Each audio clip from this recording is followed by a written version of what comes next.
All right. Hello, everyone. Shalom, everybody. Peace of the Lord to all of you. Please invite your friends and don't forget to subscribe or else. Before we start, we have some Abdul in Discord. They are very upset and they are asking us to be Christians. And here you see how silly, how stupid the Muhammadan are. When we say we are Christian, they laugh at us and they say you are going to go to hell. And the Bible is corrupted, brother. But the second we start spanking their stupid prophet, they ask us to be Christian again. So when you are a Christian, they laugh at you. When you spank them, you are not being Christian. So what those Muhammadan they like the Christian who don't spank Muhammad. No, we are different kind of a Christian. We are the Christians, the kind who enjoy spanking your faithful prophet.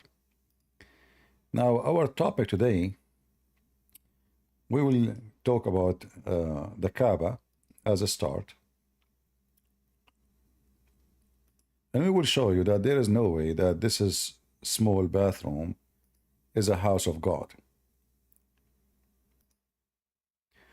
You know, when somebody says that Allah, He built a house, you ask the Muslims, who is the one who chosen the location of the Kaaba? They will say to you, Allah. Okay. If somebody hires somebody, let us say an engineer, and he said to him, you know, choose for me the best location to build my house. Shouldn't this engineer choose the best location in the world? The Kaaba is in the lowest location in Mecca, and each time little rain, even though there not too much rain, but doesn't matter, little rain will bring all the dirty sewage water going to the house of Allah and flooding it. So if Allah is the one who built the house, if Allah chosen the location of the house, we saw how many Muslims died just last week. All the death is because Allah, He chose the wrong location. It's extremely hot. It's not only a desert, I mean, this is a dead land. So Allah, He chosen His house to be in the middle of nowhere. Nobody mentioned in history that something called Mecca before. The Muslim, they claim Abraham was there. Even Adam, he came from Sri Lanka, brother. Adam, brother, he came from Sri Lanka. From where? From Sri Lanka. Brother Abdul, are you sure? Absolutely.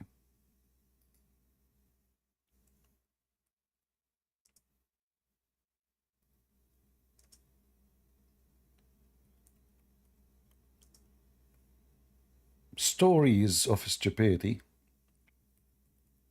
And you know, those people, Muhammadan, they believe any stupid story. Anything, you know, just give them anything. Everything, as long as Muhammad, he said, it's a true story. Even it is the most stupid story ever. So if we go and check the story of Adam, let us see Adam.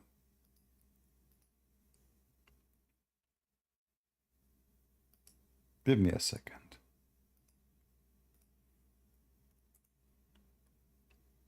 Of Jeddah or Jeddah or Judah. Where is Jeddah? Where did she come down? Hold on. That is the place. We don't mean and beautiful. There is a mount there. No.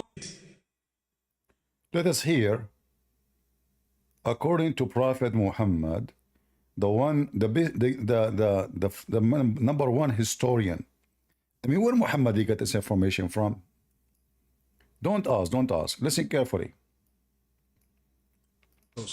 Now if we look at Adam alayhi salam, he came down onto the earth. He was sent to the earth. There's a question. Where did he land? He wasn't just thrown so that suddenly he landed, meaning he dropped. But Allah placed him on the earth. This we find in the narration of Rasulullah sallallahu alaihi wasallam, where he says that Adam alayhi salam nazala fil Hind. He came down in what is known as the Indo-Pak subcontinent. Wait, please. Precisely Sri Lanka. There is a mount there. All right. So Adam, guys, according to Muhammad, he came down in Sri Lanka. We have Elun with us. He is a Muslim. Go ahead, Elun. أنا بتكلم بالعربي. Are you from Sri Lanka? No, I'm not. Well, I talk to Muslims أنا only. بتكلم بالعربي. I talk only to Muslims. Sorry. طيب أنا مسلم. طيب. How you can be a Muslim and you are not from Sri Lanka? طيب ممكن تخلي الكلام في العربي يعني. You know, we can speak in Arabic, but تقدر. people أوكي. here, أوكي ما في مشكلة. طيب. but people don't speak Arabic. My audience are not people ما who يهمك. speak. تقدر تسوي ترانسليت عادي ترى. Okay, no, if I translate, you know, you obviously you know our English because you understand what I'm saying. If I translate, you might say, oh, he's not giving good translation. So either you bring a لا عادي يعني. okay, you can bring a translator with you or you speak in English. Choose one. لا بيتكلم عربي دائما تتكلم عربي يعني. I am from Sri Lanka. I don't speak Arabic. لا شوف يعني أنا كامل احترامي مع المسيحيين، لكن اللي قاعد أشوفه أنت اللي قاعد تسويه يعني عدم الاحترام للديانة يعني. ترى أنا عندي أصدقاء يعني مسيحيين. He said ما بيني وبينهم ولا شيء. he said he خليني respect أكمل. he said he respect Christians and he have a Christian friends and he says what you are doing is not right. Alone, that's a lie. The Quran says you are not a Muslim. The Quran says those who take Christians and Jews as a friends, they are one of them. You are not a Muslim no more. This is true. Unless you are a liar. So which one? Are you a liar or you are truly have a Christian friends? هذا مو صح. هذا مو صح. This is true. I have the Quran. Don't tell me not true. He's saying to me this is not true. We have the Quran. We have the Quran, chapter 5, verse number 51. قبائل وشعوب نتعارف. طيب احنا قبائل وشعوب نتعارف. No. This is all mansukh. This is all abrogated. This is before Muhammad have an army. Muhammad now he command the Muslim to invade the Christians. شوف أنا ما راح أتناقش معك من الموضوع. أنا بتناقش معك إن إحنا ترى في أشياء تتشابه. اللهم بس إن أنت عندك. I don't waste my time with fictions. Here we give proofs. And you don't want to speak English, but yet you understand.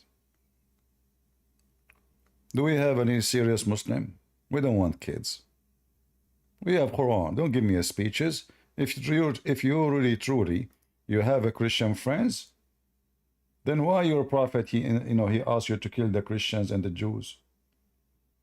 Why Muhammad he kicked the Christians and the Jews from the Arabian Peninsula? Why he forced them to pay jizya? Why you took our churches?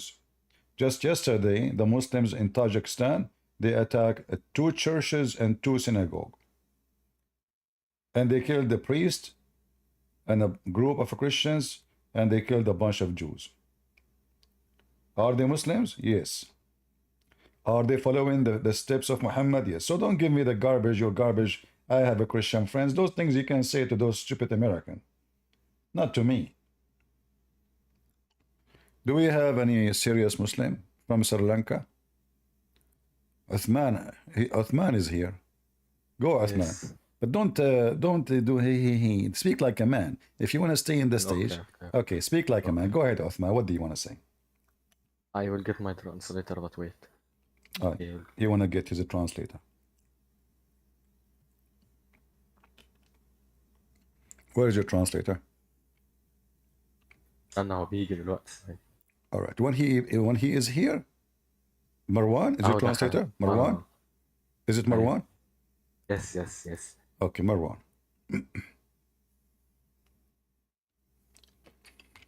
All right. Your translator is here. Go ahead. Yes.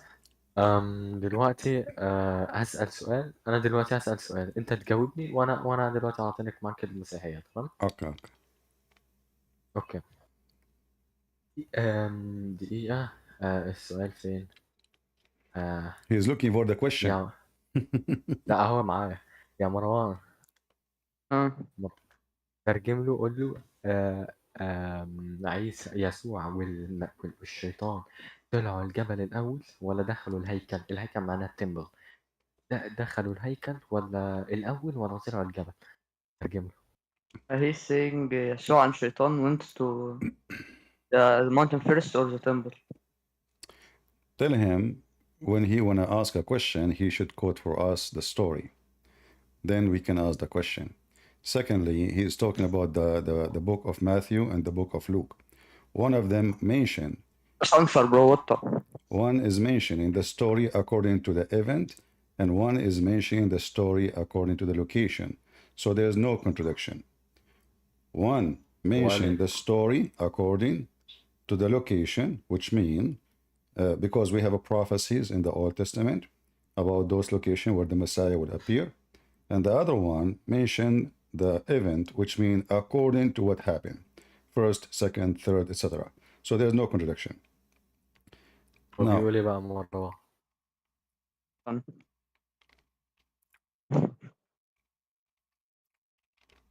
so now I answered you. I want to ask you a question. Which one ثواني happened? مستنيك Which one feedback. happened? Which one happened first? The flood of Noah or the flood of the Kaaba? ايه؟ يقول Which لك اللي one? حصل الأول. Which one happened طب first? ترجم لي اللي قبليها، طيب ترجم لي اللي قبليها، محتاجه.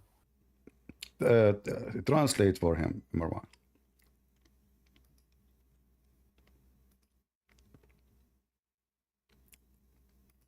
Hello. يا ابني معرفش كان بيقول لك تقريبا المخرج أو حاجة شبه كده. حاجة عن المخرج. مش عارف، ما فهمتش منه حاجة. You're a translator. He could not understand a thing of what I said. Can you get me better translator? He جيب could كوبتك not. بلدون. He could not جيب كوبتك بلدون. understand a word of كوبتك what I بلدون. said. جيب كوبتك بلدون هيترجم. Huh? ايوه هو ده. Okay. قولي بقى كان بيقول ايه؟ Again, please. He's talking about what he think it's a contradiction about the story of Jesus when he was in the wilderness and he was tempted by Satan. So he's saying which one happened first. So I said to him that there's no contradiction. One book is writing the story according to the event, like which one happened first, and the other one is writing the story according to the location, which mean the Old Testament mention prophecies about Jesus, the Messiah, will go to those locations when he come. So this is why it's mentioned based on the location, not based on the timing. تمام، هو بيقول لك أول حاجة أنت جبت موضوع يسوع والشيطان بخصوص التجربة اللي أنت قلت عليها، فهو بيقول لك أنت الكونتراديكشن أو التناقض اللي أنت شايفه ده إن أنت ما عملتش حساب المكان والتوقيت. أنت المفروض تعمل حساب المكان والتوقيت. إيه يعني ايه الكونتكست؟ يعني ايه مش فاهم المكان؟ يعني أنت قرأت القصة من غير ما تشوف المكان والتوقيت. على فكرة وربنا أنا قرأتها No. كاملة وشفت You المكان guys, I والتوقيت. don't know why nobody understand what I'm saying. Let me speak to you in Arabic. So, Uthman, listen to me. كتاب يتكلم عن الحادثة وفق وقوعها بالأزمنة، يعني الساعة 1، الساعة 2، الساعة 4، الساعة 10 etc. والكتاب الآخر يتكلم عن الحادثة وفق الموقع. هناك نبوءات في العهد القديم تتكلم متى سوف يأتي المسيح وماذا سوف يفعل، الأماكن التي سوف يأتي إليها والأماكن التي سوف يكون بها. فكتاب يتكلم عن الموقع كتجربة بحسب التوقيت أولا وثانيا وثالثا، والكتاب الآخر يتكلم عن الواقعة بحسب المكان الموعود الذي بشر به الأنبياء حينما أتوا هؤلاء الأنبياء يبشروا بظهور المسيح. فليس هناك تناقض. والآن سؤالي لك. استنى. No, it's not up to you. You take it, you don't accept it. استنى. But you don't understand how you can make a comment if you don't even know what you are talking about. Do you know what you are talking about? Yes. Okay, which book I'm talking about? متى ولوقا. Okay, which book I said, like I said to you in the Old Testament, it says there's a prophecy speaking about the Messiah will come and he will go to those locations. The location of the events. سفر التثنية وسفر سفر التثنية وكان سفر التثنية. Okay, give me the verse in سفر التثنية. تمام اهو. ثواني. We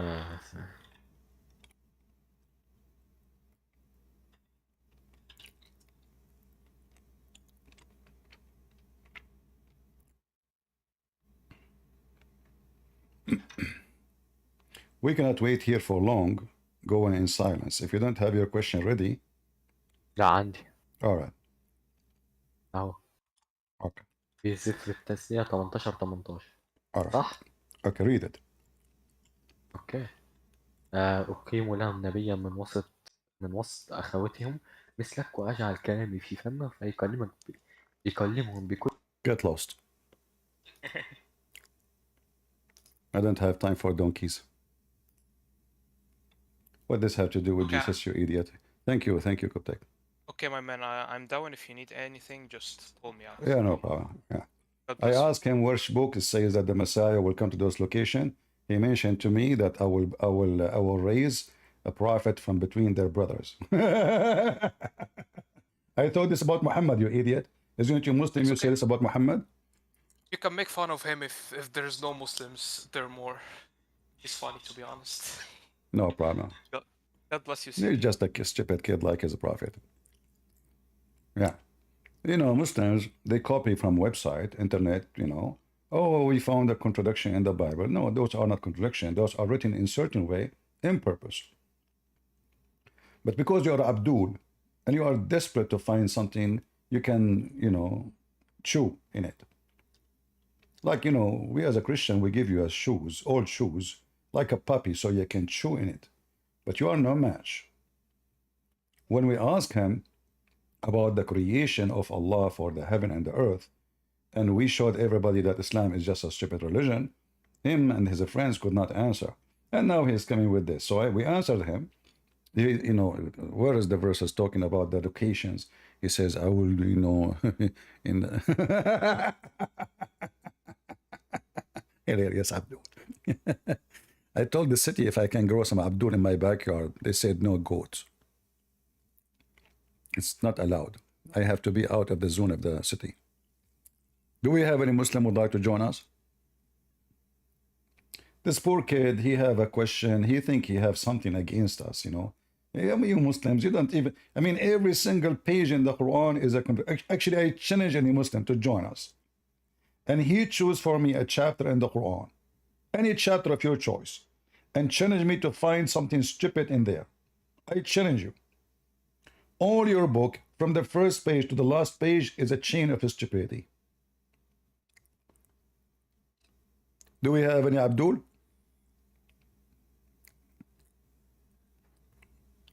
Anyone?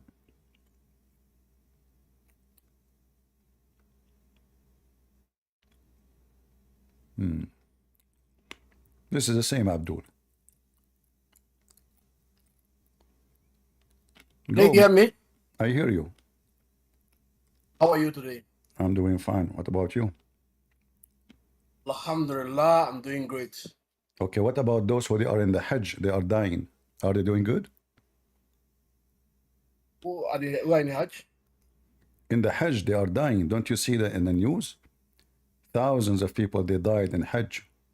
Anybody can die, right? Are you going to live forever? Oh, no, this is not anybody died. No, There's a huge difference between people. No, listen. Focus. This Are you going to live forever? This is not what we are talking about. Everybody will die. If you're not going to live forever, so now if I kill you, I say, well, everybody will die. Is that right? Everyone is going to die, right? So if I kill you, everybody will die? But you don't know the difference between killing and dying. You don't know the difference? The difference between what? You don't know the difference between killing and dying. The difference between killing and dying? Someone was killed. Well, according to your God, it's the same. No, I said you don't know the two difference between killing and someone that has been dying. You don't know the difference? Both of them are killed by Allah, as I know. Oh. No? So that's why you don't know. That is why you don't know Jesus. Jesus died in the Quran, right? In the Quran, he was not killed. He died, right? In the Quran, Jesus, he died. Yeah, he died. You forgot? He died. In the Quran. Yeah, Okay. Forgot? But what does have to do with my Hajj now? We can go to Jesus after. Who is the one who killed? What? Who is the one who killed those people in Hajj? They died. If their time to die, they died. Who is the one who caused their death? Just told you, it is time for them to die. They died, just like every When you normal human say being. when you People say die it on is accident. time, when you say it's time, People no, die. People no, they drive and die. get and have an accident Everybody's and died. saying, everybody's saying they What are. is the topic? What's the topic now? Everyone What's the says, topic? everyone, You are including the everywhere. Saudi government, they say they die because of heat, not because it's their time. So if they stay home, nothing will happen to them. Oh, so you okay? You know where you're going to die, right? You know where you're going to die. You know Christian what? Prince. You know what? Do you know where you're going to die? I know where I'm going to die. Do you know where you're going to die? Your God do not know if Muhammad will die or will be I killed. said, do you know where you are Do going to your die? God know? You see, you Do can't you answer the do your question. God do your God know when Muhammad will die, or You said what? how he will die? Do your God Allah knew how Muhammad will die? Yes, he knows. He knows how every human being is going to die. He knows. He Well, knows this it. is false. If we go in the Quran right now, you will see that this is not true. Yeah. This is not true. You said Your what? God, Go ahead and read. Here we go. Your God, he could not, you know. He said, Not do what? your God, he Make your says, claim before. if Muhammad, Make your claim first. if Make your Muhammad, claim if before opening Muhammad, the Quran. hold on. What is your claim? If Muhammad was killed or die or get killed, there's third option. Yeah. There's third Is it what? option.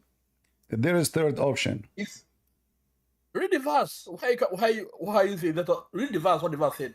But the verse says, if Muhammad die or get killed. So if Allah he Yeah. knew how Muhammad will die, he will not say the two options. He will say one Read of the them. verse. Read the verse. What the verse said. Read the verse. What the verse said. The verse says, if Muhammad get killed, I just told Yeah. you, die or get killed. I said, read it completely. I don't know how to read. You read it. Go ahead. It's in front of you. Okay, let me read for you. Mm. I know you don't. I know that's why you normally use a robot to read for you. Yeah, brother. Let me put it this speech. Don't forget to Okay, say, to put your teeth in it. Okay, go ahead. man, shut off your mouth. Let me speak. Ah, I know you are dumb. Okay. Let me let say. us see who's dumb. Muhammad. Uh-huh. Okay, Muhammad Uh-huh. is no more than a messenger. Uh-huh. Indeed, a messenger has passed away before him. Uh-huh. Right? A messenger has passed away before him, meaning a messenger has died before him. Mm-hmm. And let me, sorry, these comments are blocking my view. The comments are blocking my view. Let me go. Let me read it from my own Quran. What is the comment blocking your view? What view? Yeah, it's blocking my screen. Who is blocking your Chapter screen? 3. The comment going on in the Discord is blocking my view. Close the I can't see comment. it. Close it. Okay, wait. I can close it. Let me check. I can close it. Okay, yeah, I've closed it now. Good. Okay. Yeah, he said. Oh, he's still coming. He said, Muhammad. They're still coming. I close the comment. It's still coming. Wait, let me read from my Quran. Chapter 3, 1:14.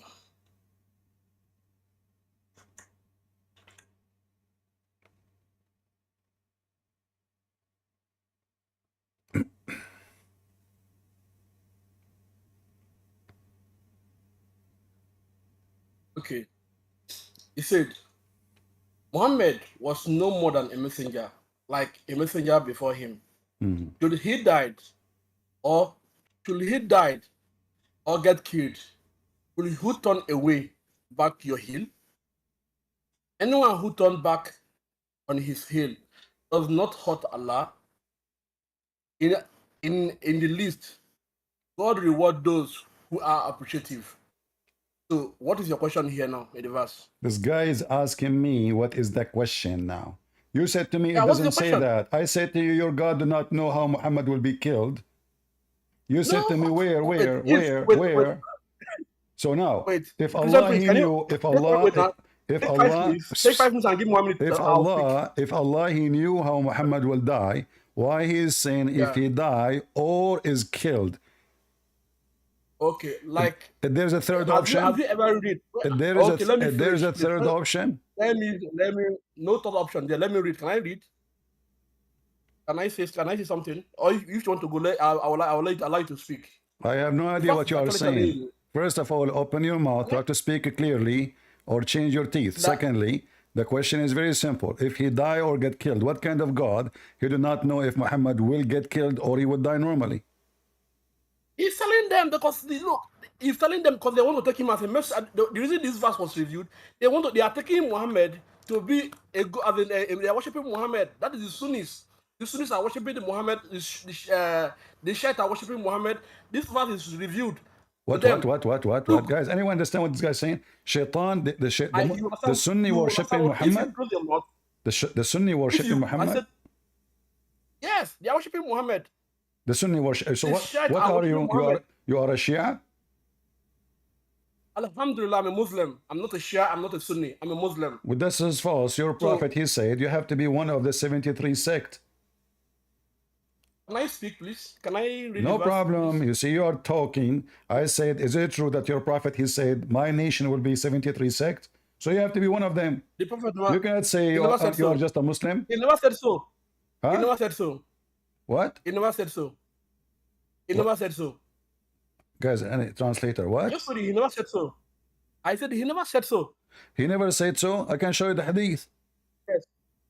Oh, you love man. That is why I love a satanic book, right?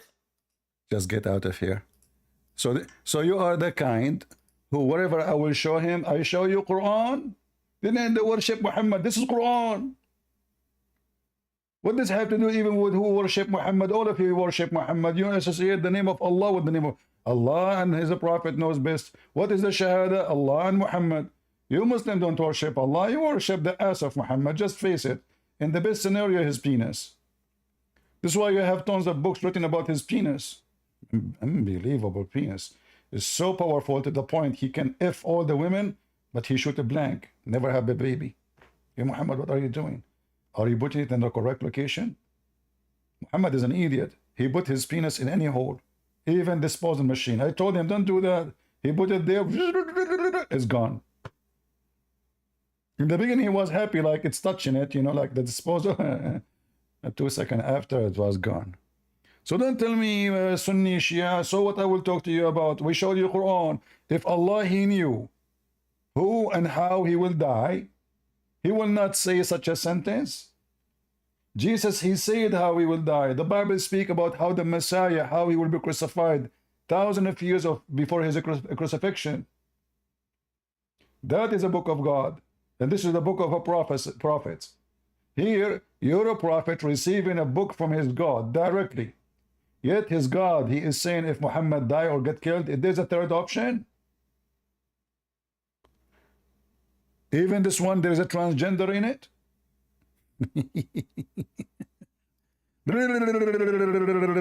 Don't waste my time. I want people who they are mature, not stupid. Sunni, Shia, I'm a Muslim. That's a lie. Your prophet said, my people will be 73 sect. And you have to be one of them. And by the way, Muhammad, again, he is a big fat liar, because the issue of the 73 sect is not true. There's a billion sect in Islam. What 73? The Sunni alone is God knows how. Nobody knows. Yeah, I mean, what is the third option? This remind me, a guy, he came to Prophet of Allah. He said to him, my wife, she is going to give a birth. The guy, he said to him, Muhammad said to him, MashaAllah, MashaAllah. The guy, he said to him, O Prophet of Muhammad, Prophet of Allah, can you tell me the child will be a boy or a girl? Muhammad, he says, go now and come later. That guy, he came later. You saw? And he said, Prophet of Allah, my wife, she gave birth already. The Prophet, he said to him, let me guess, don't tell me. The guy, he silence. Muhammad, he said, it's a boy. The guy, he said, no. The Prophet, he said, it's a girl then. And the guy was astonished how the Prophet of Allah was able to know. Isn't it amazing? Like, what? Wow. How he knew? By the way, this is a joke. So here, if he die or get killed, do we have any Muhammadan?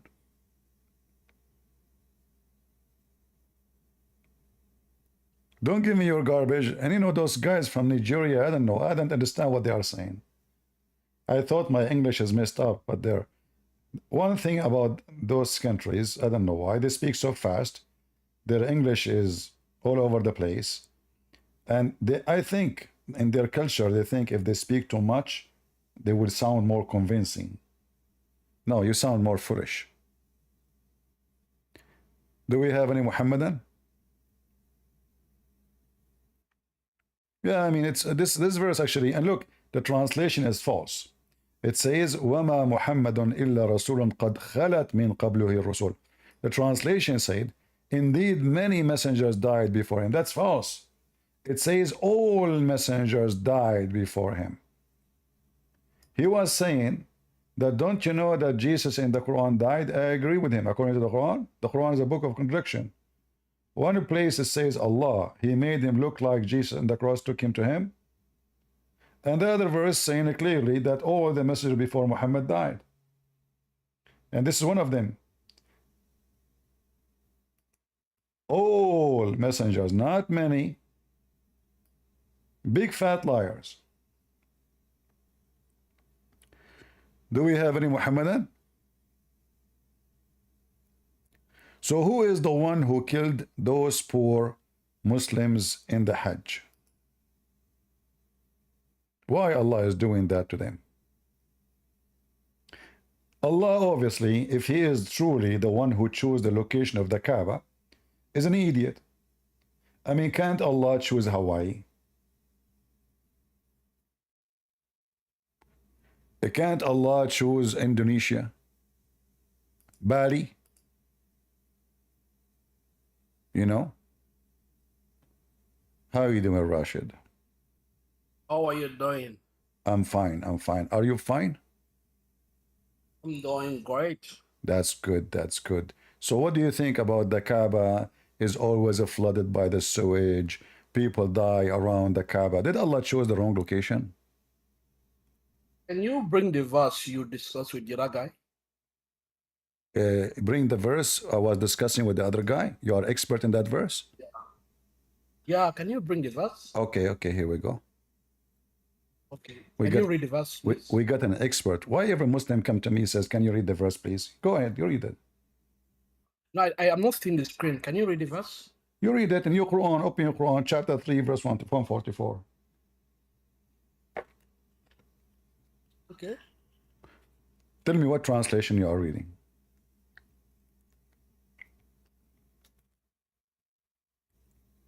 For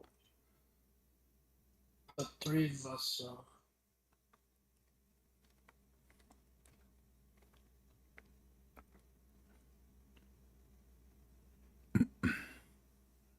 Is the comment in the way in your screen?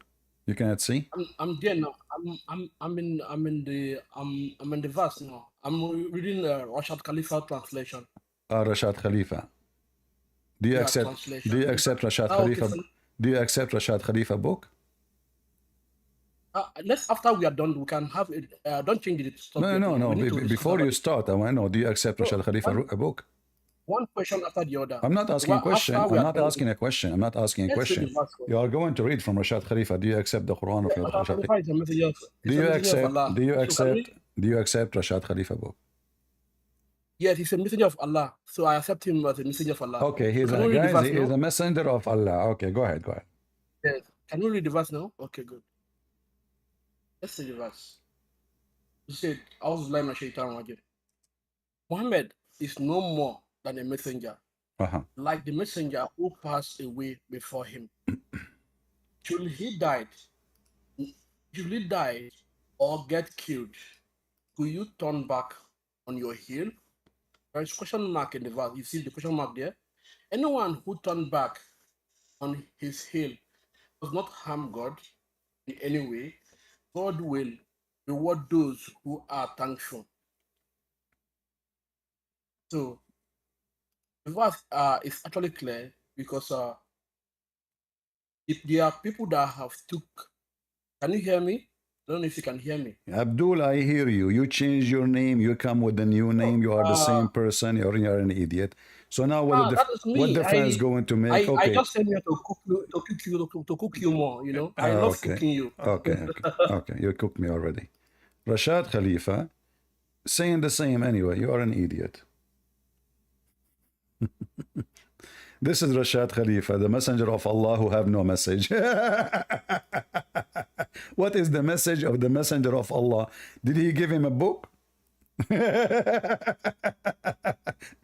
You be Muslims, Rashad Khalifa is a messenger of Allah. Hilarious. Okay. This is the messenger of Allah book. Let us read it together. And let us love together. Look at this translation. Okay, brother. Look like in Niger, in Senegal, Rashad Khalifa became a big deal for them. So let us read Rashad Khalifa. Just do it with me. You boy. Okay, Muhammad was no more than a messenger like the messengers before him. This is what the Quran is saying.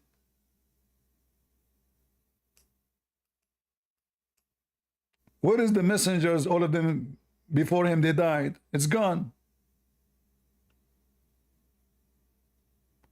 Rashad Khalifa is a big corrupter. Anyone who want to read, actually you yourself, you did read the previously. You said messengers before him, they die, or, you know, or messengers before him, they die. Here we don't see it. Muhammad, there was no more than a messenger like the messenger before him. Where is the statement saying that messengers before him, they died? They're gone. Should he die? Should he? Should he? Should he? I never heard of such an English. Should he die or get killed? What the heck? Is that the should he prophecy? This is the messenger of Allah, Rashad Khalifa, saying should he? Should he? Should he? Should he? Should he? Should he? Should he? What the heck with this? Assalamu alaikum, Christian princess. Christian princess. Oh, that's a good one. Okay. Why you are calling me princess? What's wrong with it? What is that? Somebody told you I put eyeliner like your prophet 3 times a day? Or men, they kiss me down my belly? Or I kiss men down their belly like your prophet? Or I never receive Quran except in the clothes of my wife? Yeah, okay. Listen, you were talking about No, not okay. Is it true that you're a prophet? Men, they kiss him and he kissed them too, and they put their back and his back and his chest and they wrap themselves, and the guy kissed the prophet down his belly and he say, "Oh, prophet of Allah, this is what I like." Is that true? Is that true? Is that true or not? Is that true or not? Okay, you were talking about people dying in Hajj. No, I was talking about the princess now. Yeah, I mean, it's a suitable name. Okay, so who is the princess? The one who men kiss him all down his belly, and the guy, he say, "Oh, prophet of Allah, this is what I wanted all the time." Let's talk. Is that your prophet or not? Is that your prophet or not? Talk or not? What? Do you want to talk or not? Well, you are the one who start insulting me, calling me princess. So let us investigate that first. It's you who opened this, guys. Is it me who opened this topic? It's him. I mean, realistically, you've been So insulting. who is the one? So who is the one? Who is the one who men kiss him down his private part, and the guy wrap his back with his chest, and he take off his clothes like him? The prophet, he lift up, he became topless because the guy is topless. So now we have two topless gay kissing each other, making love. Explain to us. Explain. Listen, you said you're a scholar in Islam. I am a scholar in the Prophet Billy. Do you want to answer the questions or no? Why do you avoid answering? I ask you the question, is it true that you're a prophet? This is what you do for a living? Why are you avoiding answering? No, it's not true. Why It's are you who's avoiding answering? avoiding the answer. I'm showing a reference in the front of your eyes. Your prophet is a princess. He's not a guy, he's a gay. Okay, are you done? Do you want to, should we talk or not? So do you Should we agree? talk? So do you agree that your prophet is a gay peace police upon him? You're gay, not him. Well, show me. Do you have me? Somebody told you I kiss men down their belly. I rub my back with their chest. Well, I take off my shirt and rub my body with their body. What is that? You know what? You're right. What? You're right. Listen. What the guy was doing with the Prophet of Allah? He was doing body to body massage. Talk. Okay, you're right. You're right. Let me correct myself. You're not gay. However, there are videos of you online harassing little girls. Like what? Tell me. Can you play it? I certainly can. Okay, go ahead. I challenge you. The little girl that you were talking to her. This little girl in the age of your mother, and she is a whore, and she is the one who said to me, What? Jesus, he play with his mother boobs. I can play the video myself. You Muslims are a bunch of liars, hypocrite. You cut the video. She is in the age of your mom. She is in the age of your mom, and she said, Jesus, he play with his mother boobs. Why are you Listen. harassing her? Okay, no, you see, she called me and she said that Jesus did a lot more. I said to her, why you kiss the black stone? She said to me, Jesus did a lot more. I said, what do you mean? She said that Jesus, he played with his mother boobs. So your sister, she is a whore. You said to me, little one, is that how little one they speak? Is that how your little sister, you say she is young one. Is that how young Muslim girls they speak? That Jesus, he played with his mother boobs? Calling girls whores. She was talking about Jesus. You calling her a whore? How does She is that a make her a whore. whore? She is a whore. According to your religion, she is a whore. The one who insults the Prophet of Allah is a whore. She was talking according to your Bible. No. Okay, show me where in the Bible it says that Jesus, he played with his mother boobs. Song of Songs. In the Song of Songs, Jesus was there. And according to that Song of Songs is about your Prophet. Hold on, Christian Princess. Hang on. According to your that Song of Songs is about Prophet Muhammad. He have nice lips and he have nice boobs. Okay, Christian Princess, hold on. Let's talk. Okay. So now, listen, Abdul, listen. Right, So you talk to her like that. you're a The video is prophet. viral. So The video is now, online. until now, what we prove? We prove that your prophet is a gay. Your sister is a whore, insulting Jesus, lying about Jesus, and you lied too. You said in the Old Testament is speaking about Jesus in the Song of Songs, saying that Jesus, he played with his mother boobs. You said that. Everybody heard you. Okay, Christian Princess, listen. You're a scholar of Islam according to who? Just get out of here. Next time, bring your diaper with you. Next. Do we have any mature Muslim? Christian princes. Oh, what the heck?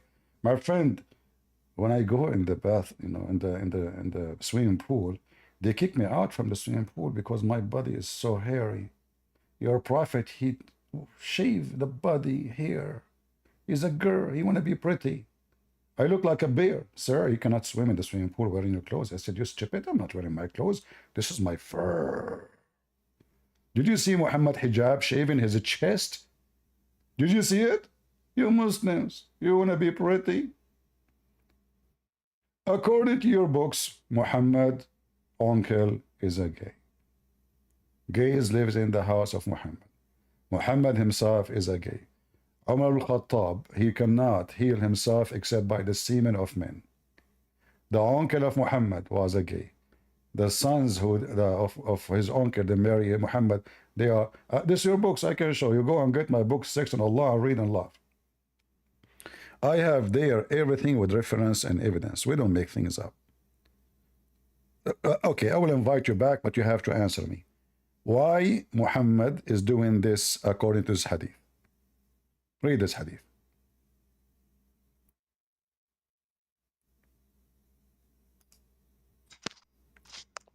Why do you have to kick me? I Read said this. let's talk. You're wasting my time. Read the hadith. Go ahead. I'm not reading the hadith. Why You not? spoke Why not? Why not? We wanna investigate right now if your prophet is a gay or not. You are the one who opened the topic. people dying in Hajj. Okay, that was the original topic. Stop jumping topics and let's talk. No, it's you who changed the topic. It's you who spoke about princes and it's you who mentioned. Again, it's you who mentioned. If you are coming for this topic, why you call me princess? It's you who mentioned. We want to know who is the man, who is not. Either me or your prophet. Either me or your prophet. Why you are afraid? Why you are afraid to read this hadith? Is there something fishy in it? I am not. We'll take 3 minutes. Read it.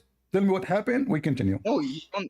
No, you don't. Why? Why are you decide? We have original topic. Let's talk about it. Okay, I promise you in front of everybody, we will talk about it until you tell me what happened. Who is this guy rubbing his back with Muhammad, taking your prophet taking off his shirt, getting naked, and the guy kissing him down his belly?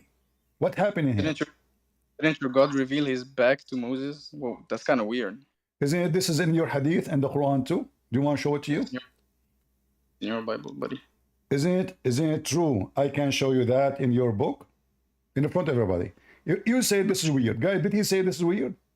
If I show you the same in your books, are you willing to open your camera and do the monkey dance for us? The monkey dance? What are you going to do next? Tell me. You do the same as your prophet did. You take off your shirt and let a guy come and grab you and rub his back in your chest and then kiss you down your belly. So is it true? Is it true that your prophet, he said the same about your God? What's your obsession with forcing people to open their camera? Oh, that don't remind me, my friend, because I have a hobby to go to the zoo. Well, that's where you belong. So now, you mention something. If I show it to you from your book, what you will do? Nothing really, but nothing really. Listen. A second ago, you said this is weird. Now it is okay. Well, mention what? Well, mention what from the book? What? You said if you show me this from the book. Show me what? You said that Moses, he saw the back of God, correct? His butt, yeah. His butt? He saw his butt? I don't know. In the Bible it says I will show you my back. Okay, his butt. All right, okay. Get me a real Abdul here, potato. Any Muhammadan? The butt nation.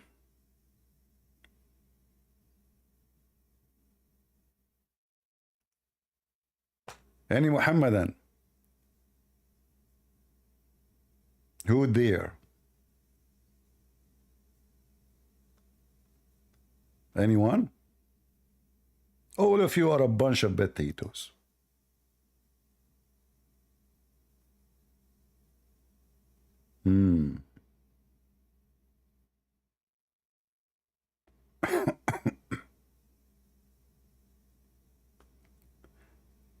Who is a Muhammadan would like to join us?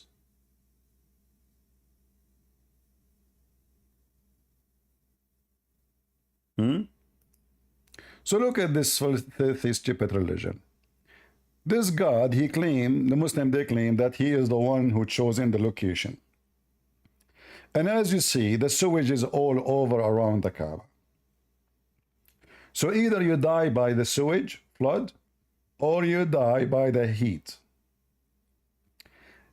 The first thing come to my mind here about the sewage, may Allah bless the Kaaba sewage. If Allah is the one who placed this Kaaba in this place, can't he raise the ground by saying, hey ground rise, so the sewage and the shit of the people of Mecca will not come to it? Oh, what you need to say? One word, rise. The whole ground will rise. Very simple. Can't Allah cool the temperature in the time, at least during the Hajj, just a few days? In just a few days, can't Allah control the temperature and make it nice, fun? Can't he make it 20 degrees?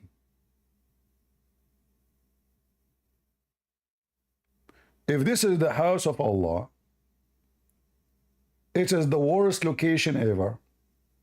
Dirty, ugly, dry, filthy, death desert.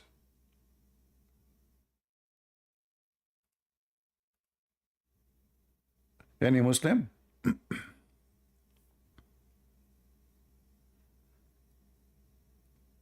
And you know, the Muslim, they say that Allah, He make it a must for every Muslim to go to Kaaba if he could.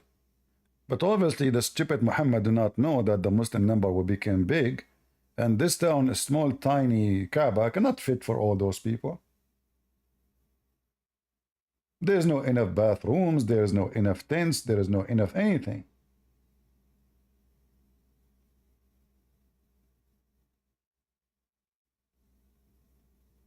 And how even Muslim they can do Hajj? If 1 million, they can come a year, or 1.5 million maximum. So if there is 1 billion, what is the percentage of people they can go during their lifetime? If every year we give 1 million or 1.5 million the opportunity to go and do Hajj, how the rest of the Muslim they will be able to do it during their lifetime? It's impossible. So the one who made the condition is an idiot. The one who made it as a must is an idiot. Simply Muhammad, he forced them to do Hajj so he can keep money coming to Mecca. If you go in the Quran, you will see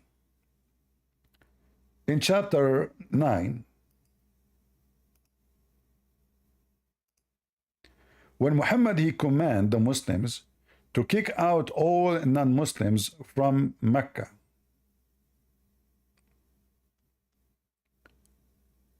He mentioned something very important.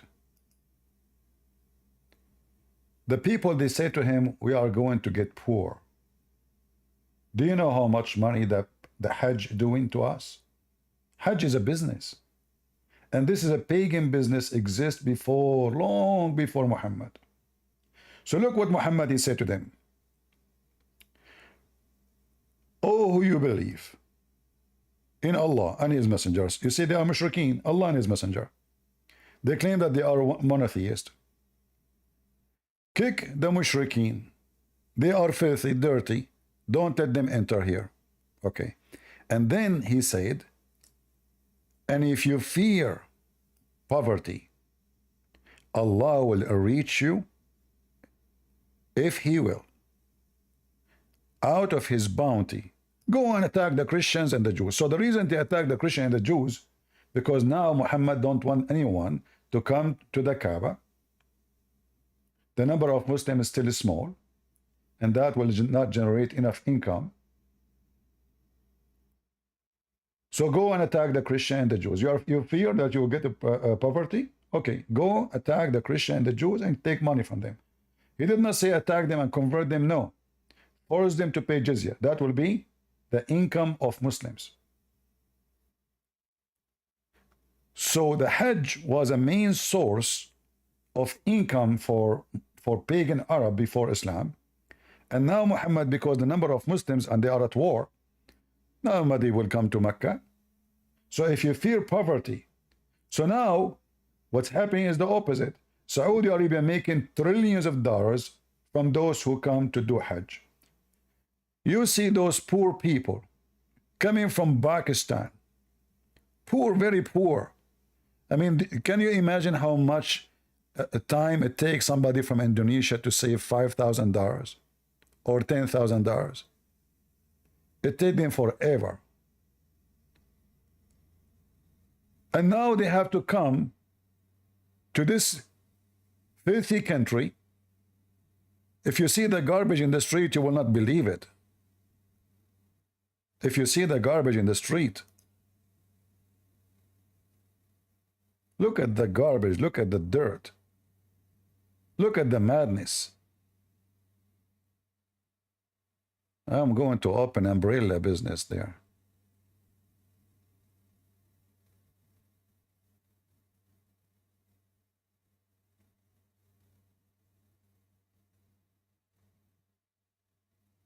Sarah, go ahead.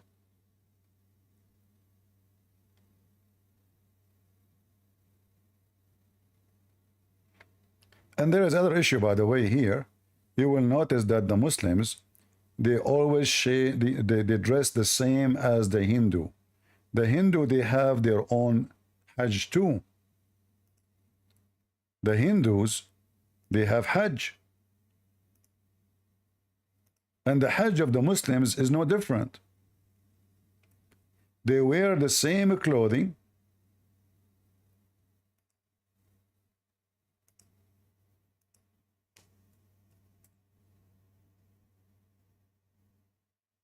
This is the Hindu Hajj.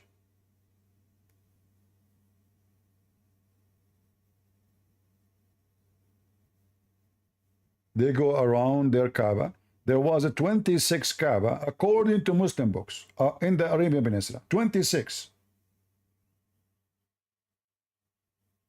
26 cube. Kaaba meaning cube. And the Kaaba itself used to have no roof. But when the neighboring Kaabas, they come to Mecca and they throw garbage because they used to compete about which Kaaba is more important. They build a roof to prevent people from throwing garbage inside the Kaaba.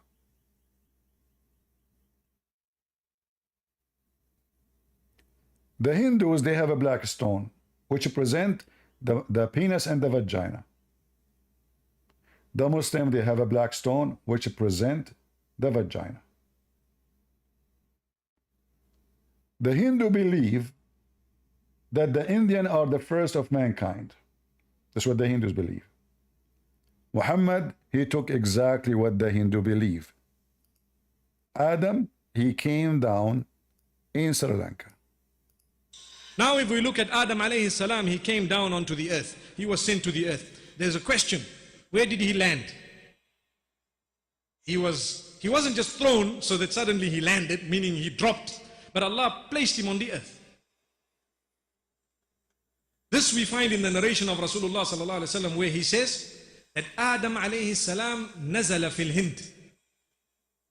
He came down in what is known as the Indo-Pak subcontinent, precisely Sri Lanka. And now you will see that the Muslims and the Hindus, they are fighting over the location which is called Adam Peak. If you go there, you will find it green and beautiful. Adam Peak.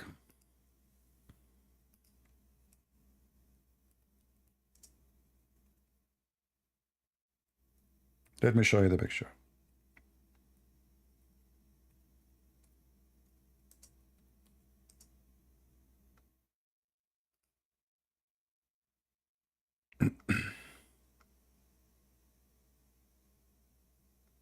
Adam Peak.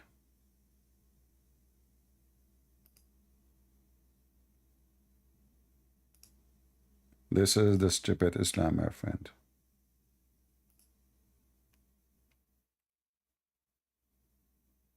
Beautiful. Beautiful, beautiful, beautiful. They want to hijack everything. This is Adam Peak. Do you see it? If you look at the cloth of the Hajj, you will see how much it is similar between the Buddhist and the Muslims. They show the right shoulder, exposing themselves, like this guy now is wearing something underneath because it's on top of the mountain, it's cold. They go almost naked, they wear nothing underneath, and even they have same kind of sandals. And they have to shave their head. They have to shave their head. This is what the Muslim have to do.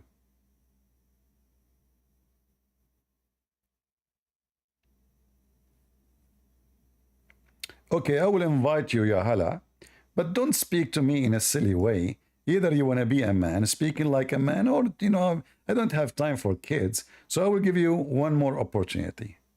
All right, guys, let us see if he can speak like an adult. Go. Hello? Okay, you said you want to speak about the Hajj. Okay, a flood is bound to happen anywhere. It's not Allah choosing the wrong location. No, it doesn't happen in my house. Never happen in my house.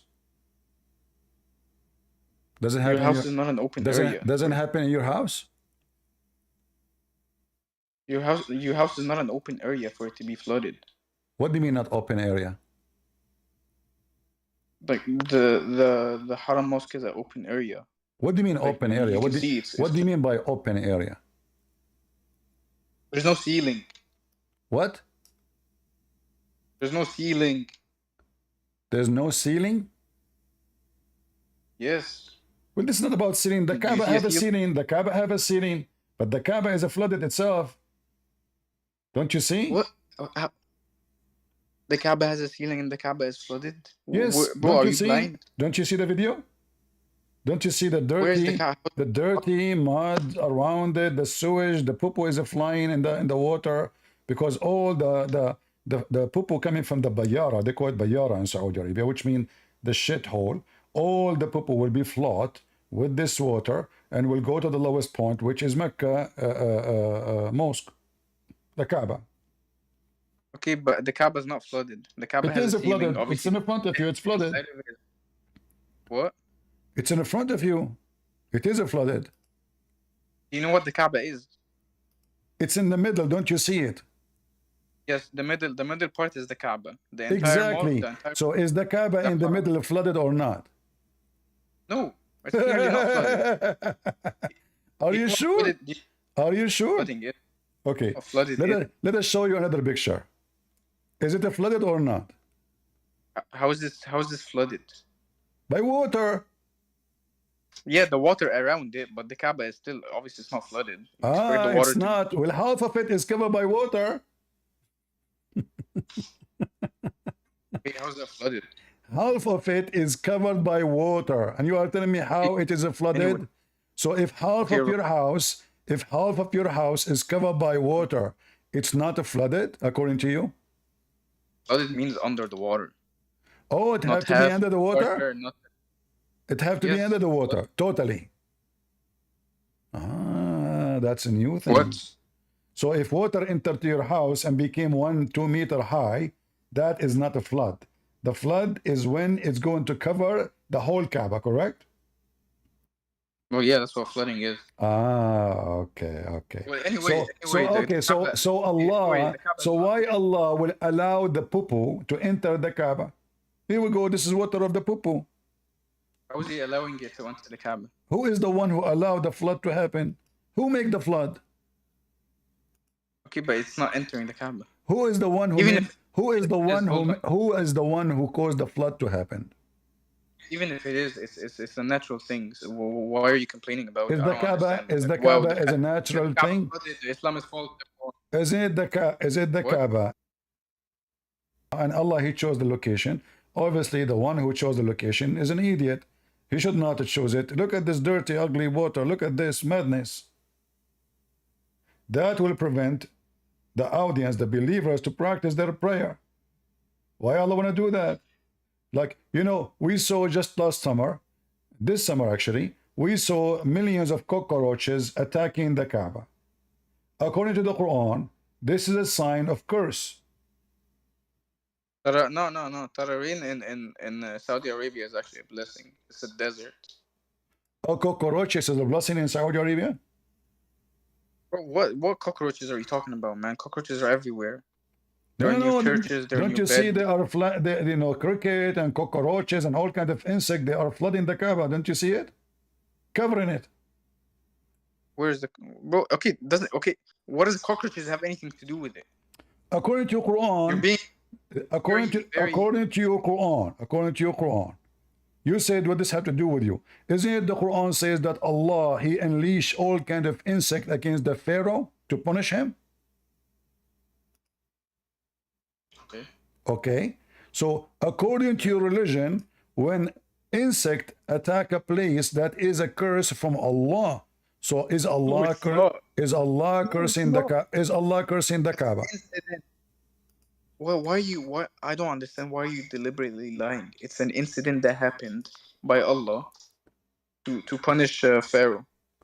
Exactly. So Allah now is punishing who when he make the insect attack the Kaaba? No, there's no insects attacking the Kaaba. Insects are there, but they're not attacking anyone. It's all over. How are they attacking? How are they attacking? Where's the attack? Oh, here Show we me go. anyone getting hurt. Watch with me. One Do person. you see it? Do you see it? That's okay. First of all, that's not real. Second of all, there's no one got hurt. This I is don't know not why real. you're lying. Nobody got hurt. Nobody got hurt. Yes. Yes. That's a good one. So is this true? Is this true or this is false? This is the Kaaba. Around the Kaaba, look at the cockroaches by millions. Okay, bro, the thing is a big place. It's huge. It's only and it's a desert. Of course, there's gonna be a lot of cockroaches, but they're not attacking anyone. It's not a punishment. Doesn't matter if it is big place or a small place. What? Does it matter when the Quran says that Allah he sent his curse? Insect is a curse from Allah. No, he didn't say insects is a curse from Allah. Don't change. This is what you always do. You know, I noticed this is what you always do. You butcher shit and you change it, you twist it, and you try to make it seem like worse than it is. Okay, nowhere does it say insects are a curse from Allah. Allah cursed them by sending insects. Okay, guys, he said what I said. He called it shit. What if I show you my shit is coming from the Quran? What you said? You said the insects are a curse from Allah, like insects in general. Yeah. Go ahead. Okay, but remember, you said that this is shit. Everybody heard you, correct? You said, you said that I am bringing my shit. You called the Quran shit. Now, thank you very much. Here we go. This is the Quran. This is the Quran saying, okay, read it with me. Here we go. The Quran mentioned the flood, mentioned the insect as a punishment from Allah. Your mic. Chapter 7, verse 133. Yeah. Where does it say? Okay. Go. Where's the verse? Which one? Chapter 7, verse number 133. فأرسلنا عليهم الطوفان والجراد والصدفان وال. Just like I said, literally, it doesn't say the insects in general are a curse. Really? Sent as, But it's mentioned here that Allah he sent those insects as a punishment. You said to me, this is my shit. Not only that, he mentioned even the flood too. Okay, he said that was bro. You're adding two stories together, but anyway. No. We have the insect. We have the insect. Listen. It's you who said to me nobody get injured. We are showing you images of thousands of people died around the Kaaba. So people die, not only injured. You are saying, show me where it says that this is the curse. This is the Quran. Flood, lotus, lice, frogs, insect. All of this is a curse in those criminals, the sinners, the criminals. John, listen. By your logic, any sort of punishment, if Allah decides to, or if God in general decides to punish someone by stabbing, then any stabbing that happens in the world is sent from Allah. Are you like? Do you have a brain to think? Just because he sent insects in that incident. Okay, I want you to repeat again. I am not smart like you. I want you to repeat again what you said about stabbing. I did not hear you. I said, okay, for example, if God punishes someone by stabbing, and he mentions it in the Quran, that I let that person be punished by stabbing. By your logic, any stabbing that happens in the future is sent from Allah. Yes. What do you mean? Yes. Are you saying again that this is my shit? What? Are you saying this is I am my shit? Like I'm shitting now? Because you're the one who used the word shit. You keep saying to this your shit. So are you saying this is my shit? Because I can show you this shit in the Quran. You showed the verse and you showed that you were wrong, and now you changed anyone is killed according to Islam is killed by Allah. Even when you slaughter somebody. I'm talking about the fact that you're using a punishment back then as an example. What back then? There's back then, back now? Mr. Back then, back now. What does that mean? It is, it says here, let us see what happened to the rock. You said he sent insects as a punishment. Yes, and not only that, anyone get killed is killed by the will of Allah. Okay, let's. Why you keep jumping topics? It's you Because who you said to realize me. It's you you. realize the It's verse you doesn't who go said along to with me. what you It's said. you who said to Also, me. If somebody, also back what you said. if somebody Should everyone want stabbed, this you punishment said, now? you said, if somebody being stabbed, are you saying that for a punishment by Allah? Are you saying that anyone in the world is stabbed is the same? The Quran says That was an that. example. Not only That was an that, example. not only that, That was an example your of the dumb God. analogy. Okay, let me ask you: any disaster happening in this earth, is it by the will of Allah or not? Sure. Sure. So who is the one who killed those? Why Allah he killed them? He didn't kill anyone. You just said all disaster happened by the will of Allah. I mean, okay, you're a Christian, right? In your, if a disaster happens, who is it by? Not necessarily. It can happen. I am driving my car. Who is it by? Not by God. Who is it by? Not by God. So it just happened on their It's own. my صح? mistake. No, if I'm driving my car, I hit somebody. I made his children orphan. I made his wife. I made his wife widow. So this is my act. This is not God who killed him. I am the one who did the incident. So listen. But according to your religion, and you agreed, everybody heard you. You said for sure Allah is the one who killed them. So the question is, why Allah killed people who they are going to Hajj in such an ugly way? They left them in the street. That they don't have even a place for them. There's no enough freezers. Their smell is all over. It's very hot. Flies and mosquitoes and all kind of garbage on them, and nobody even taking care of them. They don't even know their names because they are naked. They are not wearing. They don't have passport in their hands. They don't have any ID because simply this is the Hajj. You don't carry anything with you. You put your white sheet and you go. So now they died. Nobody knows who they are. How you can even send them to their families? But what does it matter? They're going to heaven anyway. Well, what happened? They will go to garbage first. What do you mean they'll go to garbage? Well, now they are in the garbage. Don't you see how they are putting them in the top of each other like a dumpster? What? You're lagging. Same time. You cannot go to heaven unless you go die in the Kaaba. Stay at home, be a Muslim. You go to heaven too there, die there. Why you have to go and die in the Kaaba, spending your money? You are poor, your family are bankrupt, and then you go to the Kaaba to spend the money for the Saudi. They are already rich. Why? What?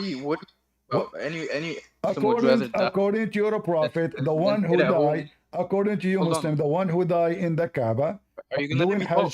doing Hajj So much. Never is let me a talk. murder. The one who died in the Hajj is a murder, correct? Sure. Why?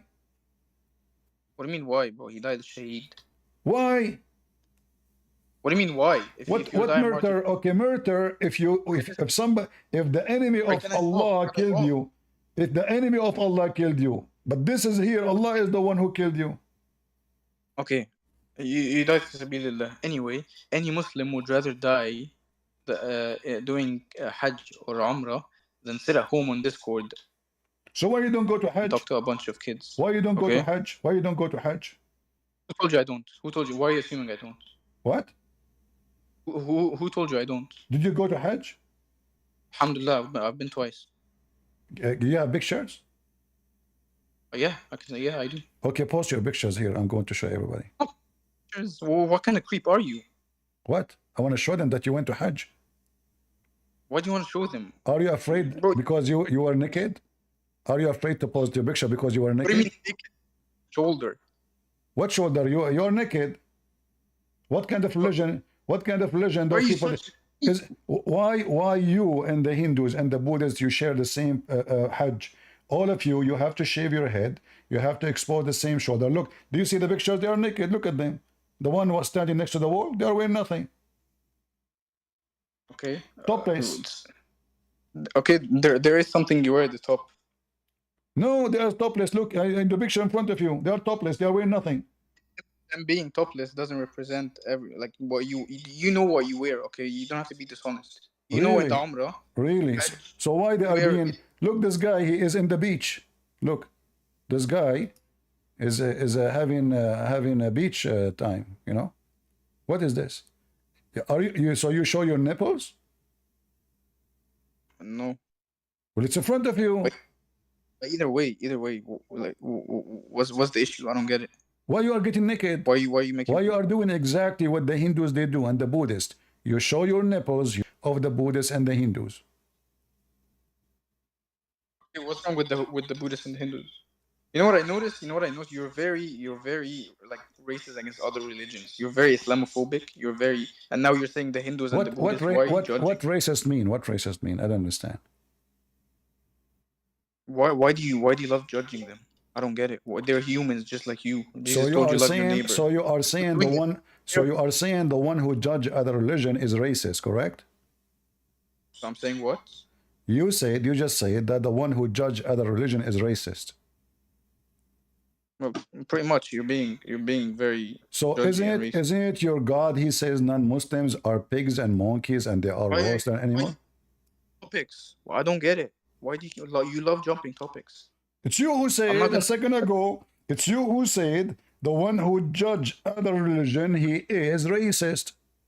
Listen, yes, it doesn't matter what I said. Okay, so no, it matters now. It's your God who said that non-Muslims, they are animals.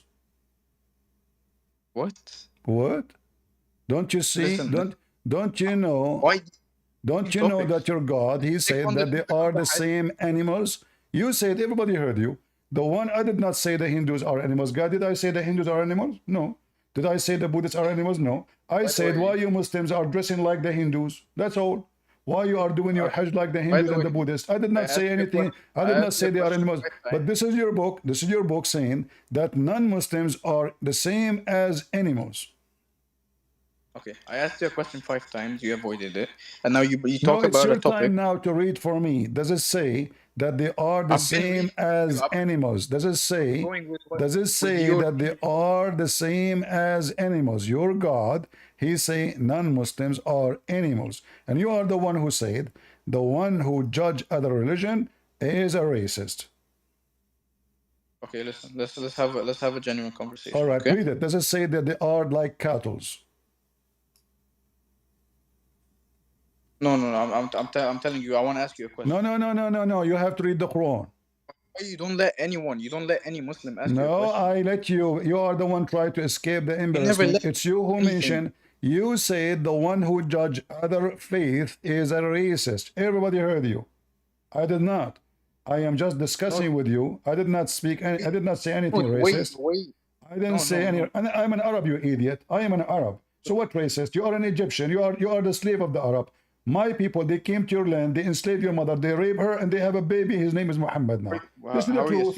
This is the truth. No, this is the truth. You are not an Arab. You are the slave of the Arab, and your mother, she was a slave of the Arab. They rape her, and they have you. Hold on. The Egyptian, the true Egyptian are the Coptic. Everybody know that. The true Egyptian are the Coptic. So now, the fake was me. You said that the one who insult other faith is racist. So why your God in the Quran calling non-Muslims cattle? When you were talking about me, what did you say? What? I said you are son of Muta. What? You are the son of Muta. Yeah, and then what did you say? The Arab enslaved you. No, why are you talking about my mom? You have a mom? You have a mom? Yeah, I have a mom? Yeah? Bro, what the fuck is wrong with you? How many effing mom your dad have? 4? No, hold on. What I'm trying to talk, yeah? We're talking to talk. Why you are saying you are using the F word? Hold on. So are you saying to me I insulted you now when I said your daddy did muta with your mother? I'm trying to talk to you, and then the second someone disrespects you, you start crying and you kick them out. I'm not just crying. No, I just proved the opposite. I am the one who insists. You mentioned the word princess. I showed you that you are the princess. Your prophet is a princess. He's again of me. So now I mentioned the word muta. Is it lawful in Islam to do muta? Yes or no? I called you Christian princess. Listen. Why you get upset? Is a muta a form of prostitution? So when I said to you, you are son of muta, you took it as a prostitution. Is that why? What are you assuming? No, I'm asking you. Is muta? Why are you assuming? Is muta is a prostitution? I'm not assuming. I'm sure. What do you mean you're sure? Did your father pay your mother when he have sex with her? No. According to Islam, you have to. Why are you lying? Why? Okay, then you're a son of incest. Okay, let us see. Let us see if this is true. You see, you keep saying to me you are lying, you are lying, you are lying. But You're a son of incest. I show the reference. You show me nothing. So now let us go I'll show and you. see. You want Okay, me to hold show you? on. Okay, hold on, hold on. Okay. Show you. So hold You on. want me to show you? I will show you. I will show you. Here we go. You want me to show you the reference? You want me to show you how incest was encouraged in the Bible? Really? Yeah, you're a son of incest. Okay. You can show me, but I can show you your God. He command you to do Okay, muta. let's go. You never go in the Bible. You can post whatever you want, but that will not change the topic because simply we will get you busted. Because what? We will get you busted. What do you mean get me busted? All you do is I said you are a son of muta, you get upset. Why? Why are you? First of all, you have no rights to talk about me. Why? What? You are the one who mentioned racist. I said to you, you are not even an Arab. I'm an Arab, and you are just an Egyptian boy. The Arab, my people, they came, they rape your people, and they have now Muslims. The only one they could not rape is the Coptic Christian, the true Christians. They are the one who did not convert to Islam. The rest are the slaves of the Muslims. Those are the free people. They could not enslave them. They could not rape them. But the rest, the one that were able to rape, is those who became Muslims. Your people rape my people, and you're proud of that? The Quran is proud of it. Are you proud of the Quran? What? What are you talking about? Your Isn't people rape my it the people. Quran says you can rape other people, even if they are married? No, it doesn't. It doesn't say that. Okay, you want to bet? The Quran says you can rape other people. Yes, you want to bet? Even married one. Even married one. It doesn't say you can rape them. Even married one. About- You want to bet? You want to bet? Are you talking about war captives? Because I know you like to twist. I know You are talking. This is what I said. My people, they came to your country. The Coptic people, they rape your women. Guys, he said no, this not happen. Now he agree that if they are war captives. I'm asking. I didn't agree, you liar. I didn't agree, you liar. You said liar. No, you did. You just said you are talking about war captive. You said that a second ago. I know it's not yes, rape. They are married. They are married. Chapter 4, verse 24. This is the chapter of the muta. It says it's forbidden for you married women already are married, except those who you capture. Those are your right hand possessed. That's not rape. Liar, you liar. So they are, guys, this is not rape. They are married. Being married doesn't mean you're raping them, you liar. You're literally lying. It says in the front of you, it's forbidden for you married women except the captive slaves. That's permissible. It's not rape. It's not rape, you liar. So it's what? You take a woman from her husband, you open her legs and you put your dude inside, and this is not rape? Husbands are dead. Obviously, you don't know nothing. You're trying to twist things. They are not dead. The husband is not dead. It says married. They are married. The dead is, God. if her husband is dead, she is a widow. She is not married. Okay, first of all, please stop talking over me. And if you don't know this story, if you genuinely don't know it, I don't know if you're being dishonest. Do you know the story? Do you know the story yourself? Yes, these are not. There's okay, can you read for us the story? Can you read for us the story? The story. I want you to read for me the story of this story here. Why are you talking like that? You are the one who is saying the story, and I'm just copying you. I like to copy people. Yes, I don't have a list. You said the story, so I said the story. What's wrong? You say it. It's recorded. You should get your ears checked. It's recorded. We will see. It's recorded. So now tell me the story behind the story here. Oh, can you ever be respectful? Can you? No, I don't respect Muslims, to be honest with you. I'll read it. I will never respect Muslims. You will never respect Muslims? Okay, absolutely. No Jesus will never love you. But anyway. Don't worry about Jesus. Jesus loving me because I made tens of thousands of Muslims leave Islam and become a Christian. Ask everybody here. Tens of thousands. So now listen. Your Quran, your Quran in front of you. I want you to read the story for me. Read the story. Okay, relax, buddy. Don't get too.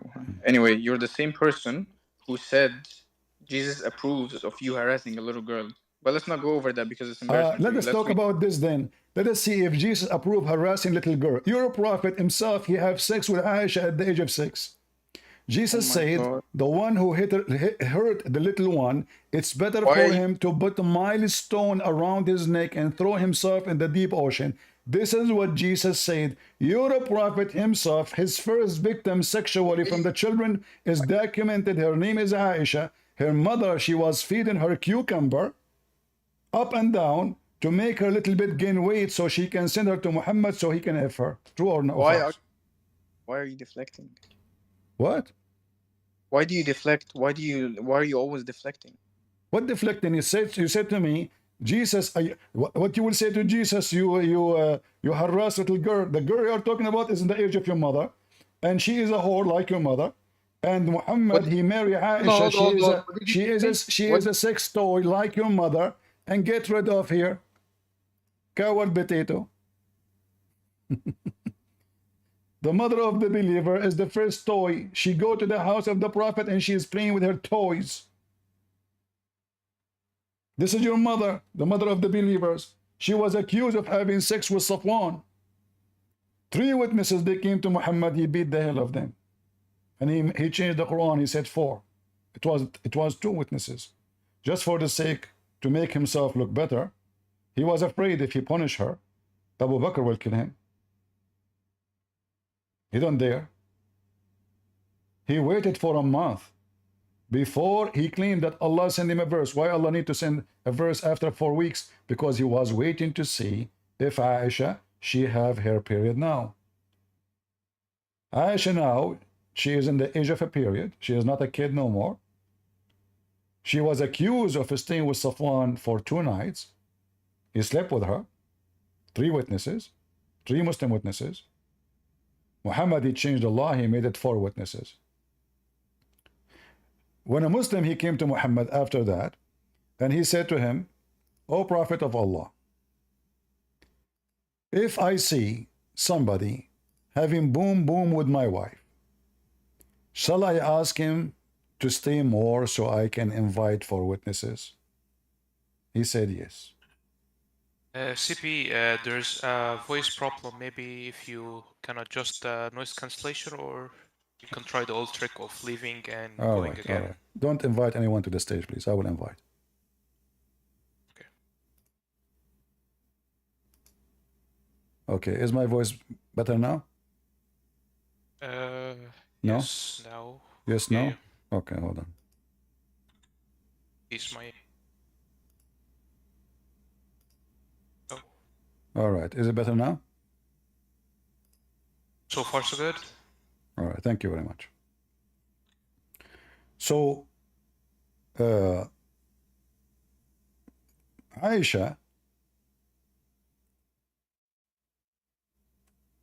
her mother, she had to feed her as if she is a goat.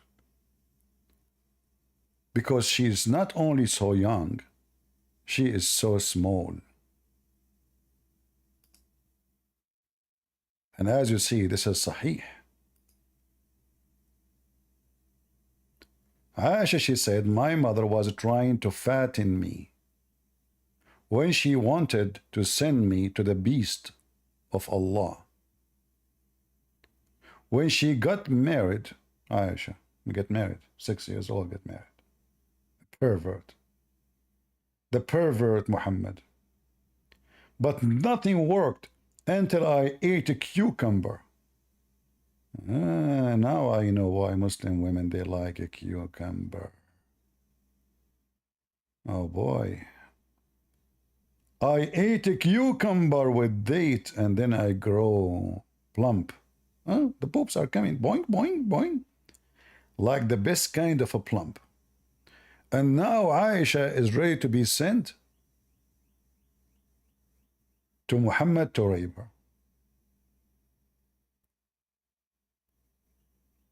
This is Muhammad.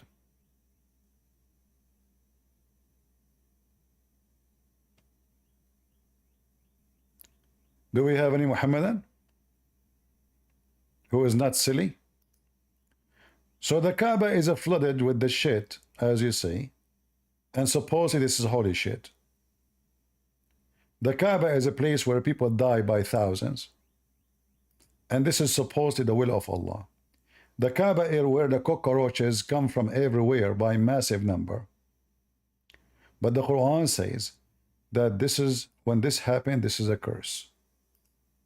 Allah, he cursed the Pharaoh by sending insect, flood. That's what the Quran said. Both things happened, as you see.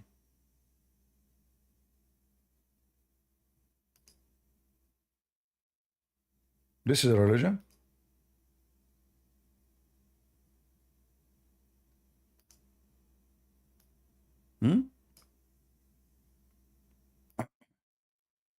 Do we have any Muhammadan?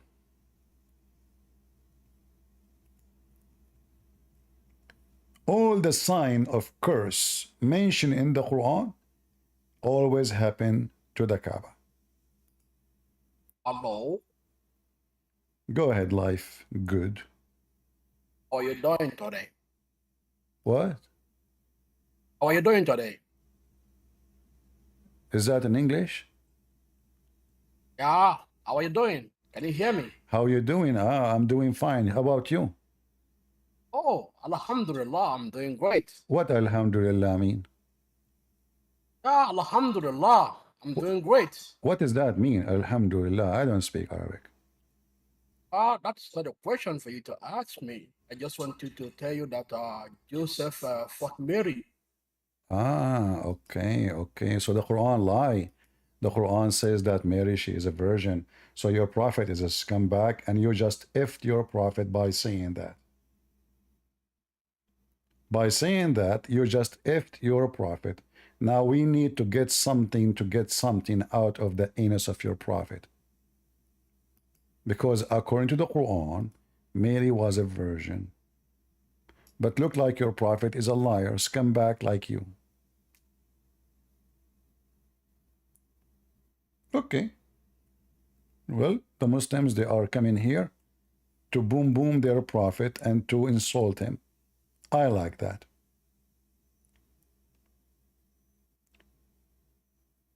Isn't it, this is your stupid Quran, you son of Muta?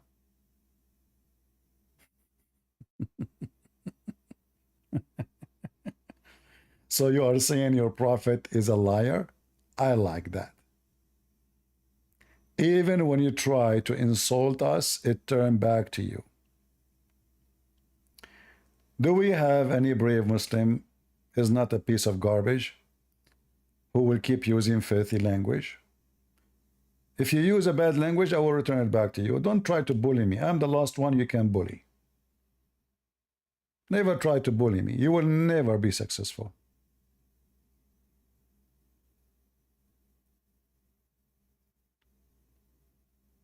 Any Muhammadan?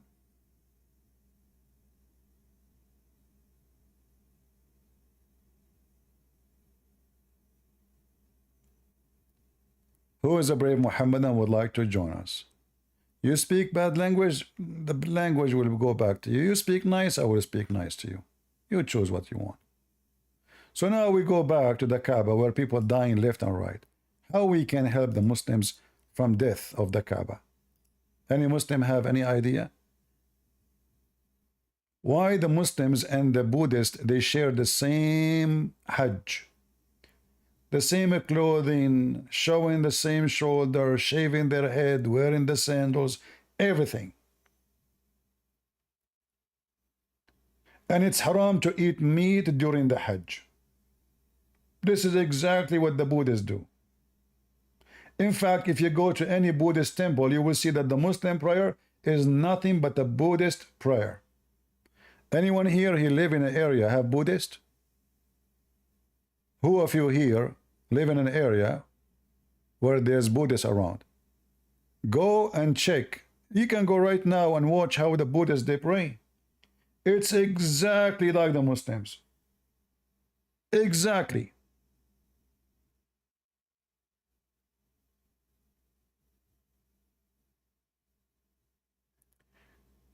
The Buddhists, they have a tree of life. And this tree of life is presenting what? This is a tree of God which is in heaven.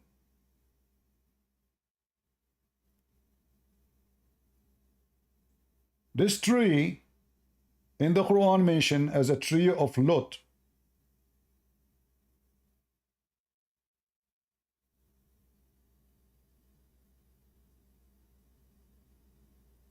This tree is 100 years you go underneath of it. The same stories is mentioned in their books. You go on a tree for 100 years. The leaves of the trees are made of gold. Each leaves is the same and bigger than the ear of an elephant. Under the tree there's 4 rivers.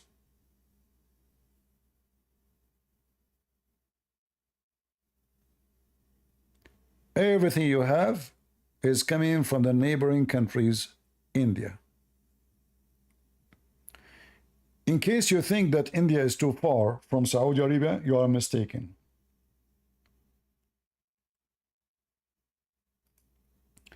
If you look at the Saudi map,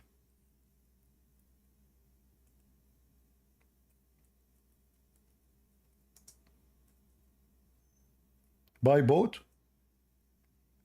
Saudi Arabia, I don't know, maybe it's 2 hours by boat from India only. You can go to Google and you can measure it just to get the correct answer.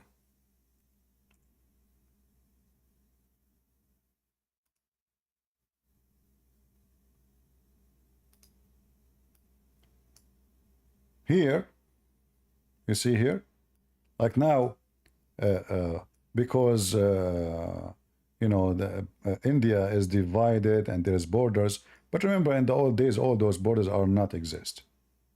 So look how close it is. Very close.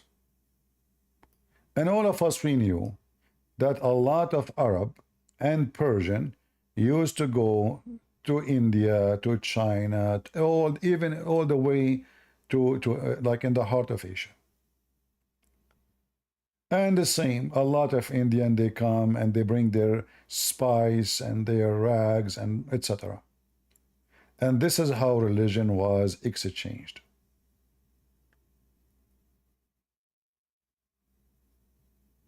Do we have any Muslim except the ones from Senegal?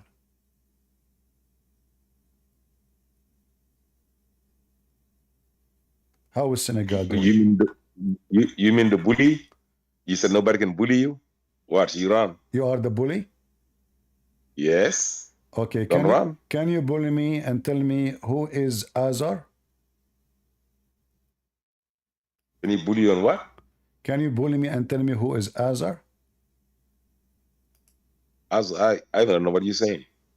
I thought you know the Quran, you speak languages. What happened? You mean Uzair? What? You mean Uzair or the... Huzair? Which one are you talking about? I never heard of a name is called Huzair. Is a guy, his name is Huzair? The Jews said Uzair is the son of God. I said Azar. Oh. I don't know what you're talking about for real. Really? You don't want to bully me in that one? You don't know that I bully you. You do not know that Yeah. Abraham, he said to his father Azar? Yeah, the father of Abraham. You said Isaac. A second ago you do not know, so now you missed your chance to bully me. Now I want you to bully me. Bro. Now, as long as you know what I'm talking about, I want you to bully me. Who is Azar? You just said that's the father of Abraham. So then why you talk? No. I thought you just answered the question. No. Bro, listen, last time you had the 7 hours Who is Azar? live, you cut it down to 1 hour because I whooped the hell out of you. Who is Azar? Who is Azar? Who is Azar? Who is Azar? Why did he? I told you that's the father of Abraham. Why did he cut your life of 5 hours down? Why? Because I whooped the hell out of you. We cut it off. It was a 7 hours live. You took it down to 1 hour. People because I whooped you. People complain that it is too long, so No, I make it short. Secondly, listen, we talk about many things. No. I kept only the topic and those who debated me. No, you did. So then leave the rest out there. Listen. Don't you have it? People know what you do, Don't you have it in your channel? Okay, no, you took it the same time. Potato. Don't you Let's have have it it in back. your, don't Let's you go back to have, the don't debate. you Can have you the black 7 and a hour? black? Don't you have the 7 hour in your channel? I said no. Can you black and a black? Why you don't Let's just have go. it in your channel, you potato, because you aren't proud of it? Because you removed it. You didn't give me the time to download it. No, I gave it time. It take No, 24 you hours. didn't. It take 24 hours to cut it. The whole version was there for 24 hours. It was hidden, No, bro. no, Listen. no. It was not hidden. Let's do it You are a again. potato. Go right now and Let's you do will it see. again. Hold on. You will see the comment after 1 minute, after 10 minutes, after 15 minutes, after 1 hour, after 2 hours, after. Show me where it's cutting. You are a liar. Now go ahead. CP, Tell me, all of your tell me, followers don't waste my are time. wondering. You said you are here coming to bully me. Who is Yes, Azar? bully. Who is Azar? I said that's the father of Abraham. How many times How am I going to you answer the know? question? How you know? Because Allah told me.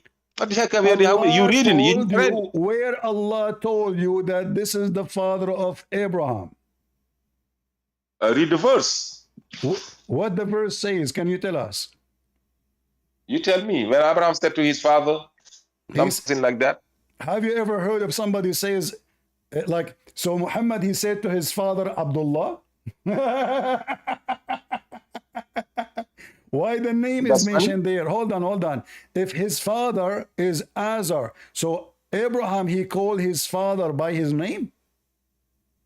You can say, anybody said that. You can say when the wife of what's her name? What Azar mean? What Azar mean? I don't know what Azar mean. I know who is Azar. I thought Allah told you. I say Allah told me that Azar is the father of Abraham. Azar in the Aramaic language means stupid. And those are Aramaic people. Those, they speak Aramaic. So Abraham, he said to his father, Azar?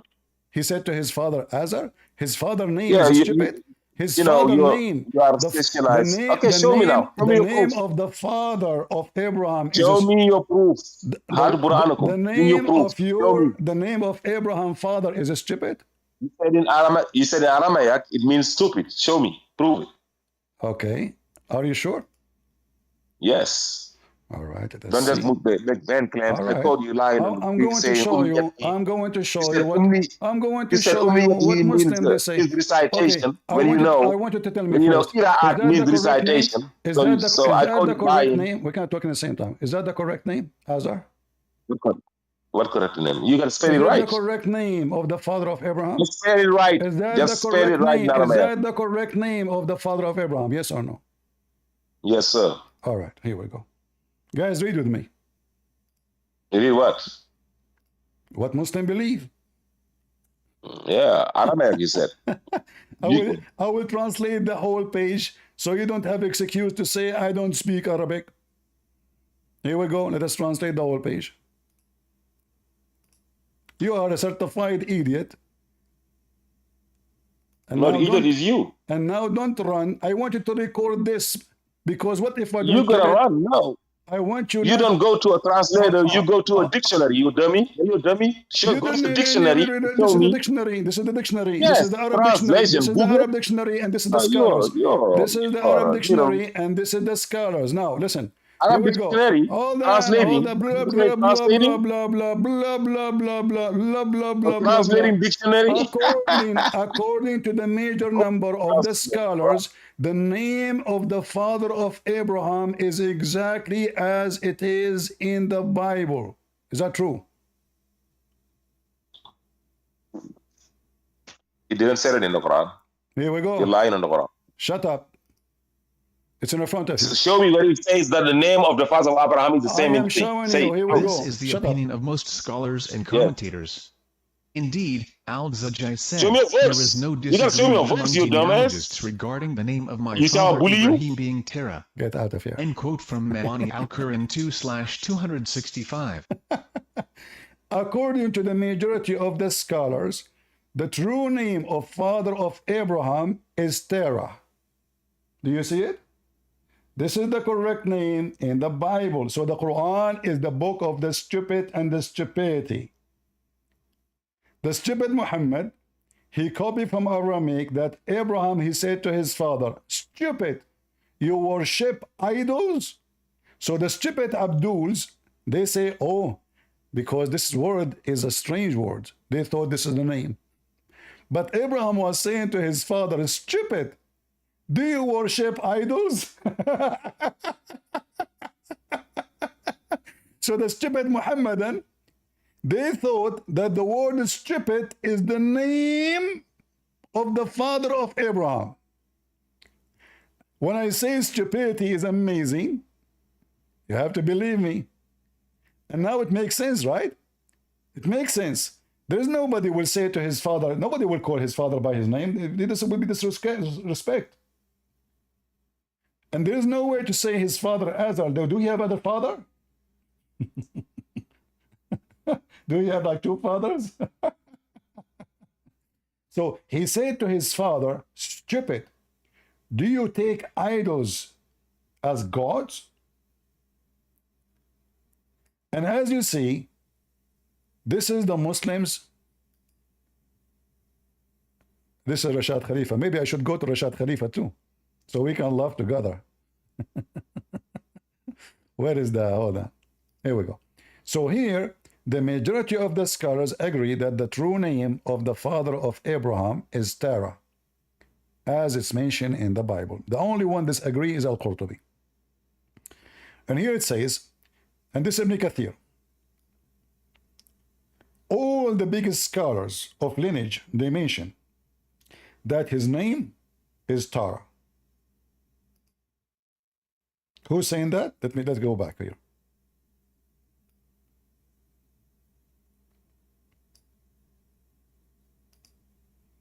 Don't forget to record it, Ultimate Fart, and put it in your... Ibn Kathir, may God have mercy on him, said, the majority of lineage scholars including Ibn Abbas are of the opinion that his father's name is Terah, and the people of the book say Tariq. End quote from the beginning and the end. Now let us go down and show you that this was an insult, like stupid. So if you go down here, let us show you.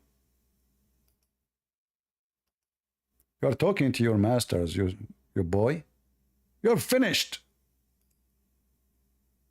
Potato, who do not know how to read this book. You do not know how to understand it. You do not know what we are talking about. So let us see here what it says.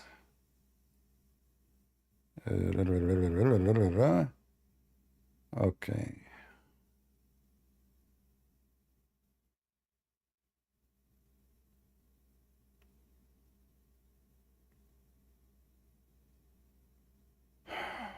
Where it says,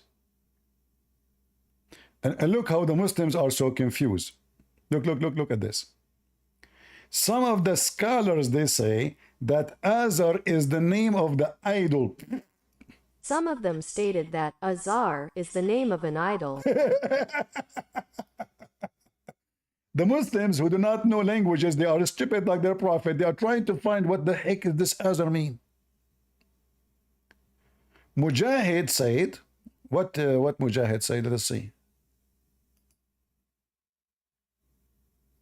As Mujahid said, Azar was not his father, but rather an idol. Uh-oh. but Ultimate Fart, he knew best. Azar is the name of the father. Allah told me. Look, what are you talking about? And here you see this was an insult. So Abraham was insulting his father, saying to him, you are an idiot worshipping idols. Read carefully.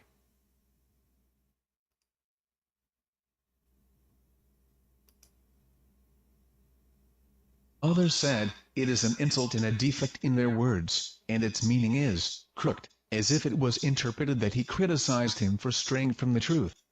End quote from Jamie Al-Bayan 11/467. He said to me, show me from the dictionary. Well, this is the dictionary, Jamie Al-Bayan.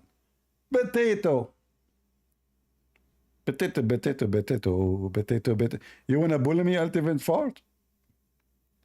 The Ultimate Fart, I advise you, each time you call me, record it from the beginning to the end. And put it in your archive. I want your children in Senegal who they are going to be so white, as Muhammad said, a guy who was an Arab, he came and his wife is white. He's white. His tribe is white. Every single one of them is white. His wife, she gave birth to a boy who is a black. He said to him, Prophet of Allah, my wife, how she give birth to black person? Muhammad, he said to him, do you have a gray camel in your in the camel, between the camels? The guy, he said having the same. But what the heck the same? The camel, this female is sleep with everybody camel. This guy, I mean, just to show you how stupid, awkward the donkey Muhammad, he is a camel.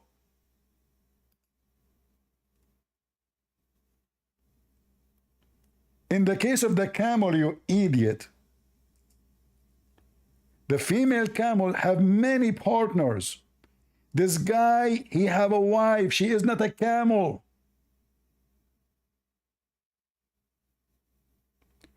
Do you see how stupid Muhammad is, guys? How this will work? So his wife, I'm trying to find you the hadith. How that can be compared to the story of the camel? Do the female camel, she have one boyfriend?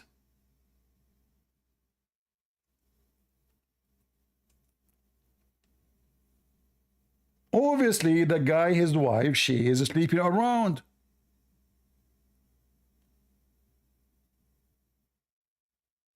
Let me see, I'm trying to find the hadith.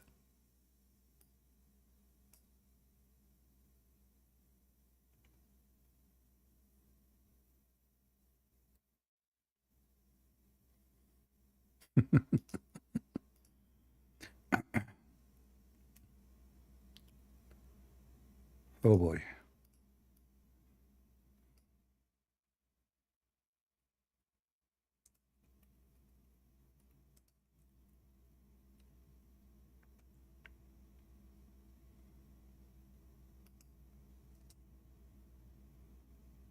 I allow you, Ultimate Far, to come and talk just for entertainment purpose.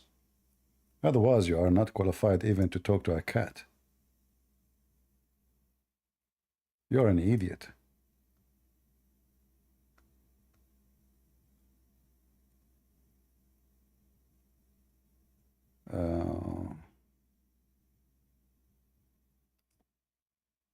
Let me see, where is the hadith? I think we have. Okay, here we go. Read with me and see how stupid Muhammad is. Muhammad now is the Pink Panther of Islam.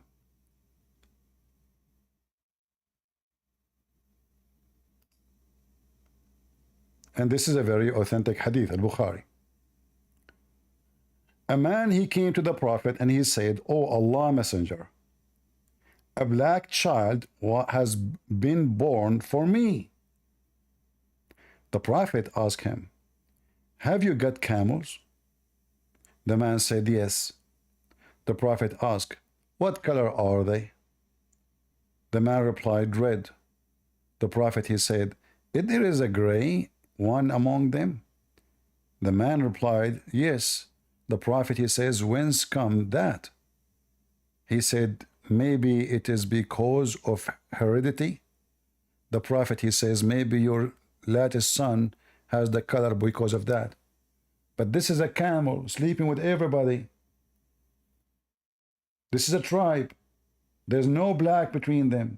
Those are Bani Fazara, pure Arab. All are white. So how did the wife sleep with many camels in the tribe? Obviously, she was sleeping with the slaves. Do we have any Muhammadan?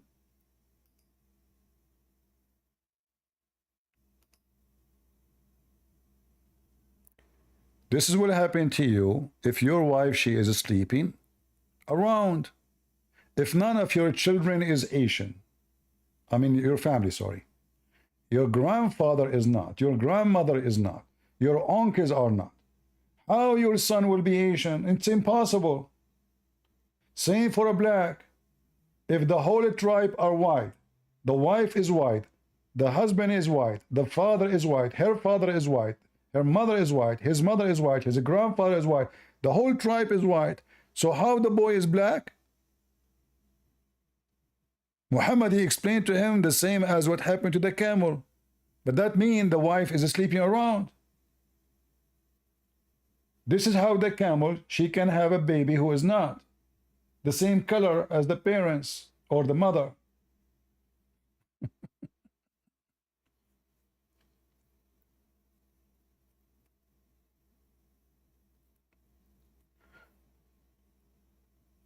Somebody saying to me in YouTube, CP, you should apologize for calling Muslim potato. How disrespectful to the potato. This guy is being sarcastic. Hello? Hello? Hello, hello. Yeah. You have any topic or? So we were talking about the Hajj. You want to talk about this Hajj or about this hadith? We could talk about anything, to be honest. I usually don't debate, like, Can you speak louder? I can't understand. Can you speak louder? Yeah, yeah. All right. Yeah, I said I don't really debate. Okay, you know what? I'm not going to ask you. I'm not going to ask you anything hard. I want you to tell me why you are a Muslim. What is the proof that Islam is from the true God? I'm a Muslim because I feel like it's the most rational religion, and it. What rational mean? What rational mean? Rational means logical religion.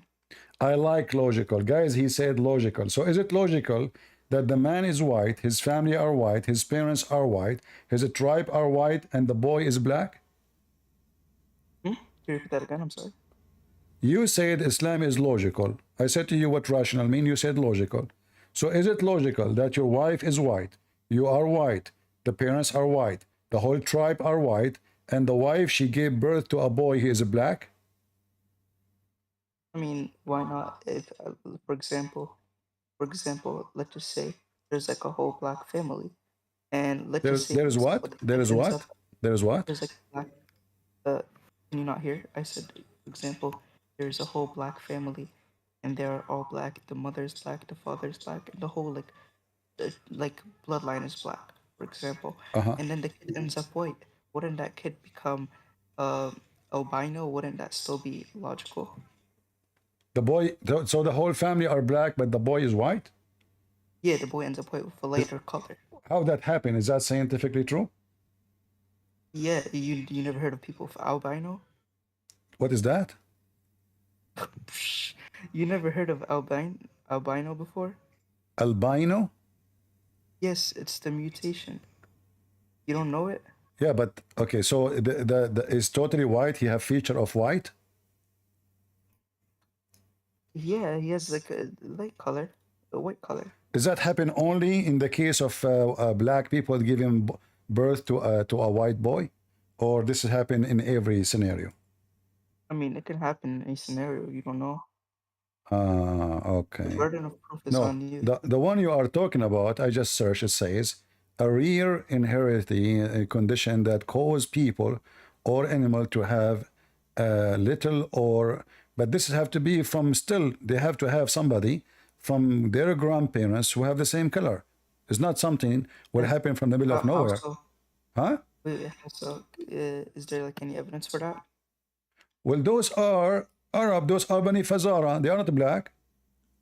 I know, but can you prove like that there must be, like, for example, one of their grandparents to be white? Well, I just searched Google here. It says this. Yeah, but you're just searching up Google. I'm telling you, like, can you give me like evidence? Evidence of what? Evidence that the grandparents has to be white. Well, the color have to come from somebody.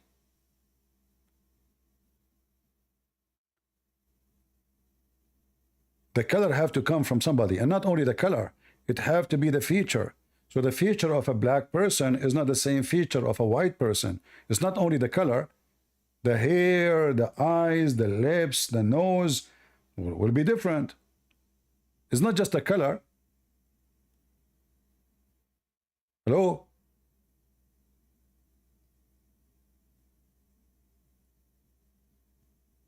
Hello?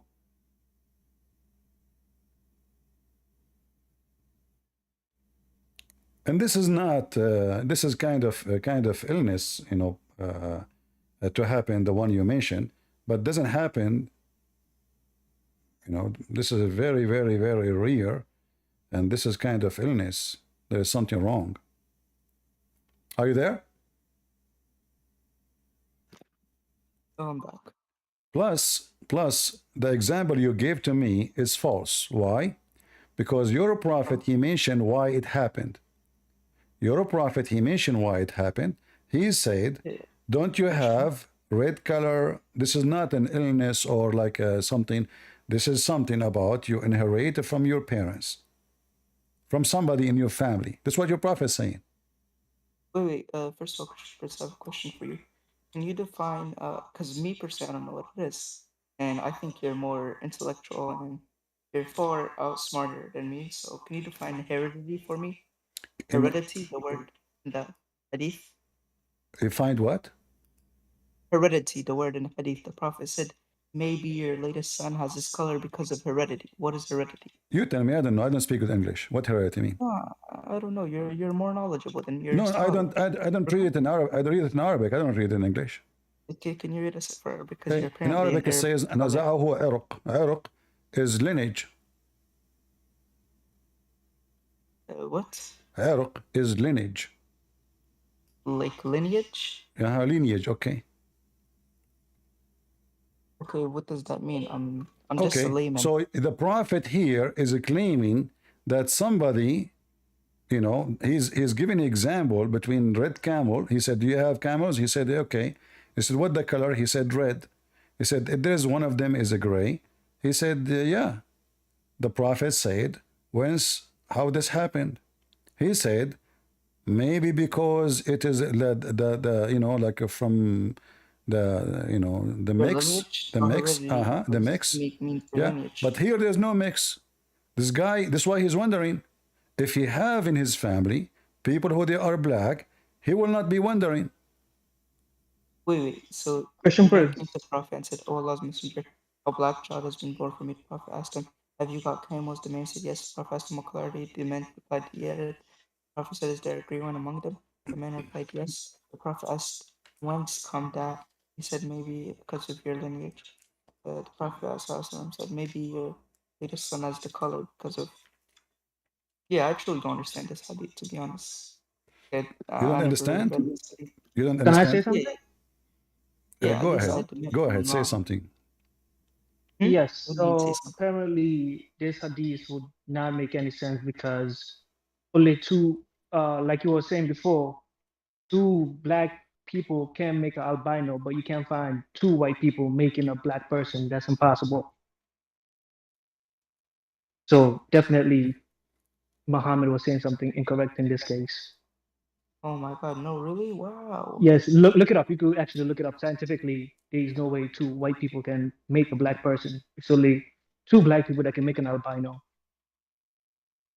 Can there be a genetical mutation?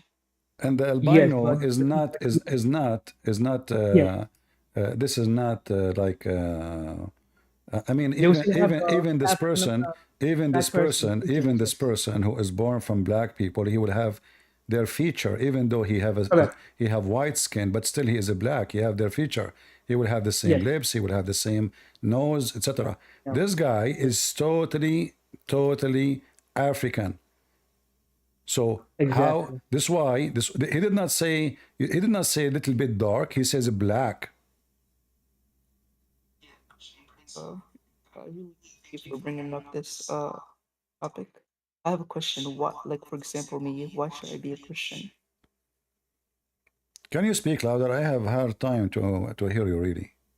Yeah. I have a question. Why should I be a Christian? Like for example, if like I'm inquiring Christianity. I did not ask you to be a Christian. I want you to stay a Muslim. If you became a Christian, I will laugh at who? Why not? No, I will lose the comedy. You know? I want to enter because you are the one who said to me, Islam is logical. So I want to ask you, let us talk about logic. You said you didn't understand this hadith, no problem. Can you give me one thing is logical in Islam? Oh yeah, Tawheed. Well, the word Tawheed does not mean oneness. It means unification. So how, if Tawheed... Allah's names and attributes.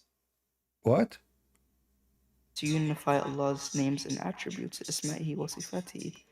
Okay, hold on. So are you saying to me that Allah is not one, so you need to unify him? You're retarded? To unify his attributes and names specifically to his essence, to Allah subhanahu wa ta'ala himself. Well, is his So attribute united with him already or not? I doesn't understand crap, bro. Oh my You God, just said to unify his attribute, right? And you said that, not me. when did I say the word unify? So what it is? Say again. أن توحد أسمائه وصفاته لله عز Okay, وجل but فقط. توحد is an act of unification. How you unify someone is already one. Let me give you an Arabic lesson. It's توحد, not توحد. Not توحد is different from توحد. Yeah, I thought your Arabic scholar. Okay, what does توحد mean? توحد أن معناها أن توحد لله توحد شيء. This is broken Arabic, my friend. You don't say توحد لله. I never heard this before. Are you sure?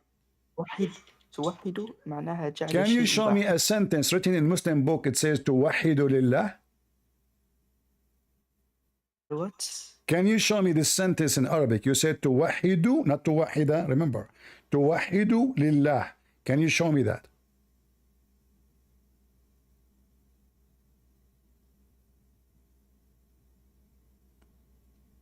Hello?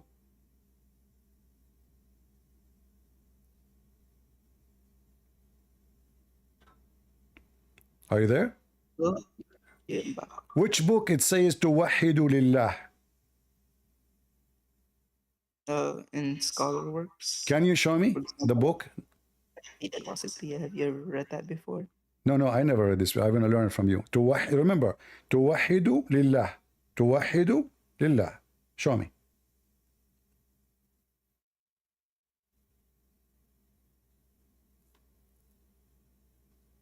We Christian Prince. So I gotta go do something real quick. I'm gonna meet up real quick and come back. Really? Really quick? Yeah. Can't you show me the reference right now? Yeah, I have the book with me. I'll show you the reference when you come back. Okay, show it to me now. I have to go right now. Why you have to go? What happened? Because if you know, I have to go pray. It's a lot of time. Oh, okay. You have to go to pray. Is that logical that if you don't go right now to pray, you will miss it? That's literally, you just said it. You just said it. If I don't pray right now, I'm gonna miss it. Well, this is not logical. If Allah is all-knowing, it doesn't matter what time you pray, He is hearing you. No, but He has prescribed His time. Well, isn't it Allah? He listened to your prayer only in the third part of the night? What? Isn't it Allah? He come down every third part of the night only and say, who is praying to me? Oh, He does. Wait, you made a mistake. You said the only times He comes down is in the third of the night. He actually also comes down on the day of Arafah. Oh, He come down in Arafat too? He do Hajj? Yeah. Yes, okay, so guys, He said Allah, He come down in the day of Arafah. So now, why you want to pray now? Do it only in Arafah. Allah is not the same now. Hello?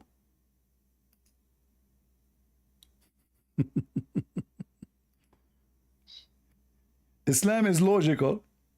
Allah come down. He said, no, you made a mistake. Allah, He come down in Arafat too. What kind of God He need to come down to listen to your prayer?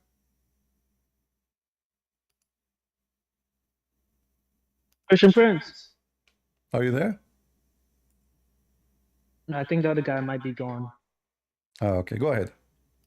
Oh, but I wanted to ask a quick question about I was trying to read the Bible, the books, but then I realized I wanted to ask you, do you have like let's say a recommendation on how to do it? Because I started with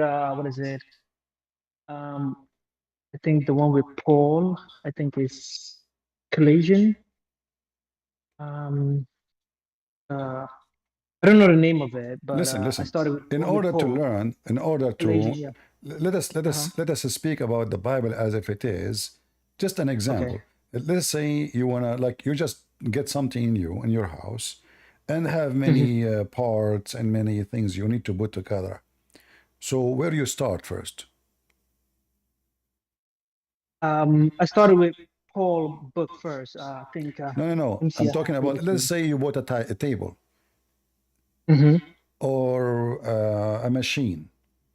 And now they did not send it to you all together. They send it to you like, you know, parts. What the first thing you to do? You look at the manual. Exactly. So the Bible is very well organized book, not like the Quran. So if you want to learn about how people they knew God, you start from the Old Testament, from the book of Genesis. So if you're interested first to know the background of history, you know, then you start with the Old Testament. When you are, let us say, I'm reading the Old Testament, but you know, I want to take a break from history because the Old Testament involved too much with the history between the Jews and even from the time of Adam, going all the way to the Jews, between their relationship with their prophets and their God, when they are bad, when they are good, the bad thing they did, the good thing they did, the evil things they did, etc. That will give you a lot of information about the preparation of the Messiah. Because all the prophets, we believe, they came to prepare for the Messiah. When it's time, the Messiah come, and the Messiah announce himself. People receive him, people reject him, and then the Messiah, this is their last chance, the Messiah will come back in the day of judgment. So if you want to understand the background of the history, you can start from the Old Testament. If you are interested only to know what Jesus did, where he been, what he said, you go to the New Testament. You can start reading from the book of John, finish the 4 Gospels, and then you can go to the book of Acts, see what the disciple and the letters between them, exchange of opinion and letters and experience. So you can learn about what the Christians, the first Christians, they went through during preaching the gospel. Okay. Because what basically got me more interested in Paul is because I went to YouTube and looked at the summaries of each, and then I was and then I found like a more interest in Paul books. That's why I started with Paul. But since you're telling me to start from Old Testament Genesis, then I'll try to do that. Yeah, you see, if you want to read about the relationship from the point zero, you start from point zero. And I believe it's better for you if you read, let us say you can read both in the same time.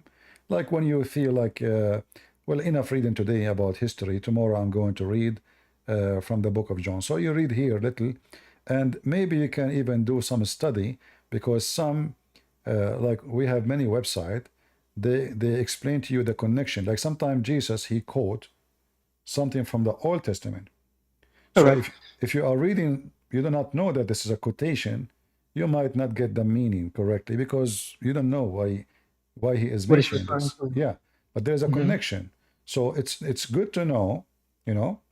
However, it's going to take you some time, you know, to learn and to read. The more you read, the more you learn, and the more you know. And me, myself, I learn always new stuff reading the Bible, even though I'm reading it all my life. If I go today and I open the Bible today and do a little more study, I will find something new I never heard before. For this is the living word of God.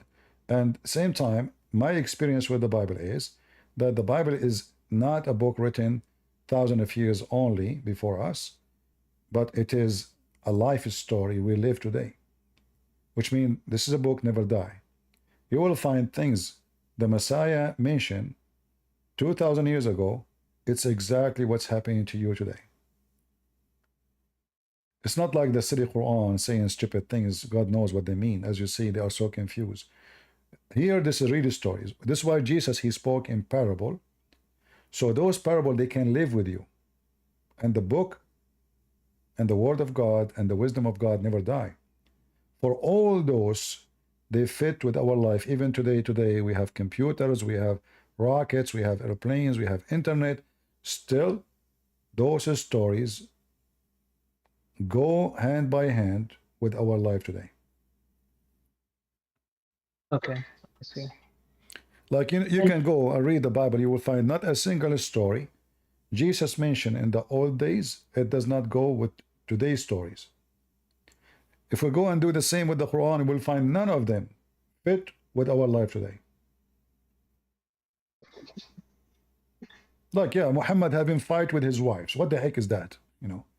So when the prophet, he told one of his wife, the other wife, she told the other wife, and then the other wife, she told the other wife, and then Allah told him some, he hid some, and then the prophet, he said, who told you this? That the wife, she said to him, what is this? What we learn from this? If you want to learn about Jesus, like now Abraham, I asked the guy who called me before, I asked him, what is this? He didn't know what they didn't know who's Abraham. They did not know what Abraham means. They don't know where he lived. The Quran never say anything. Little tiny words about Abraham, and that's it. Who is this guy Abraham? If you type the word Israel in the Quran, you will not find one place says who is Israel. Who is Israel? Have you ever heard of a book writing without giving introduction?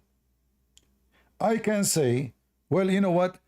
If the person is a mystery person in the history, I can say, okay, maybe he is mentioned some, maybe at that time, but here there's something missing. Suddenly the Quran mentioned a person, his name is Israel. In the Bible you will see that this guy, he have different name, he have experience with God, and he gave him a name, called him Israel. Now we understand who is Israel. In the Quran, how we know who is Israel? No way to understand. And what Israel mean? No way to understand. This is why you see someone like Didat was making fun of the Bible, says, Israel was struggling with the angel of God or with God. It was laughing. But this is what the word mean, Israel. So when the Quran accept the name and adopt the name, the Quran adopt the story. But where is the story? Where is the story of Jacob become Israel? Nowhere to be found. This is why the Quran is useless. You can't understand anything. If now I want to know everything about Israel, who is Israel? If a Muslim will say to me, well, this is, a common knowledge. No, this is common knowledge for the Christian. The only way to know, if you go to our book, either the book of the Christian or the book of the Jews, which is the same. Because for us as a Christian, we accept the Old Testament. So how we know? There's no way to know. So either the Quran is a book of knowledge, or the Quran is an index.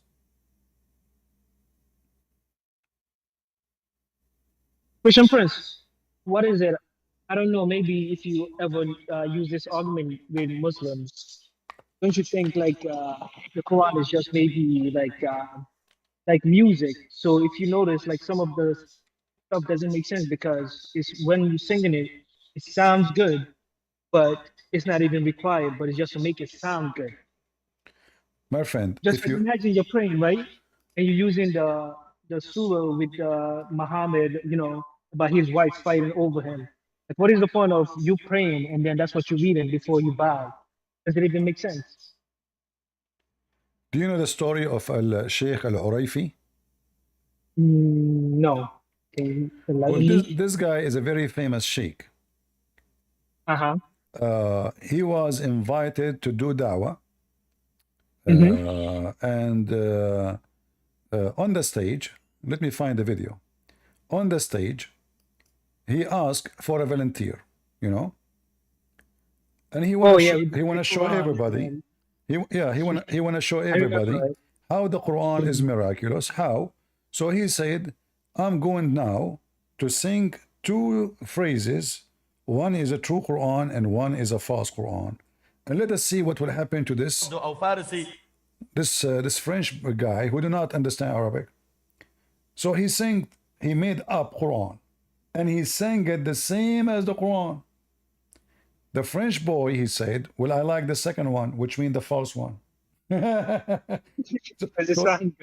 the one who do not know, it sounds Quran. He made Quran on the stage, right? And the Quran, this is how easy it is. Just sing it like the Quran. It sounds like Quran. So the guy, he don't know,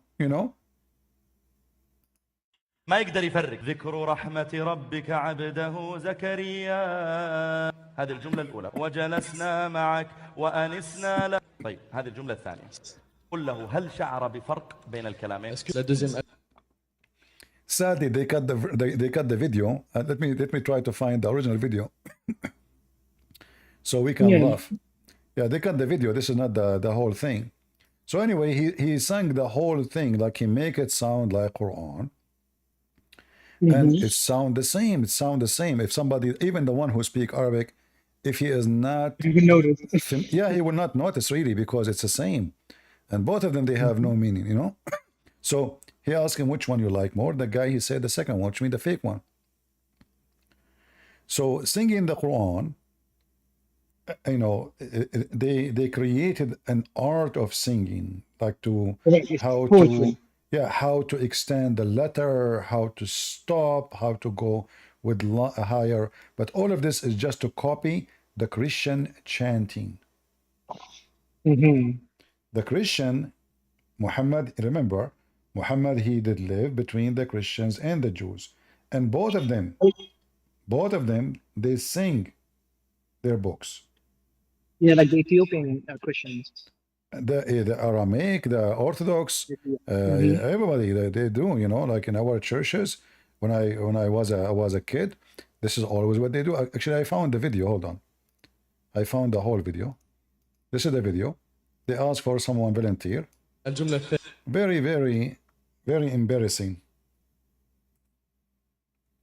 توقف وانت تترجم، ايش رايك؟ نعم ان شاء الله، فقط يعني ان شاء الله فيه خبر يسركم. يسرنا. طيب الان او بعدما تترجم؟ قالوا لي الان. الان يلا. في انسان اظن. طيب انا ودي تترجم بعدين نشوف الخبر. سوف. وعندهم خبر صار لكم. نعم. يمكن يوزعون عليكم على 1000 يورو يمكن. So this is the French guy from the crowd. They ask who, you know, who wanna join. He put his hand up. He don't speak Arabic. He have no idea what Arabic is. And now he will sing to him two Quran. One he just fabricated, the Sheikh himself, and one is a true from the Quran itself. And let us see. You all listen. You will notice there's no difference between them. ما شاء الله ما شاء الله ما شاء الله. I'm very happy to meet you.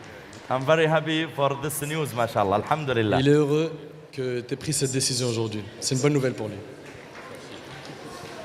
طيب شيخ حاوره ونحن طيب هو ايش اسمه؟ سيباستيان. سيباستيان. طيب اسأله هو كم عمره ما شاء الله؟ T'as quel âge Sébastien? J'ai 26 ans. 26 سنة. 26 سنة. طيب هو جاء إلى هنا لأجل ماذا؟ ما الذي جعله يأتي؟ He asked him, what is your age? I don't know how many of you speak French. What's your age? Is 26 years old. His name is Sébastien. He asked him why you are coming here. Qu'est-ce qui a fait que tu t'es retrouvé dans ce salon? En fait, j'ai un ami, je voulais me convertir déjà à la mosquée. Et en fait, j'ai un ami qui m'a dit qu'il y avait le salon ici. Donc ça m'a donné envie de venir et donc je suis venu. هو في الأصل يعني كان يريد أن يسلم فقال له أحد أصحابه اذهب إلى المؤتمر واعلن إسلامك في هذا المكان. ما شاء الله. طيب ما الذي جاء؟ He said why you came here. He said he wanted to be a Muslim. And they told him, go to the conference and announce yourself to be a Muslim there. So they brought him for advertisement. يحب الإسلام ويأتي يبحث عنه. Qu'est-ce qui a fait qu'aujourd'hui tu t'intéresses à l'islam et tu veux embrasser cette religion? Bah, au début, en fait, j'avais aucune religion. Je pensais vraiment pas voilà, limite athée. Et en fait, un jour, j'ai lu un livre et puis la religion musulmane m'a plu. Tout m'a plu en fait à l'intérieur. هو في الأصل ما كان متمسك بدين معين. Originally he is not religious. He don't care. Anyway, let us go to where he sang the Quran. Let us see. إني وهن العظم من. طيب. تفضل يا شيخ. اسمع الكلام. Ce que ces phrases ont fait sur toi, d'accord? Donc tu vas essayer de lui dire quelle est la différence entre ces deux phrases que tu ne comprends bien sûr absolument pas. So he told him, I'm going to make now two Quran. One is fake and one is real. Let us see which one your heart will feel good to it, will be attracted to it. The real, because supposedly the Muslim, they say, do you remember when Mimi Hijab, he was speaking to, what's his name, Patterson? He started singing the Quran. Patterson was like, what the heck, what this guy is doing? he sung for him a verse from the Quran saying, if somebody heard this Quran, even if he is a mountain, he will collapse. So he sang exactly that verses, and Patterson was laughing, and what the heck is that? Nothing happened. So he wanted to show people that this Quran can change the life of people. Let me sing it for him. He will collapse. He was accepting Patterson to cry. He touched my heart. Nothing happened. And now what happened the same. Look at this. طيب اسمع الكلام الأول. ذكر رحمة ربك عبده زكريا إذ نادى ربه نداء خفيا قال رب إني وهن العظم مني واشتعل الرأس شيبا ولم أكن بدعائك رب شقيا وإني خفت الموالي من ورائي وكانت امرأتي عاقرا فهب لي من لدنك وليا يرثني ويرث من آل يعقوب واجعله رب رضيا. هذه الجملة الأولى قل له. Ça c'est donc la première phrase. طيب يأخذ الجملة. So now this is the first one. He did not tell him which one is the Quran, which not. You know? This is the first. Now the second one. Là maintenant, il va... Now remember, the second one is going to be the fake one. The one he fabricate. Listen carefully how easy to fabricate Quran and to make it sound exactly like the real Quran. In fact, it turned to be better. Anyone who speaks Arabic, he will notice that the sound is way better than the original Quran. On va prononcer la deuxième phrase. Essaye de dire est-ce qu'il y a une différence entre les deux. نحن اجتمعنا في هذا المكان ثم جلسنا في هذا الزمان ثم التقينا معك وجلسنا معك وأنسنا لما لقيناك ثم سوف بعد ذلك نفارقك لكننا سوف ندعو كثيرا لك. طيب هذه. Here we go. Anyone can make Quran. And now he will ask him, which one you like more? The guy will choose the fake one. And this is the embarrassing. الجملة الثانية. Ça c'est la deuxième phrase. قل له هل شعر بفرق بين الكلام. Did he feel any different between the two? Did he feel? Because remember, he is pointing about something you will feel. This is the word of Allah. Did you feel? And remember, this guy, he already become Muslim now. This a French boy supposedly already become a Muslim. Obviously he's a fool. So did he feel anything? So now he will choose the fake Quran. Listen carefully. Est-ce que tu as ressenti une différence entre les deux phrases? Est-ce qu'il y en a une parmi les deux qui a peut-être touché ton cœur? Voilà, la deuxième. He said his heart felt for the second one. My heart felt good for the second one, which is we sat with you, we ate with you, we shared with you, and we meet together, we eat with you. So let us, eat together, and Allahu Akbar. Okay, he liked the second one. And look what will happen to the face of the sheikh when he heard that he liked the fake one more. La deuxième, الجملة الثانية. ارتاح إليها. طيب. Everybody is dying laughing, even the Muslims. Did you hear the crowd? Listen. فرق بين الكلامين. Est-ce que tu as ressenti une différence entre les deux phrases? Est-ce qu'il y en a une parmi les deux qui a peut-être touché ton cœur? Voilà, la deuxième. La deuxième, الجملة الثانية. ارتاح إليها. طيب لماذا؟ Pourquoi? Even the Abdul holding the microphone, he died laughing.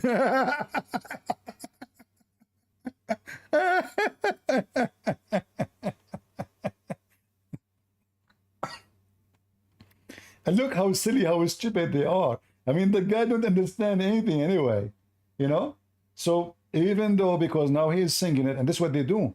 They bring you someone who have a nice voice. I mean, if a person have a nice voice, even if they sing about shit, there's songs have the F word all over the song. People, they sing it. You bring somebody, add some music to it, add some tone to it, and have a nice voice, and then people will like it. It's not because it's from God. In fact, the Quran says that those who try to make eloquent speech are shaitan.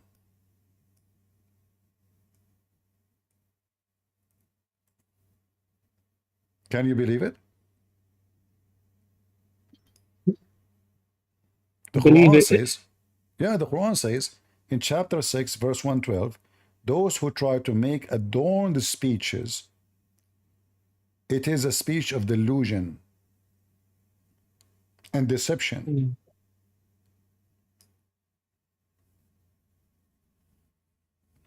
Mm. Another question too. Okay, go ahead. Why didn't Muhammad ask Allah to send the Quran in different languages for him? He asked for dialects, but he should have asked for different languages. Then it would be more believable. You know, Because this is a good question. You see, because it doesn't even make sense how you can only talk to God in one language. What's the sense of that? you know, when I was a kid, I don't know, maybe I was a teenage or, you know, so I asked a teacher, this guy is an idiot. And you know, Muslims always they take opportunity to make fun of Christianity. So he said to me, it was like a class about English. So he said he's making mistake. This Christian guy making mistakes in the English. Looked like Jesus did not make him speak in tongues. You know, he said that to me. You know, and I'm a person. I don't care if you're a teacher or not. When you step on my foot, I will give you what you deserve. So I said, well, why Allah did not make Muhammad speak in tongues? He looked at me. You should see his face. His face turned yellow. He froze. He froze in his place. He said, first of all, the story in the Bible about Jesus making his disciples they speak in tongues, there's no proof of it. I said, well, this is a story exists in your books. Isn't it Ibn Kathir, he mentioned it? The second I mentioned that, he said, well, Ibn Kathir does not mean that he is truly a knowledgeable person. He might be making mistakes too. We are a human, we make mistakes. So I said, are you making mistake now by insulting me? Claiming that Jesus did not make me speak tongues. Somebody told you I'm a disciple of Jesus. Jesus, he gave his disciple opportunity or ability to speak in tongues because they are going to be his disciple. So why Prophet Muhammad could not, neither him or his companion, to do so? He said, okay, sit down, don't make a drama about it, sit down, sit down. I was joking with you, okay? I was not even, I'm just joking. You made a mistake here in the grammar, that's all. Sit down, act differently. So according to the Muslim books, that the Messiah, the disciple of the Messiah, and this, by the way, will refute the lies of the Muslim when they say that Jesus was sent only to the Jews. The Bible says, I came to my people and my people rejected me. But the Bible says too that the Messiah commanded, and he says, I have a flock out of here. I have sheep out of here. So not only the Jews, but this is the book of Ibn Kathir, Al-Bidayah and Al-Nihaya, volume number 2, page number 119. Here it says, let us go down.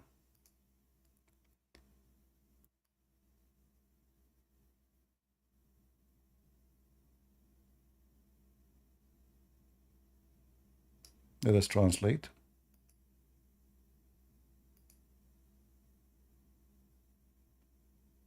Before Jesus, peace be upon him, was exalted, he instructed the disciples to call people to worship God alone, without partners, and appointed each one of them to a group of people in one of the regions of the Levant, the East, and the Maghreb. They mentioned that each of them began to speak the language of those to whom Christ had sent him. More than one person mentioned that the gospel was transmitted from him by 4 people, Luke, Matthew, Mark, and John. So as you see here, the Messiah, when he commanded his disciple to go and teach and preach, according to their stories, the Muslim side of the story, they said to him, how we are going to speak different languages? They went to sleep, they woke up in the morning, they found that each one of them speak different language. In the same page, actually, we see Ibn Kathir is speaking about Paul. The Muslims always, they insult Paul. They say Paul is the one who corrupted the Bible. Paul is the bad person, etc. But the truth is that in their books mention that Paul is a great messenger of Allah. In fact, he was sent by the Messiah himself. Let me give you the link so you guys, you can save it. Maybe somebody can shorten the link and post it in YouTube. Here you see the story about Paul. Let us see.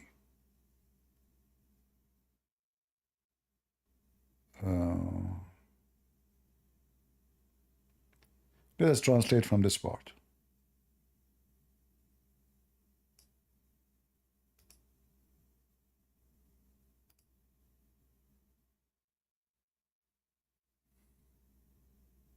Among the people of Damascus who believed in Christ and believed him was a man called Dina. He was hiding in a cave inside the eastern gate, close to the crucifixion church, for fear of Paul the Jew. He was unjust and oppressive and hated Christ, and when he brought him, he had shaved his nephew's head when he believed in... Oh, sorry, I stopped it by mistake. So anyway, he's talking about Paul. Paul is coming after his nephew. His nephew became a Christian. Paul was a Jew. Paul is a Jew who is chasing the Christians. He was unjust, oppressive, and he hated Christ. And when he bought him, translation is not accurate. So they are talking about the nephew of Paul who became a Christian. So he shaved the head of his nephew because he believed in Christ, and he tortured him. Then he stoned him, which means he killed him, until he died. May Allah have mercy on him. Remember, this is Ibn Kathir saying that the nephew of Paul, may Allah have mercy on him. When Paul heard that the Christ, peace be upon him, had headed toward Damascus, he prepared his mules and he went to kill him. So the Messiah now is targeted by the hitman Paul. He met with him in Kawkaba. Kawkaba is a location close to Damascus. When he, very close, like it's inside Damascus right now. He faced Christ's companions. An angel came to him. Listen carefully. An angel came to him. Who is the angel? He is a Christ's companion. He came to him and he struck his face. The angel, he struck the face by the tip of his wings, and he blinded Paul. So when Paul saw that, he felt like believing, which means Paul decided to become a believer. So he came to him, which means he came to the Messiah, and apologized for what he had done. And he believed in him. And the Messiah accepted him and asked him, so the Paul, he asked him to wipe his eyes so that God would restore his sight. So he said to him, go to Dina in Damascus. This is the guy who became a Christian. So as you see here, the story, in Muslim books, they are not speaking bad about Paul. So where this Paul agenda is coming from? Paul is the one who corrupted the Bible. Paul. So when Muhammad, they copy stories from Christianity, they made it way harder to the stupid Abdul to attack us. Because if the Messiah, the angel of the Messiah, he made Paul blinded. Why Muhammad did not make his angels make everybody blind so they can believe? Why the angels are fighting for the Messiah, but they are not fighting for Muhammad?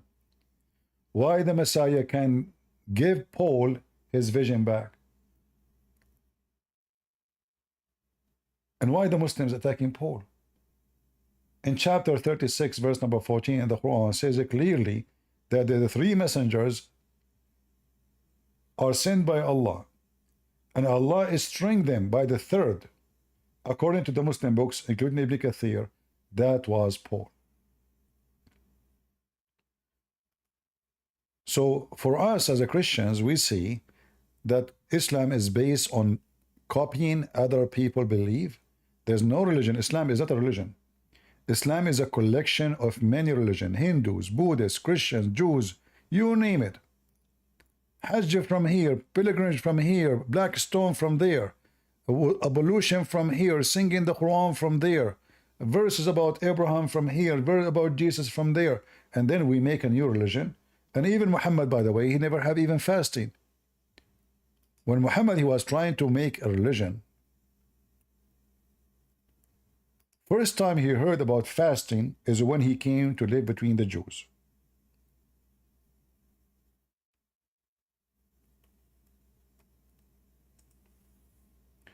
He never heard of fasting before. Now, in the Islamic reference, you know, is really contradicting each other. Like here you see, obviously there's 2 days, they call them the same name, Ashura. Quraysh used to fast the day of Ashura in the pre-Islamic period. And then here we ask Muslims, okay, Muhammad was fasting for who at that time? And why he was fasting Ashura? You read other reference, you will find something totally different. Let me show you.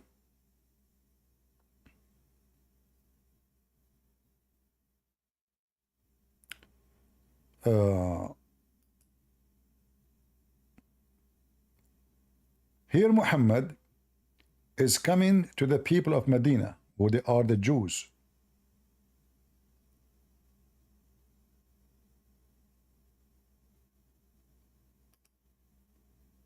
Muhammad, he asked the Jews, what is this? Why you are fasting it? They said to him, well, this is the day where Moses, he crossed the sea. Let me show you, I'm trying to find the hadith.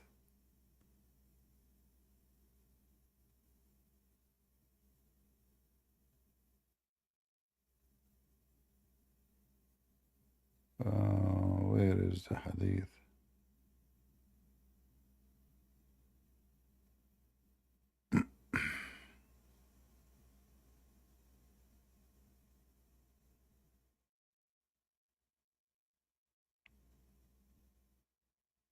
Give me a second. This website is really messed up. It's give you everything about the same.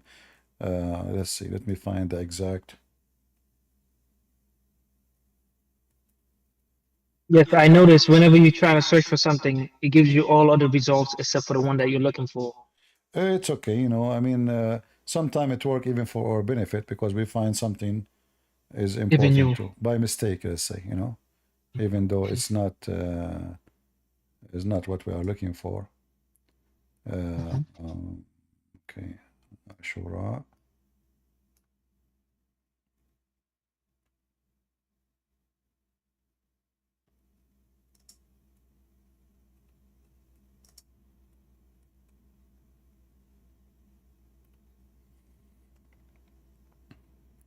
And actually, this story here will expose Muhammad big deal, because Muhammad suddenly, he just heard about it, you know. He just heard about this fasting. Suddenly he said, well, we are, you know what, more close to Moses than you. Saying to who? To the Jews. Suddenly Muhammad is more close to Moses than the Jews. And he hijacked the fasting of the Jews. Here we go. The Prophet came to Medina and saw the Jews fasting on the day of Ashura. He asked him about that. You see, he did not know. How he is a prophet of God, he did not know a fasting of Moses? Why he did not know? His God did not tell him? No, he did not. So the Jews, they said to him, they replied, this is the day which Allah rescued Bani Israel, which means children of Israel, from their enemies. So Moses fasted this day. The Prophet said, okay, we have more claim over Moses than you. So the Prophet fasted on that day and commanded the Muslim to fast that day. As simple as that. It's not his God told him to fast. He did not receive verses from Allah. He's just clearly copying the Jews. Shouldn't Muhammad ask Allah if this is right? What if the Jews are lying? What if they are fabricating? You take it blindly. And not only that, Muhammad claimed that the day of Ashura, if you fast it, is going to erase your sin for a year, all the year. Let me show you.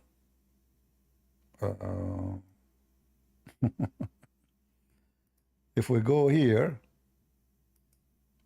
I mean, he just learned about the fasting from the Jews. Suddenly, Ashura, if you fast it, it erases all your sin for a year. Where do you get this from? Maybe he negotiated with Musa's again to get how many days he can get to be forgiven. You know, I mean, the story is a fabrication. You just learn it. Shouldn't you, like, is your God told you that? No. And then later, Muhammad, he abandoned it. He came with Ramadan, so he stopped fasting Ashura. You know, he became it. It's up to you. You wanna fast it, or you don't wanna fast it. It's up to you. But I'm trying to find the hadith about if you fast this day, is going to erase your sin. Here we go. The Messenger of Allah was asked about observing a Sawam fast, Ashura, the 10th of Muharram. This is the same, Ashura. He replied, it's an expansion for sin of the preceding year. Expansion of the sin. So it's going to erase your sin for the previous year. Just for fasting one day, he just learned about it. He just learned from the Jews. Suddenly, if you fast this day, is going to erase your sin, all of it. And look how many days will erase your sin the previous year. I mean, we will be out of sin. Look, Abu Qatada al-Ansari narrated that the Messenger of Allah was asked about fasting on the day of Arafah. All right. In the ninth of month of Dhul Hijjah. He replied, fasting on the day of Arafah, the same will erase your sin for the previous year and the following year. Look at this. So now I can sin for the sin I did last year is gone, and the sin I'm going to do next year is gone. You fast one day, you have a license for sin for 2 years, the previous one and the coming one. And then he also asked about the fasting of the day of Ashura, the 10th of Muharram. He replied, fasting Ashura, the day of Ashura, is going to erase the sin for the preceding year. You see it? I mean, how easy to get rid of sin in Islam. Is that why those stupid people go into Hajj to die?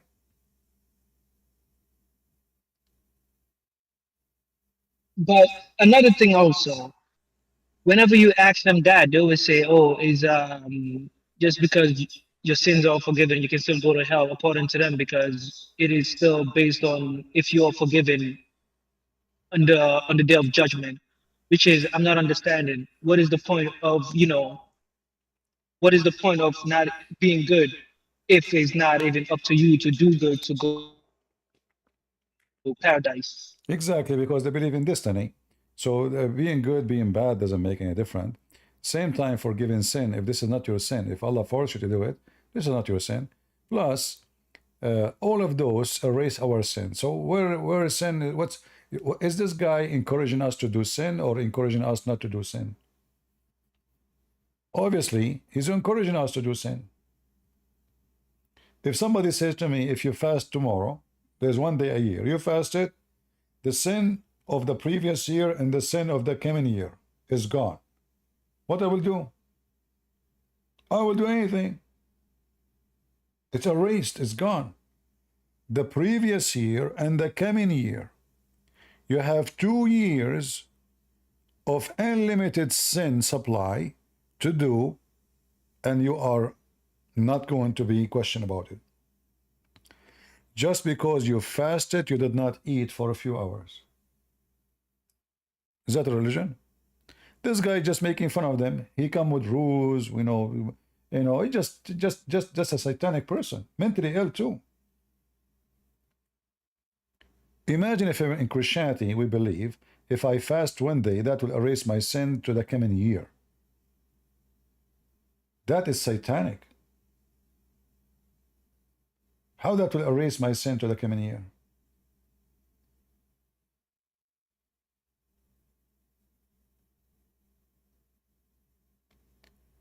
Do we have any So Muhammad? isn't Yes. I was gonna ask you one more comment. Isn't abrogation the proof that someone doesn't know anything? Because if you're abrogating something, that means you're not all knowing. Abrogation happened because Muhammad, he is ignorant, and when he do something, he do not know what will happen next. So when he noticed that what he just gave them is not working, he abrogated, and he claimed it's an abrogation from Allah. But based on your question, you are saying Allah do not know, because why he is making something now command? Don't you know that it doesn't work? It's the same. Obviously, there's no Allah. Allah did not give Muhammad any of this. As you see, where Muhammad he got this. Arafah, if you fasted, is going to erase your sin for the last and the coming year. Where he gets from?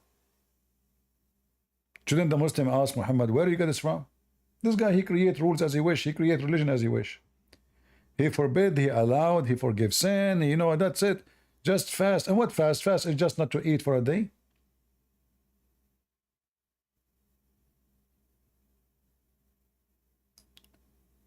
So did you decide to, last time we spoke, you left Islam, correct? Yes, I can say yes All right. to that. Definitely. And now you are reading the Bible to see if you want to accept Christianity, correct? Yes, correct. Just like I was telling you, I do a lot of research, so I would definitely, I was just asking you for some guidance and see where to start because, like like you noticed, I started maybe too fast. Maybe I should have just read the manual, but there isn't any manual for me to read. That's why I was trying to get on the show again, so I can ask you the question about giving me some guidance. You see, we are, as Arab, we never use the manual. And because of that, at the end, after we install something, we find like some extra screws. And even we might find extra parts. We say like, what is those for? Like what is this? And we claim that we are the one who make it better without them. And later the thing broke. So don't listen to the Arab, what they say to you about God. The God of the Bible is different.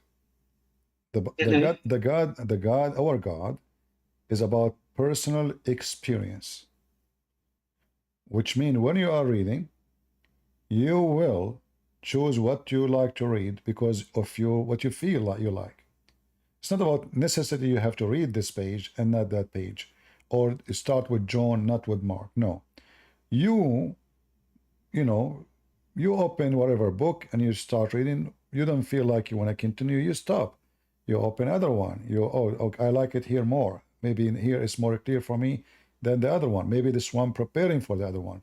So it's about personal experience. When you feel you are connected, that is the book you should continue reading and try to understand it. It's not about just reading, because we can read and still we don't understand. We can read and we believe not. If we don't have personal experience, like if I ask you now, without telling me which country you're from, but if I ask you, do you like the house where you are born? Me, so I'm not really from the country that I was born in. So right now Okay. I'm in the U.S. I see. Okay, let us make it simple. Do you like the memory of you when you were a child with your parents? Yes, I would say yes. All right. But what make it a memory will stay in your head forever, maybe? I would say right now is because I still see them, but I'm not sure. Like, let's say maybe if one of them pass away, then I can have like, you know, something that I can remember, like I can have forever. But since they are still with me, it's like we are still making new, you know, moments. So So I it's can't say. so it's your personal experience with Mm-hmm. two individual. They are just a human like everybody, but because Correct. they meant something in your personal experience in your life, they are staying in your memory. It doesn't matter how old you get. And the same Yes. as the Lord of the Bible. There's many lords you meet in life. There's your boss. There's the owner of a store. There's the one you work for him. There's the government. There's the police. There's everybody. Everybody is bossing you. Mhm. But there is one person you can have a personal relationship with. The rest are just bossing you. The rest, they are just seeking power, seeking control, tell you do this, don't do that, and they go after you. There's one person you can have personal relationship with, and he can stay with you in your journey in life as long you decide to welcome him to be with you. And this is the difference between Christianity and others. So in Islam, when they pray, because they have a duty to pray, like the guy, he have to go, because if he don't go, he have a problem, you know. In Christianity, no. You pray when you feel, even though Christians, they pray many times a day. If you go to many monasteries, they have a prayer many, many times a day, not only 5, not 6, not 7. I mean, they pray before everything. Like once I went to a Christian monastery, and I was wondering, I mean, this is really tough life. I mean, those people, they do farming, they take care of the trees, they work hard, they don't take donation, they don't take anything. Everything they do is to support themselves. In the same time, before they go to the farm, they have to pray. They wake up the first thing in the morning, like almost 5 a.m. in the morning, praying. After praying, before the breakfast, there's a prayer. I could not really stay with them. I could not. This is not for everybody. This is for somebody. All his heart really is giving himself just to the Lord. They do nothing. They enjoy nothing in life except enjoying being men of God. They isolated themselves from anything. Women are not even allowed to enter the monastery. No TV, no electricity, nothing. All what they do, work, pray, work, pray. And the work is to support themselves. So they sell their honey, they sell their grape, they sell whatever fruits they have, whatever product they do. And people buy from them because it's amazing product. Product made by true heart of a true people, no cheating, no false things. Absolutely wonderful.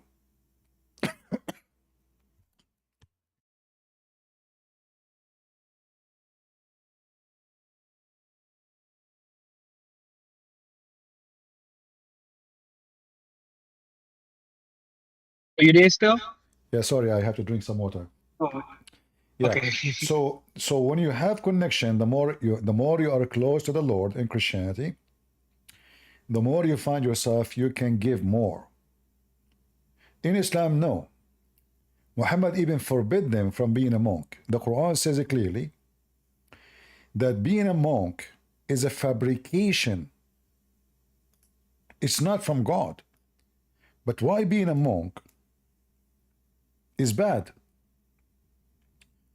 What is exactly is bad about it? If somebody decide to devote his life to God, how that can be a fabrication? You find that in chapter 57, verse number 27.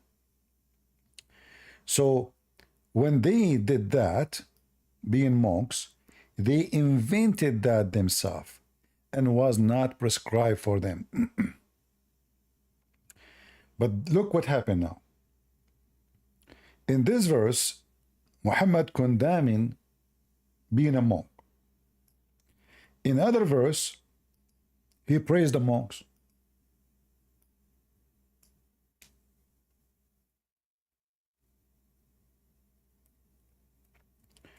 This is how stupid this man is. In chapter 5 verse number 82 says that there is good Christians because among them there's monks. So in one verse, Muhammad, he claimed that the best of the Christians is the monks. In other verse, it says that this is a fabrication. Well, if it's a fabrication, that means those people are liars.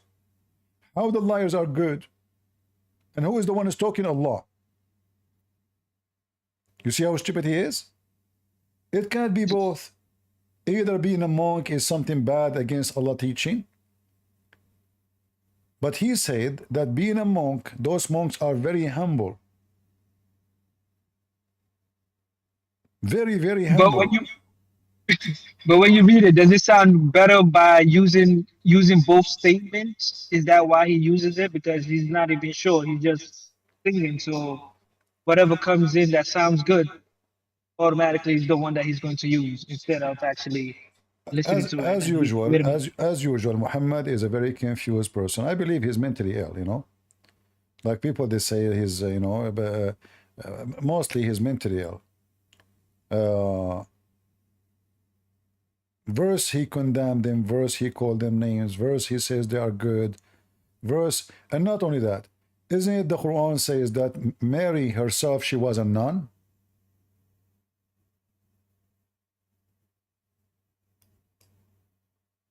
Mary herself, she was a nun. So if being a monk is against Allah, how Allah accepted Mary mother offer that her daughter, the baby she will give, is going to be a monk?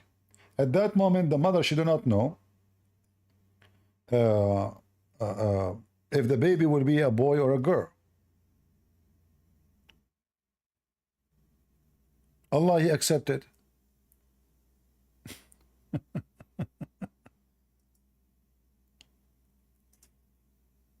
Do we have any Muslim?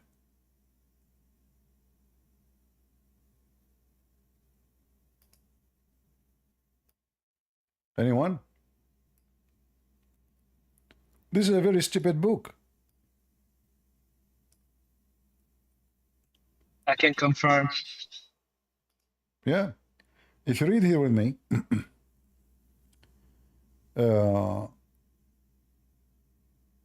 read with me carefully. Chapter 3, verse number 35. It says, remember, when the wife of Imran, and again Muhammad is a poo-poo, he's making a mistake. Imran is the father of Moses. He thinks he is the father of Maryam, which is Maryam, the sister of Aaron, and the sister of Moses. So she said, oh my Lord, I have vowed to you that child in my womb. Do you see it? Dictated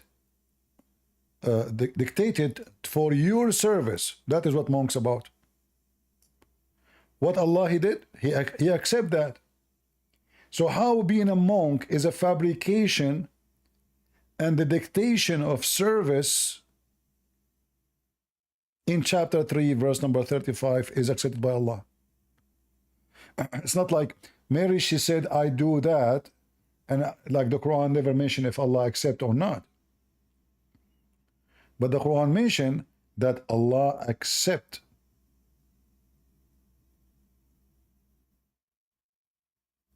Maybe they forgot to abrogate this part. So then when she gave birth to Mary, according to the Quran, Mary, she lived in a secluded area because now her mother, she vowed that she will be servicing God. She will not get married. She will not see men. She don't see people. She live alone.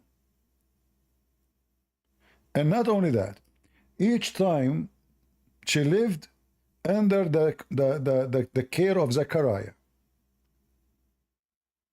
If you ask Muslims who is Zechariah, they will give you a different story, but we will go with it later. So she lived under the care of Zechariah, who is supposedly the priest of the temple. And where she lived in al mihrab, but the Jews don't allow women even to enter the mihrab. How she go there? Let it go. So she live in the mihrab, and nobody is allowed to see her. No human. The only one person he go inside is Zechariah, the old man. But each time Zechariah he enter upon Mary, he find a lot of food in her room. So Zechariah says to Mary, where you get this from? She said, this is from Allah. Well, why Muhammad mother, his mother, no, Allah is not giving her food and grocery, and you know, what is that? Allah know best. Oh boy. And according to the story, Zechariah, who is supposedly the father of John the Baptist, according to the stupid Quran, Zechariah then he prayed to Allah to give him children too. Suddenly, because he saw what Mary is doing, said, "Oh Allah, give me children," you know. And then the story, the angels they came to him, etc. Muhammad is just a thief. He stole from the Christian, from the Jews, from the Hindus, from the Buddhists, from the Sabian, from the Zerdusht, from everybody. And he put them together and he come with a new religion. It's called surrender, which means Islam means surrender.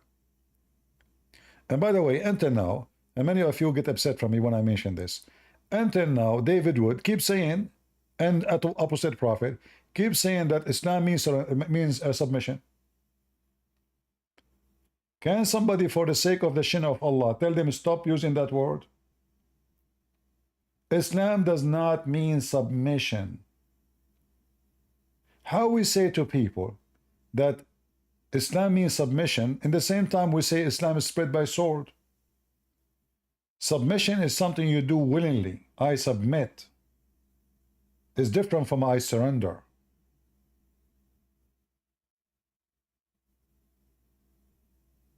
Correct? Until now, even when debate Muslim, they say submission, submission, submission. We have That's the tons new of evidence. interpretation. That's why. Huh? It's a new modern interpretation. Yeah, but we should not. I mean, you know, I understand Of course. they don't speak Arabic, they don't know, but I don't know, maybe arrogant, maybe just being proud, they don't want to admit that this is wrong. I mean, we should not stay with our wrong. We are copying what the Muslims say, which is a lie, because that will make Islam look better. When you say submission, it means the person is allowed to be or not to be. But we know even if you leave Islam, they will kill you.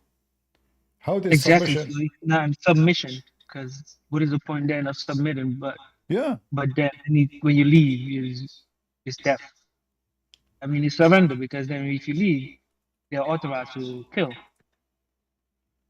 We have tons of verses in the Quran that speak about that Quran or that Islam means submission. As an example here, and this is a verse always quoted by Lili Dawa, you know, the Arab they say, we believe. This is what the Arab they said, we believe. Say, you don't believe, you believe not. But you can say, the Quran saying to them what they can call themselves. We have surrender. What is the word surrender here? Aslamna. We become Muslims.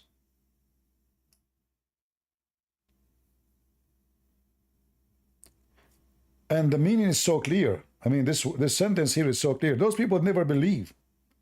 Even it says that faith never enter your heart. So did they submit or they surrender?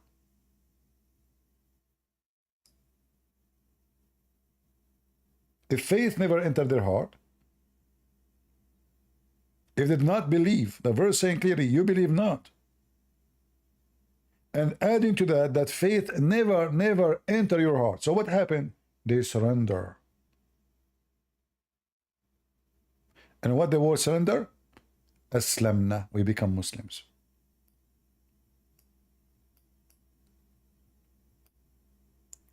I hope all the Christians who are using this term or this word, they will stop using it, and they will learn not to be arrogant, you know, going against what they say. Because when you say Islam means submission, that means everything you said about Islam is spread by sword is a lie.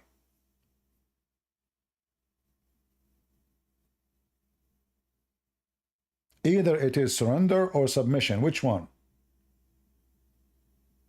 You will notice that the Muslim, they use the word surrender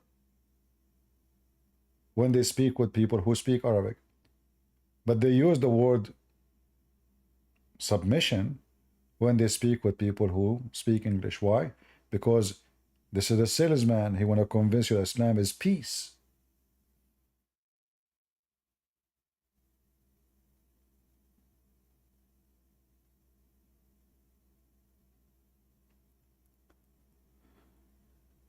Do we have any Muhammadan?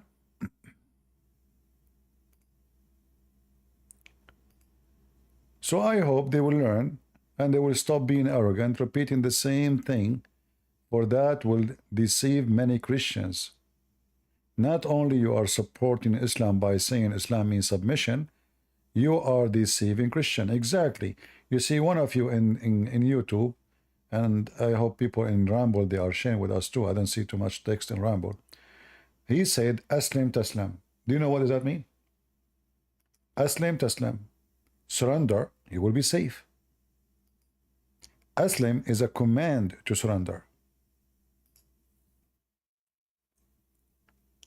Muhammad, he sent a letter to the ruler of Jerusalem saying to him, Aslim Taslam. Aslim Taslam. Taslam means you will be safe. Safe from what?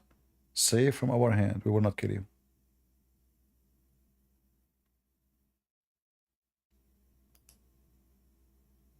Look at the translation. So the Prophet says to him, Aslim. Translation here saying, enter Islam. You will be safe. Safe from who? To understand that, read with me. Muhammad, he says, I've been commanded to kill all mankind until they say there's no God but Allah and there's no prophet but Muhammad, and they do as we do, we pray as they pray, they eat as we eat, they fast as we fast, and then and only then they are safe. Their blood is safe from my hand. All those hadith, you see them? If you want your blood to be safe, not only you have to say Shahada, you have to do everything as Muhammad he said, all the commands. And all the command is not about being good, it's about you fast as we fast, you eat as we eat, you forbid what we forbid, and you say the Shahada. That's it. And then, and you pay zakat, don't forget, you have to pay the money. And then, if you do so, you are safe from my hand.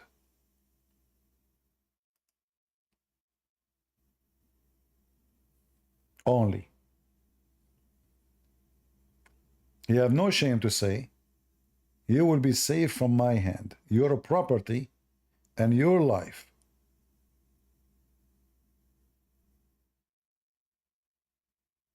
will not be safe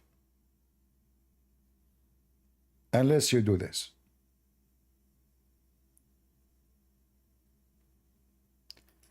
Any Muhammadan? So when Christians or atheists, they keep repeating the lies of the Muslims, saying that Islam means submission, that in fact is a support for the lies Muslims, they try their best to spread. It's the same as a naive Christian. He go around and he posts in the chat, Jesus is king. This Christian, he do not know that he's insulting Jesus by saying that, because all kings in this earth, and the Bible confirm, they are corrupt. You are doing what Jehovah's Witnesses do. They say God is a God, a God. So you are saying Jesus is a king, a king. The Bible says he is the King of kings, the Lord of lords. If Jesus is a king, that is an insult. But what you can say to the dummies, a woman, she is obviously a businesswoman, commercial woman, Candace, whatever her name. She said Jesus is king. She is making fun of Jesus. This is what the Roman made fun of Jesus. They wrote in the top of the cross, the King of the Jews. She's insulting Jesus. But because you are a dummy, you do not know, you copy and you paste. It is an insult to say Jesus is king.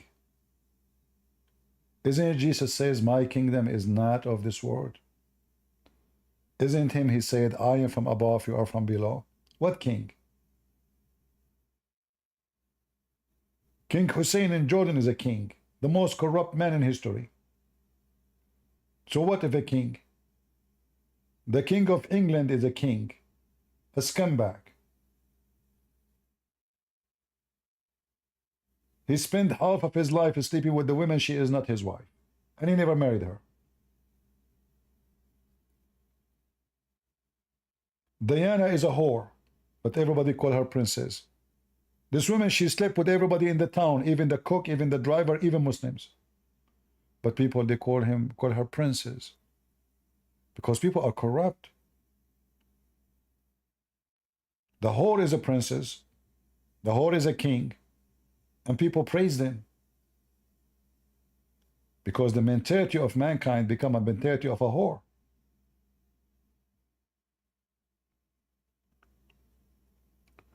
So never say Christ is king. You are in fact insulting Jesus.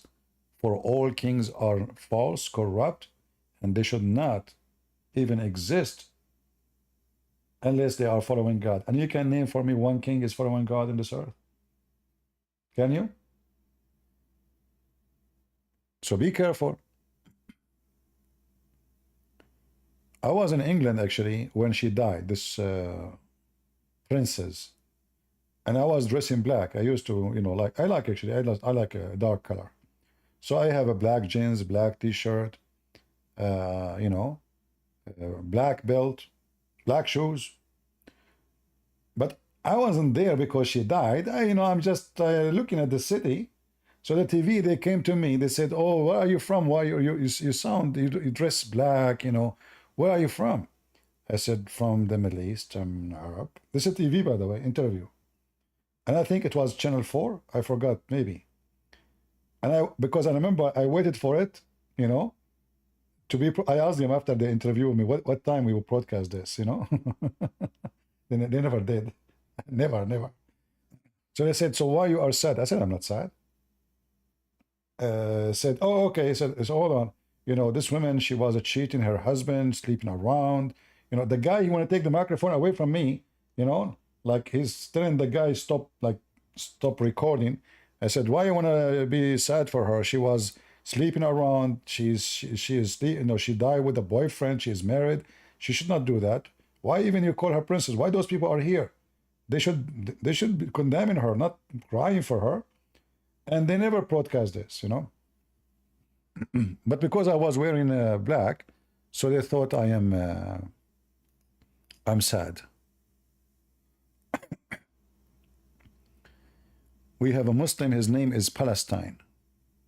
Hello. Hello, Palestine. Christian Princess, I was actually wanted to talk to you.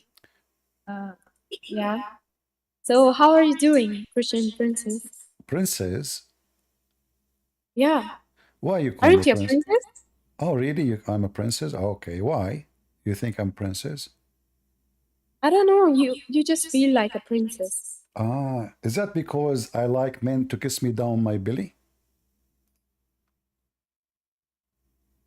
I don't know. You just like gowns, I think. No, I'm saying, like, did you hear me saying that I like men to kiss me down my belly? So you thought of me princess, like a gay, maybe? No, I just thought that you were a princess. No, because I'm asking you why you thought this way. Because as I know, that your prophet is the one who men kiss him down his belly close to his private part. Is that correct? I'm not gonna talk on that. Why not? Why I'm not? just here Don't you want to talk about to princess? Here we go. I'm You're a here to prophet. talk You're a about you. prophet I'm here acting. to talk You're a about you. prophet. No, I'm no. here to You can talk about me. No problem. No problem. But we want to see who is the princess here. Let us give the correct definition. What do you think about a guy? A guy. He is not wearing his topless. And then he rub his back on your prophet chest too, bro. And then he said to the prophet, "Oh prophet, you are not you are wearing your shirt. I'm not." So the prophet he took off his shirt so the guy can rub his back. Listen. What how No, what no, do you, no. You listen. what how you explain this? I want you to explain to everybody. Forget about me. You insulted me, no problem. What kind of a gay your prophet is? Is he is he bisexual or is he a I was bisexual or complimenting only a you. gay? I Is was he complimenting you. I was complimenting you. complimenting Yeah. me? What does that mean? Complimenting you. Complimenting me. Okay, compliment your prophet. Yeah. Here we go. Your prophet now is being a princess. No, right now I'm talking about you. I know I'm talking about your prophet too. But I'm talking about you. But you cannot talk about me without talking about Muhammad because you are the one who Why? told. I wanted to compliment you. According to you, princess is a compliment. Okay, compliment your prophet. Call him princess. No, that compliment is just for you. Okay. You see, your prophet, he said, Muslim women have half a brain. So your prophet said, Muslim women have half a brain. So which half is talking to me now? Well, that you can think whatever you want to. No, I'm asking a serious question. This is scientific question. Which brain is talking to me? The half a brain from the right? Because he said, I can show the reference. ناقصات عقل ودين. Women are half a brain. So which half a brain is talking to me? Princess, wait, breathe. I'm just here to tell you. You are talking about a breathe. Is it true that your prophet could not do poo-poo unless he breathed heavily? I don't even understand your English. Can you say it forget. again? You don't understand my English. Is it true that your prophet, when he received messages from Allah, the angel, he was a gay. The angel was a gay, and he squeezed your prophet 3 times until the prophet could not breathe? Is it true that the angel, he squeezed your prophet 3 times heavily, and the prophet could not breathe? Yes or no? Yeah. So, princess, when are you going to get your princess gown? Listen, I decided to convert to Islam, and I like to practice chapter 4, verse number 34. Do you like to receive beating in the butt or different location? Well, I think you need that. You're asking for it. According to your Quran, only man can beat women. You cannot beat me. So you have to be submissive now. So do you agree with the Quran saying I can beat you? Yes or no? Why would you beat me? Who are you to me? Okay, this is a good question. Your prophet, he said, no man should be asked why he did beat his wife. But you're not my husband, bro. I will marry you. How much you charge? No, I don't marry princesses. Oh, don't worry about it. You will see. You will have a night you never had before. Trust me. Let us do it. And then, if I did beat you, according to your prophet, the prophet says a man will not be asked as why he beat his wife. So listen, how much you charge? How much you charge for one night stand? I will throw a chapel at you. You will do what? I will throw a chapel at you. Chapel? What does that mean? A slipper. A slipper? A slipper. A slipper. Like a slipper. Okay. Shoe. Is it true? Shoe. Okay, but this is what this is the women weapon? Is that correct? You, bro. I'm slipper. Slipper is slipper. Slipper is the. Hold on. Do you agree with me that is? Do you agree with me that a slipper is the weapon of women? I'm here to talk to you. Do you agree first? Okay, we were talking. Do you agree that a slipper is the weapon of women? What did you just say? Do you agree that a slipper is the weapon of women? Weapon of women. Well, third specific, I think. Okay. Your prophet, the first war he attended, he used with the companion slippers. I can show you a reference. Okay, so. What do you mean so? You agree with me that a slipper is the weapon of women. And Ya you're a Allah. prophet. Bro, And you're listen. a prophet. Hold on. You're a prophet. The first war he attended, it was a fight by slippers. Okay. What okay? So, why what about your it? prophet, if he is a man, why he is using a slipper? Slipper isn't just for women, though. Who told you that? Ah, so Princess Muhammad, I use sword, I have guns. You're a prophet, he uses slipper. How you can explain that to me? Wait. I can use guns as well. You It's can. not. I know. You Muslim women, you can use guns. I know. Isn't it Aisha says, keep the women inside the houses and just teach them only how to make clothing and cooking? Don't teach them how even to read and read? I would be loving to make a clothing that is Balochi. Okay, just get out of here. I think you are flirting with me. That's the whole idea. Don't do what Muslim women they do. They send me email.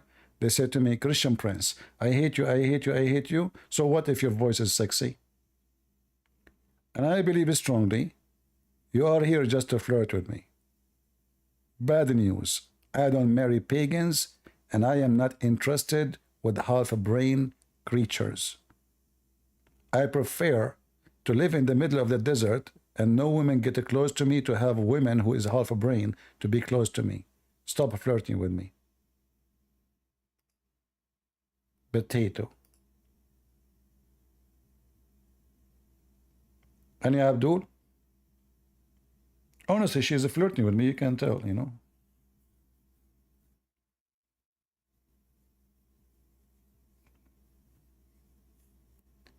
Any Muhammadan?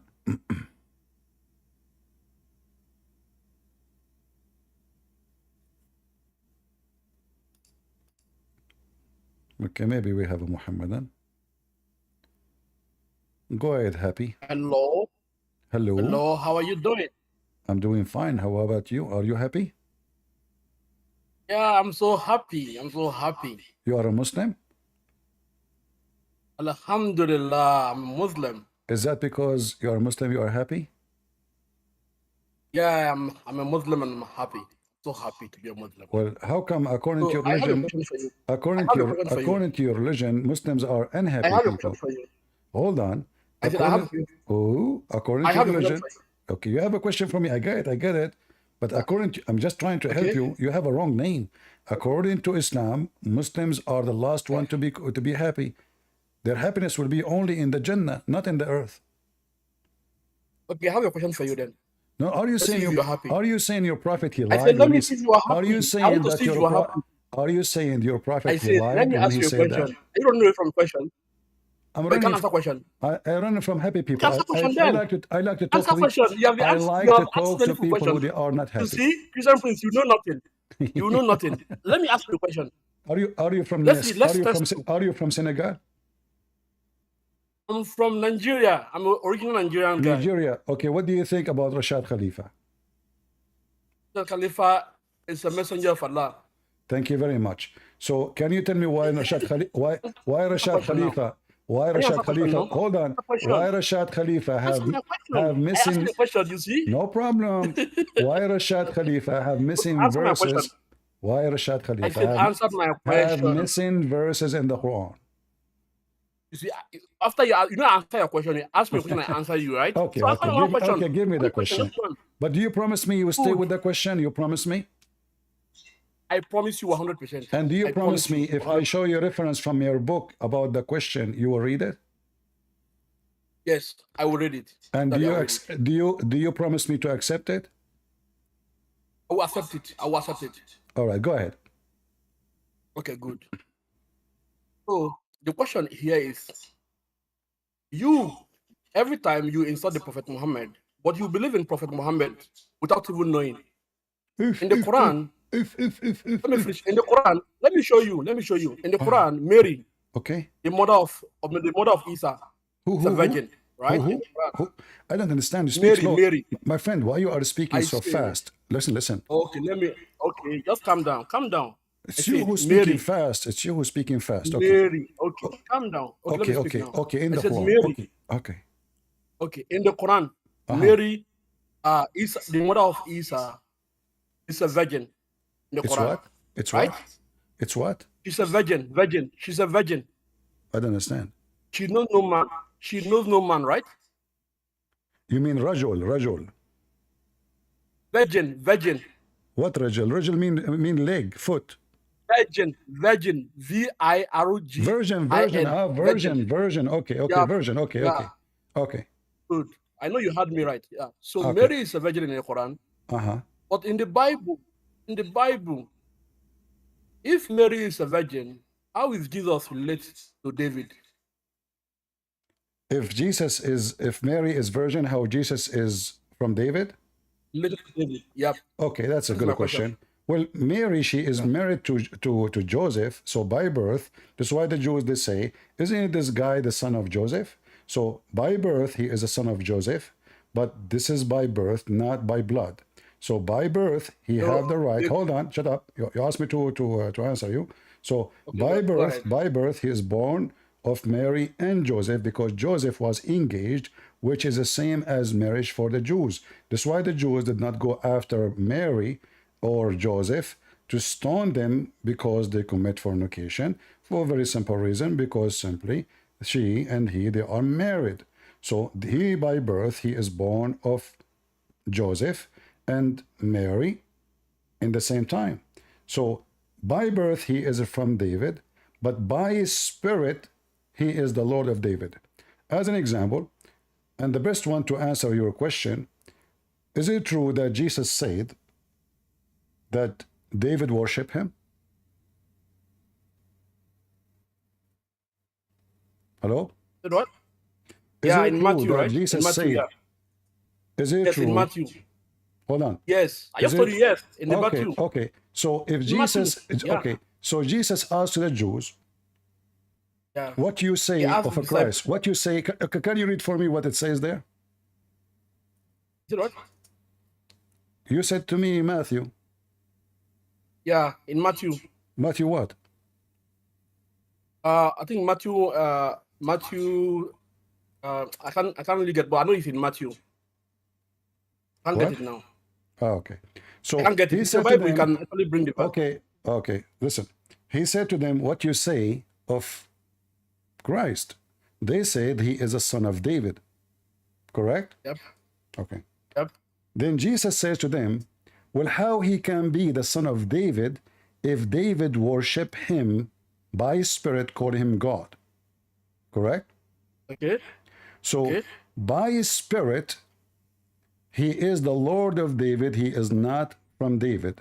But by birth, he is from David, but not truly as a person who is by the blood. So the Messiah, he is going to inherit the kingdom of David, which is not in this earth, for he is the Lord of David. And now, do you agree with me that David, he worshiped Jesus and called him Lord? Yeah, according to Matthew, right? All right. You never watch him. So why David call him? So why David? Let me answer you. Hold on. So He why? never worship him. He said, so call why me Lord. David? What? He never worship him. He did not worship him? Yes, he said, didn't David call me Lord? Did not worship him. Okay, so what the word Lord in Hebrew? He said what? You check it yourself. What is the word Lord in Hebrew? There's no anywhere they use Yahweh in that verse. There's no Yahweh in that verse. No. The word Lord is in Hebrew. Okay, you are saying Yeah, Yahweh tell me. is the word. So there's no other words, only one word, Yahweh. Okay, let me respond to the answer you give to me, right? I'm asking you. So what is the word used? David, he used to worship Jesus. You said he did not worship. So I'm asking you, what the word he used? You bring the word. I don't know the word, but it's Lord in that verse. So how do you know he did not worship him if he called him God or not? You said no, he did not. If someone calls someone Lord, does not mean worship. Listen. We have court of law. Okay, we have court of law. in the Quran. So, okay, you said you agree with me with the word Lord. So if we go to the Quran, when we type the word Lord, does it mean God or not necessarily worshiping? Lord. You said what? Lord. Lord, yeah. Lord. So if we go to the Quran and we type the word Lord, is it about God and God only or not? Remember they call Pharaoh God too. They call Pharaoh God. I don't understand. No, we are not. Listen. Listen. David. Hold on. David is a king. David is a king. Okay. So why David will call Christ my Lord? If this is not about worship. Where did David call him Lord? What? Where? I thought you told me you know. David did not call him Lord. Jesus was the one saying, didn't David call me Lord? It was his claim. But there's no any verse that supported that. But I don't understand you. What? I said David, Jesus was the one saying. Jesus was the one saying. Didn't David call me Lord? David call me Lord? But in the Old Testament, there is no anywhere that David called Jesus Lord. Really? Yes. Okay, let's see if this is true or not. Okay, let's see. All right. Do you see my screen? Yeah, I can see. Let me check your screen. All right. I'm there now. All right. I want you to read this for me. Start reading. No, I want you to read. It's not my. I want you to read. No, I'll be reading my. No, I want to show everybody. No. You can't read. If you want us to continue, no, I'm speaking for money. Are you having issue of reading? No, I want to take a break. I'm speaking for money. Don't force me to kick you out. Listen, you want to have a conversation? Go ahead. My voice is tired. I want you to read for me. Don't ask me to read. You read. I'm listening. I'm sitting. I'm seeing it. Condition on a Christian. You are a slave of Allah. We command you. You read. Don't force me to squeeze you. You are a slave. So listen, you are a slave of the white Arab. Shame on you to follow a white God, a white prophet, a white religion. That's why you're a dog. So listen, here we go. This is Jesus, and he is saying, I am the living God. Jesus, this is Matthew. Okay. You see? You see? This is the Bible, Matthew 22. Jesus keeps saying, I am the living God. You said that David did not worship him. Here we go. Yes. All right. He said, but as the Pharisees were assembled, Yeshua asked them and said, where are you? What are you saying about the Messiah? See, I'm losing my voice, so I ask you to read. He said to them, they said to him, he is a son of David. Do you see it? I'm seeing it. Okay. He said to them, and how did David call him by the Spirit the Lord Jehovah? No, and now he is quoting, shut up, son of Muta. And now he is quoting. Okay, why are you lying? There's no Jehovah in the verse. What? Son of Muta. I'm lying? It's in front of you. You lie, you say it, never. And Jesus is quoting the Old Testament. The Lord Jehovah said to my Lord, you said it's not in the Old Testament. You are a scumbag like your prophet, Senegal boy, Nigerian boy, the slave of the white Arab. The Lord Jehovah, who is talking now? David, said, sit in my right hand until I place your enemy under your feet. And now you are under my feet. No, get out of here, little Nigerian boy. The Lord, where he said, worship me. So the Messiah, this is not about the blood. The Messiah will be inheriting all the kingdom, including the kingdom of David. In fact, God himself is the one who destroyed the kingdom of David. But he did it in stages because David commits sin. So Jesus himself he refused to be called the son of David, even though by the lineage, by the blood, by birth, they take him from Mary and from Joseph. However, he is the Lord of David, and David himself worshipped him. And this is the answer as given to you from Jesus himself, not from Christian, from the disciple, from Peter, from anyone. That is the Messiah. So he said to them, if therefore David called him Lord Jehovah, how is he his son? And no man could give him an answer. And no man dared again from that day to question him. Do you see it, potato Nigerian boy? Potato. They did not worship him. They do. No. You know, they think by making mockery, they can win an argument. You are just a scam like your prophet. I cannot spit at you.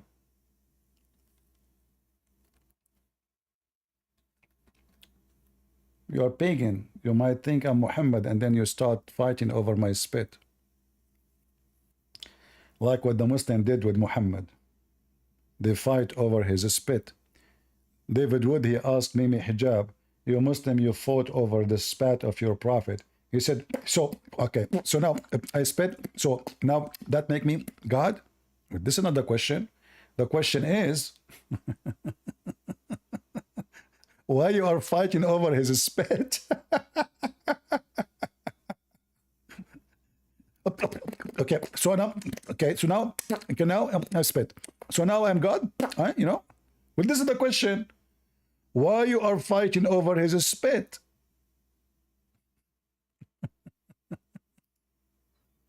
Blah, blah, blah, blah, blah, blah, blah, blah, blah, blah, blah. Blah, blah, blah, blah, blah, blah.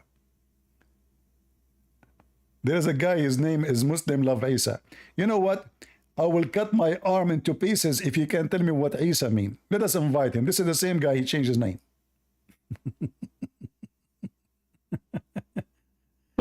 So Jesus is lying, right? So I'm lying? Jesus is lying in Revelation. You don't even know your book. Now you are expert in the Revelation? You know that they're lying, yeah? You know they're lying. Let your dad come to me. I noticed that all those followers of Rashad Khalifa, they are so dummy and so stupid. This is why they follow a guy, he cut half of the Quran, and he fabricated the meaning, and he added things that's not there, and he took things from there. Just get out of here. I have no time for a coward. I will let you join. I will let you talk. If you tell me, did Jesus say that he is Jehovah, he is the Lord? Yes, you hear me now? Did Jesus announce? You said to me, David did not worship him. I said, the question I asked you, I think you have not answered the question. I said, how is Jesus, if you said Mary is a virgin, how is Jesus related to I answered you already. Jesus is the son of Joseph by law, which means by law, Mary is married to Joseph. When Joseph, he accepted Mary after she told him what's happening. He accepted that the child will be born is going to carry his name. This is why in the lineage it says the Messiah, Jesus, Yeshua, the son of Joseph. It doesn't matter how many times we repeat, you are a Nigerian boy who is so good in scamming. You cannot scam us.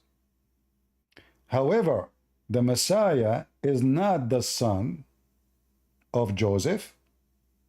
This is why the Messiah keeps saying the Son of Man, which means God in the flesh. He is a son of no man. And when you say in your Bible Mary is not a virgin, well, you are just another scammer, because all the Bible says that Jesus is born of the Virgin Mary. All of it. And even your Quran confirm the story. However, we don't care for the Quran confirmation, for this is the book of the devil. He is just copying a story from us. Do we have any serious Muslim?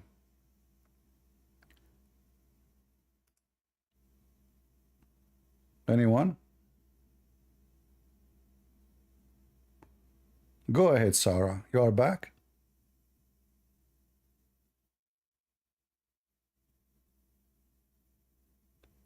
My mic is not clear?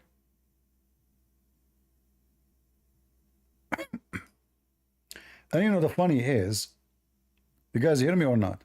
In Discord. All right. Hi, CP. Hey, Sarah, how are you doing? Fine, how are you? I'm okay. What do you want to Yeah, say it to was us? the sound was not that clear, but now it is working. All right. What do you want to say to us? Yeah, about that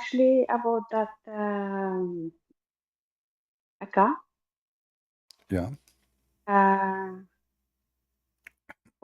because you said that Allah changed the direction, right? Yeah, this is the command of Omar. But the thing is that actually Masjid al-Haram actually not in I mean in the Quran is it doesn't say Masjid al-Haram is in Saudi, Say again. I don't hear right? you. I didn't understand. So again. Quran and Masjid al-Haram, Uh-huh. you know, but it is not written in the Quran. I mean, Masjid al-Haram is not in the Quran. Masjid al-Haram is in Saudi, right? Yeah, you know, I can agree with you, but the Muslims, when they speak about that word, the second you use it, they claim that this is about the mosque in Mecca. Yeah. So this is what they say. So if you go in chapter 2, if you go in chapter 2, huh? What did you say? Can you say it again? When the Muslim, they mention the word al-Masjid al-Haram, they claim that this is about Mecca. But I believe this has have nothing to do with Mecca. Yeah, but you know, who care what I believe? Muslims believe in something else, so I debate them about what they believe, not about what I believe. Yeah, but my question is, where is this masjid? I'm trying to understand when it is not written in the Quran that that Masjid al-Haram is in Saudi. So then I wonder where it is written then. Right? In Hadith or what? Yeah, in the Hadith there is, but in the Quran, like as an example, in chapter 5, verse number 97, it mentioned the cube and the house and the word haram, 3 of them. All right? It mentioned 3 of them. So if you go to chapter 5, verse number 97, let me see if I can show it to you on the screen. You see my screen? Yes. All right. So if we go in the Quran here,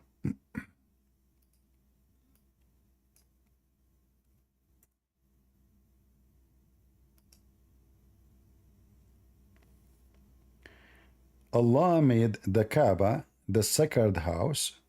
You see it? Yes. So here it mentioned the sacred house. You see it? And mention specifically the word Kaaba. All right. However, I believe that even this one does not prove anything about Mecca. Why? Because there was a 26 Kaaba in the Arabian Peninsula. Doesn't mention anything about Mecca. Nowhere it says Mecca. Nowhere it says even the Arabian Peninsula. Nowhere it says Saudi Arabia. There's no mention, you know? Yes. Yeah. But again, I debate Muslims about what they believe, not about what I believe. As an example, I don't know if you remember, I don't know if you were listening to me. The Muslim, they say, like in chapter of Al-Isra, which is the story about Muhammad going to the sky, correct? Yes. In that story, the Muslim, they claim that this is about Muhammad going to heaven, right? Yes. But nowhere here it mentioned the name of Muhammad at all, right? Okay. Okay. It's only in their addition, in the fabrication of the Quran. The Quran in Arabic in front of us, nowhere we can find the word Muhammad. So how the Muslim? But yeah. Yeah, but if you ask, ask them, Muslims will say that the Quran was sent down to Prophet Muhammad, so it is about him, refers to him. No. I'm not talking about sent down. I'm talking about Muhammad's journey to heaven. So how we know now this is Muhammad is the one who is taken to heaven? Where it says that? Nothing. It just said, praise be to the one who been taken at night. You see the word Asra bi abdihi laylan? All right.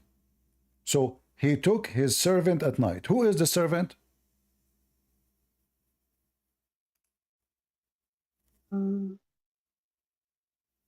Yeah, who is the servant? Nowhere it says that this is Muhammad, correct? What is the name appear after it right away? Musa. Moses. Well, this is a story about Moses. Yes. Moses, who was with his people, were in Egypt. Allah, he commanded Moses, if you go to chapter 44, verse number 23, let us go there. He said to him, take your my servants away at night. Exactly the same sentence. Yes. So this is about the journey of Moses running from Egypt, from the Pharaoh, at night. Does it say the same? My servant at night. You see, it's exactly the same sentence in the other verse. Exactly. Yes. So Moses, he took his people at night, running away, and he crossed the sea. Now we go there, chapter 17. Nowhere mention Muhammad. At night, the servant, he went at night from the Masjid al-Haram to the Masjid al-Aqsa. Yes. All right. The Aqsa, all of us we knew. The Aqsa is what? What is the Aqsa? Aqsa, I don't know. You don't know what Aqsa? No, I don't. Yeah, this is supposedly Masjid al-Aqsa. This is the temple of the Jews, the temple of Solomon. Oh, okay, yeah. All right. Okay. Yeah. So now what is the Aqsa, masjid? right? Huh? Masjid al-Aqsa, right? Uh-huh. Yeah. Okay, yeah. So now the question is, the question will be, what is the Masjid al-Haram? You see, because now we have a trip between two directions. From the Masjid al-Haram, which the Muslim, they claim this is Mecca, and the Masjid al-Aqsa. In the verse here, there's nowhere it mentioned that Muhammad went up to heaven. It just mentioned from Mecca to Aqsa, correct? There's no heaven. Okay. So this must be a journey happen on earth. When God, he met Moses, that location is the location which is called the sacred land, which is land nobody can pass. If they pass, they will perish. Why? For this is a holy ground. Like even the Moses, and even the Quran mentioned here, other verse, which is taken from the Old Testament, but in their own way. So Allah, He commanded Moses to take off his shoes. Why? Because this is a holy ground, correct? All right. So he said to him, take off your shoes, chapter 20, verse number 12. So Moses, he came from the side of the valley, and he heard a voice saying, like the Abdul, he said to me, the Lord, the one who called before you, the word Lord does not mean God. So he said, verily, I am your Lord. Take off your shoes. Correct? Yes. Why? Yes. For you are in the sacred valley. That is Al-Masjid al-Haram, where you bow down to God, Moses. So going back to chapter 17 have nothing to do with Muhammad. It's about Moses, and the first name mentioned here is about Muhammad, about Moses, as you see. Allah, He commanded him, speaking of Moses going all the way from the sacred land, which is the land where Moses spoke to God. The Muslim, they have different understanding. You are right. Huh? Yeah, I understand. Yes. Yeah. But however, when I talk to Muslims, I don't mention those things unless it's a Muslim who is willing to learn and willing to listen, because I debate Muhammadan about their belief, not what I can see. So I simply, when I debate Muslims, I try to get them busted more than, doing a study. Yes. I actually want to ask another question. All right. But do you agree with me that this is really what's happening? Yes. Okay. I agree. Okay. What you said, yeah. I mean, I believe it. Yeah. Second thing I want to say, Muslim said that Abraham made, that Kaaba, right? The Muslim, they say what? Build the Kaaba. Yeah. To build, the Kaaba. Okay. But is it anywhere in the Quran says that? Yeah. But did not mention really, like exactly word by word. But let us go there. You see here, there's a confusion, and obviously the Quran is not a book reading in Arabic. I think somebody translated the Quran to Arabic language, because what the Quran speak, keep repeating the word bait. All right. If you go right now and search where Abraham he lived and what he did, you will find that Abraham, he built a house, and this house is for the Lord, and that word is Beit. Like in Israel right now, you go, you hear Beit Lahem, right? Which means the house of a bread. Yeah. House of bread for what? For God. This is not a house of a man, his name is a bread. So like they give a bread as a gift to God. For sure, God will not eat the bread. So the house of a bread, Beit Lahem, Beit Haniya, Beit etc. So what the Quran is saying, that Abraham, he raised the foundation of a house. It doesn't say where. And it cannot be Kaaba. How we know that?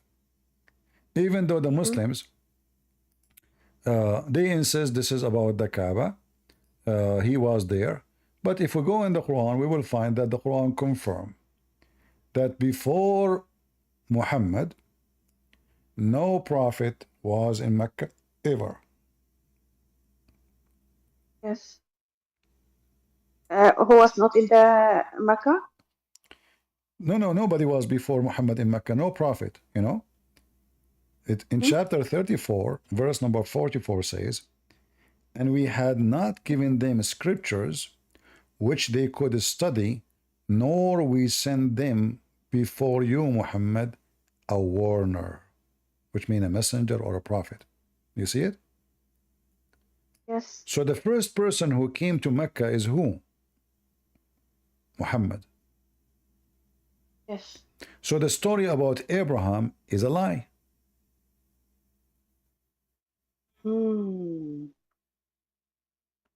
So you mean that only Muhammad was there? Well, the Quran says that. I mean, this is not me saying that, you know. The Quran is saying, before you, Muhammad, there's nobody, no books. The verse is so clear, right? No books, no scriptures, no warners. If Abraham was there, according to Muslims, Abraham had books. If we go in the Quran, we will find this. It is.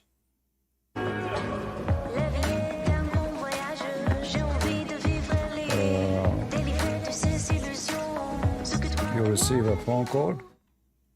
Hello? Maybe Yes. you receive a phone call. This music from your side? No. Oh, this is from where? Oh, this is a Muslim website. Okay, sorry. This is a commercial. Anyway, so I thought it's from yours, or from your side. You know, the music is coming. So if we go in the Quran, we were talking if Abraham have books, the books of Abraham and Moses are called Suhuf. What is Suhuf? Suhuf mean the Mushaf, the Quran is not a book actually. You see the Quran, the word Mushaf is not a book. Mushaf mean pages. Suhuf mean pages. Okay. So chapter 87, you see my screen, right? Yes. All right. It says the scriptures of Abraham and Moses. The Arabic says Suhuf Ibrahim wa Musa. So now we learn that Abraham and Moses both they have scriptures, correct? Hello? You don't hear me? Oh, sometimes it is cutting. All right. Do you hear me now? Now I hear you. All right. So I'm saying, so now we understand and we confirm that the Quran confirmed that Abraham and Moses both they have scriptures, correct? Yes. All right. So when Abraham he come to Mecca, the Muslim they say that Ishmael he stayed there, and even Ishmael he was a prophet of Allah, correct? Yes. All right. So if Ishmael is the prophet of Allah and Abraham is a prophet of Allah, and both they give scriptures, so how the Quran saying the people of Mecca never received scriptures and never had a warner before you? The only way for this to be accepted if Ishmael and Abraham never been in Mecca. Otherwise, that will be a clear contradiction. Okay. Okay. So. Are you convinced of what I said or not? Not so. Yeah. Of course. Yeah, because the verse is so clear. We never gave them books, right? To study it. And we never send them a warner. And you know, it says it clearly before you. So Muslim cannot say they are talking about his time, no. It says before you. Yes. Because Muslim might say, oh, he's talking about in his time. No, it says before thee. Before, that means before, whatever before is. All the time before you, nobody came here, no scriptures, no warners. So people of Mecca, they never have a warner from Allah. So the story of Abraham building the Kaaba and Ishmael is just a fabrication, and the Quran confirms that it is a lie.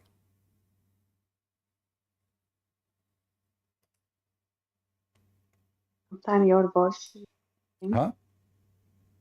Sometimes your voice are cutting. Okay, let me repeat again. I'm saying, so those verses confirm that Muhammad,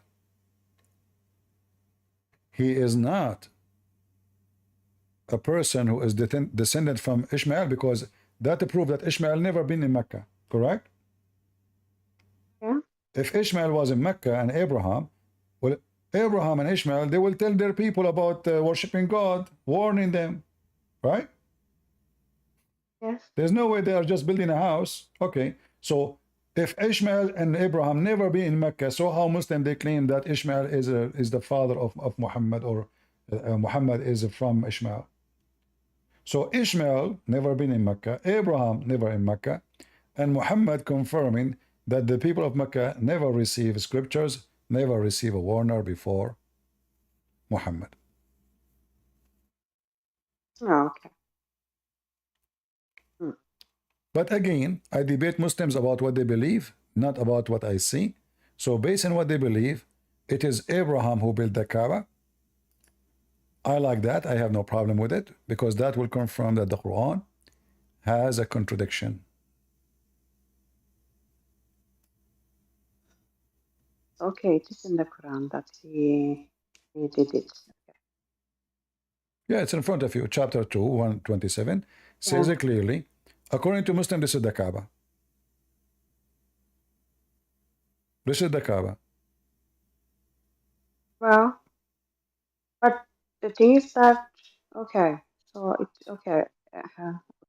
It's like, remember when Ibrahim in the finish of the house of Kaaba in Mecca. Islam, all of it is a theft. Islam, all of it is a theft. Stories from here, stories from the Jews, story from the Christians, stories from the Buddhists, story from the Sabian, stories from everywhere, you know. Yes. Legend, like, you know, when the Jews, they came to Muhammad, they told him, tell us about a prophet of Allah, his name is Zulqarnain. Muhammad, a prophet, his name is Zulqarnain. Okay, Zulqarnain, okay. Muhammad, because he is a fraud, he said, oh, those are the Jews. If they are saying he's a prophet, that means he's a prophet. So Muhammad, he went home and he spoke to two slaves who they are from Assyria, like Sam Shamoun. They are Assyrian slaves. They know Aramaic and they know many stories. He took the stories from them about Zulqarnain. They told him. He could not answer them right away. This is why the Quran says, if you go in chapter 18, here,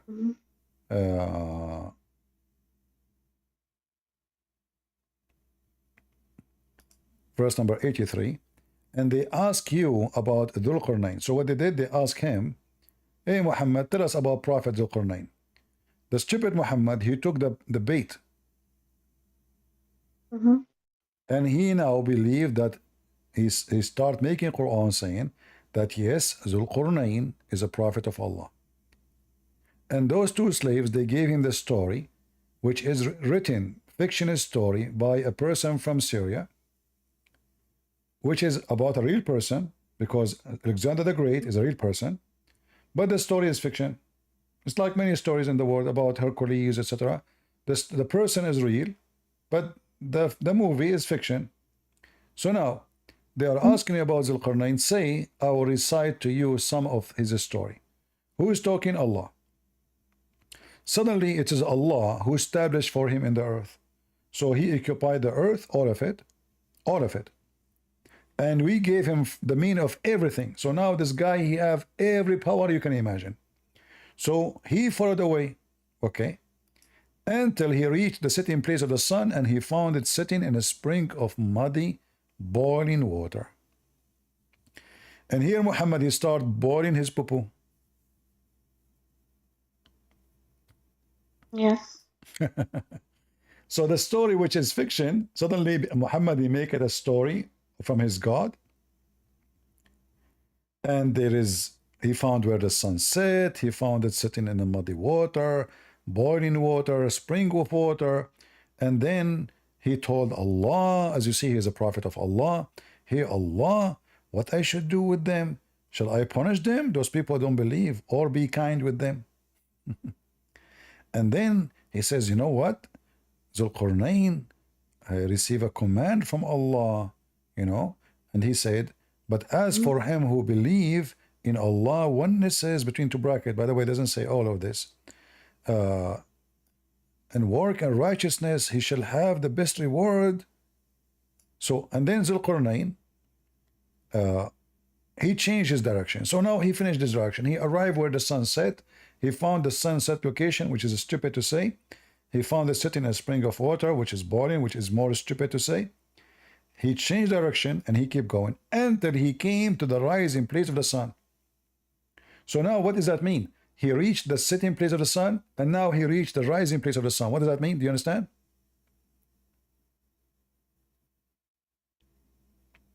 Sarah?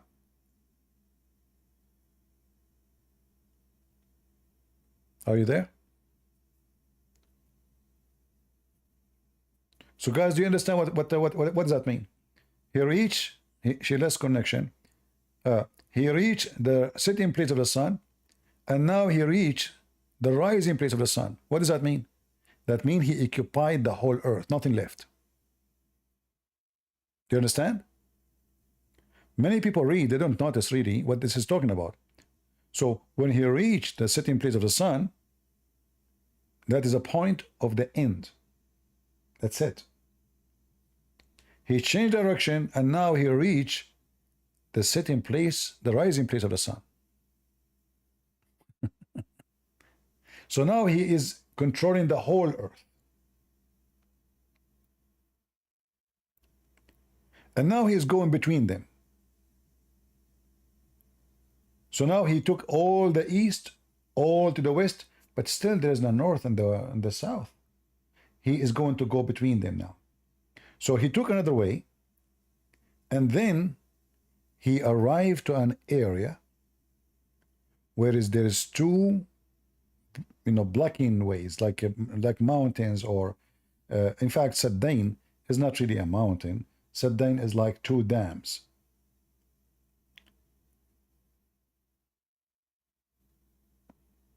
Around them, those dams, there is people who cannot understand the word. They are savage. He don't understand their language. He do not know what they are saying, and they are savage, barbaric. So, and as you see, who hardly they can understand the word. They are stupid people. But then suddenly you see that those people are really smart. The Quran is just a stupid book. Suddenly they said to him, O Zulqarnain, verily Ya'juj and Ma'juj, Gog and Magog, are doing great mischievement in the land. Shall we pay you tribute in order to might you eradicate a barrier between us and them? How you just said they are stupid and hardly they can understand the word? Suddenly they are engineers. Do you see the stupidity?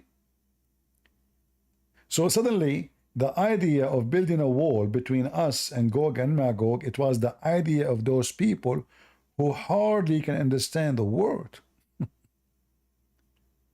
And then Zulqarnain, and look how funny it is, they will pay him. The guy, he is the king who occupied him. What pay him?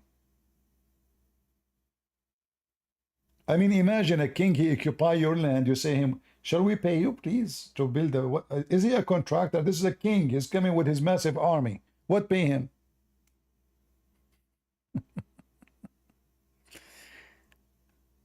And then he told them, okay, give me iron, copper, and let us build a dam so we can make a wall between us. And then Muhammad, he started adding more flavor and spices to the story. So he claimed that Gog and Magog, they keep digging every day until they see a hole in the wall. But then they go back to sleep. They come back second day. Allah, he close it. And this is why until now we cannot see them. Until one day, the Gog and Magog, they will say, when they see this hole, their leader will say, hey, listen, Abdul, tomorrow, inshallah, we continue the work. Now, because they said, inshallah, Allah will not close the hole. If.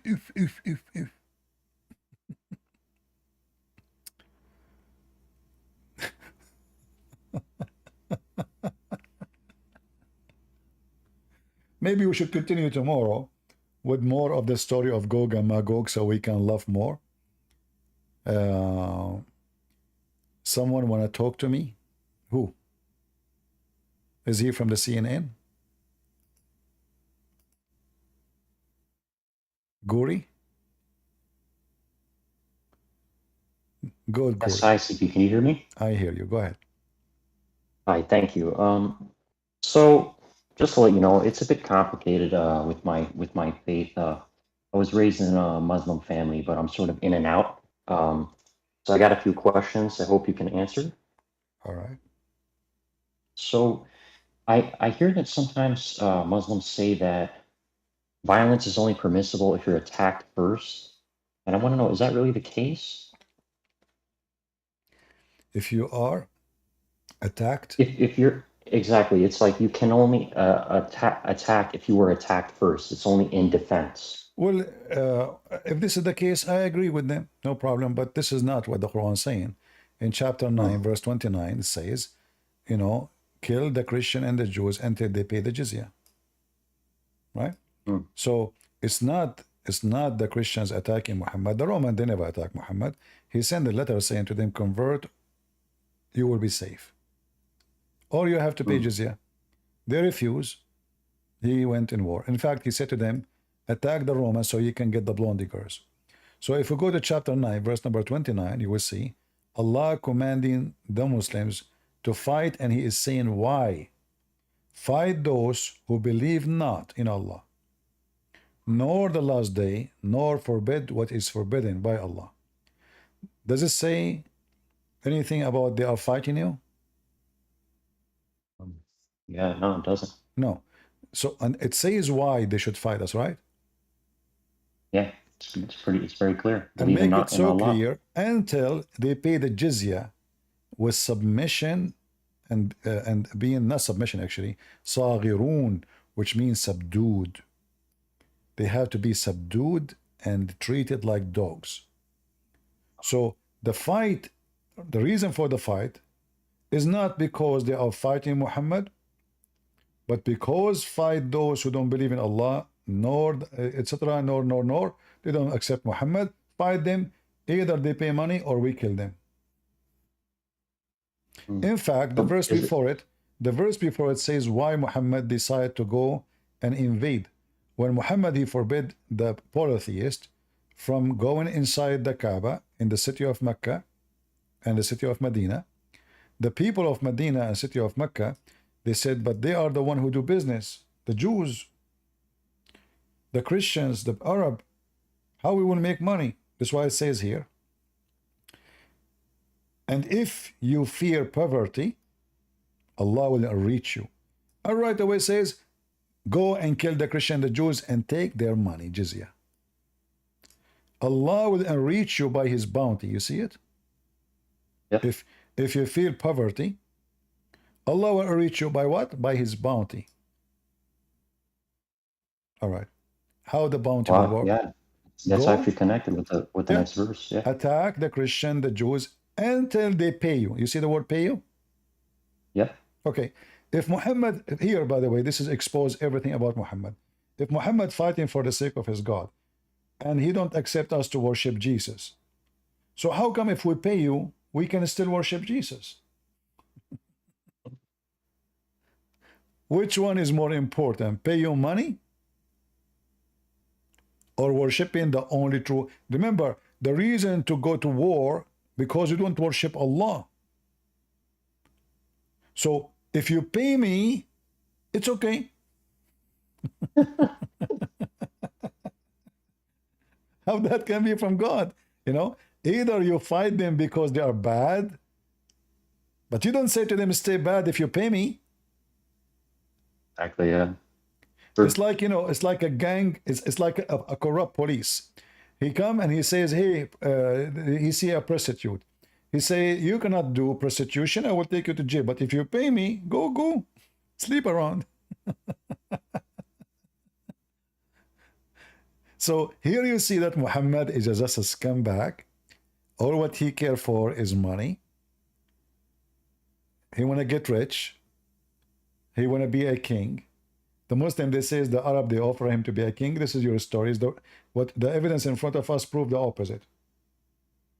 They say that they offer him to be a king, he refused. What refused? Now because he knew he is winning. You know, why you want to listen to them? He is their king already. He is a prophet and a king in the same time. He do not need their offer. They are weak. That's why they are offering him. If the story is true. Muhammad even so savage, so trashy, to the point the Arab, they accuse him of stealing underwear. And they were fighting over what? Over the booty, which is they stole from the Arab. Like in the Middle East, we say, we did not see them when they commit the crime of theft, but we saw them when they were fighting over the theft.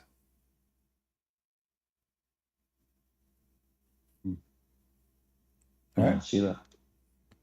What kind of what kind of a companion and what kind of a group those people, they are fighting over a piece of clothing.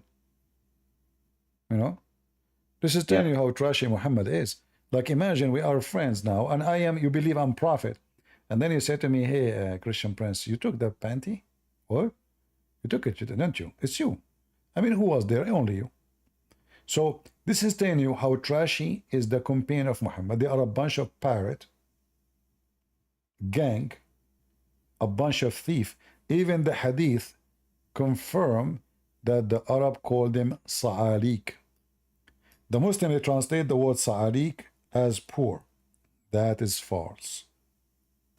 Everyone who know Arabic, if you go right now and search for a sa'alik, you will find that even the sa'alik, they have history, they have poetry, they have famous ones. Those are people, أبشروا يا معشر صعاليك المهاجرين. Sa'alik is a statement used in Arabic for outlaw people, pirate. What does that mean? If you know that the Arab are tribes, correct? Yeah. So if you want to attack one of them, all the tribe will defend. If you kill one of them, all the tribe should take revenge. So all what need to do to make war between two tribes, just one of them kill the other one. As simple as that. However, the Arab, when their son, he do something shameful, they call their son Su'luk, which mean he's rejected, he's out, which mean he don't have anything to do with them, and they will not, let's say his blood is free. We don't protect him no more. Why? Because they don't want to go in war because of him. So he leave the tribe and he became a Sa'luk, which is a pirate. I mean, there's many words in English for those people, you know, gang, who do robbery in the street, etc. So those people who they are, like him, so they go and they gather together and they live together and they make their own community. And they spend their day and night drinking, killing, attacking, stealing. They cannot live between the people. They cannot join them. But now, because they are rejected, they are, called Sa'alik. Nobody will marry them, their daughters. Nobody will take them to their tribes. Because if you take them, you will be responsible and the other tribes will go after you. For they are going to seek revenge from what those people did. So even Muhammad, he confirmed that those are Sa'alik, those are the Muslims. All right?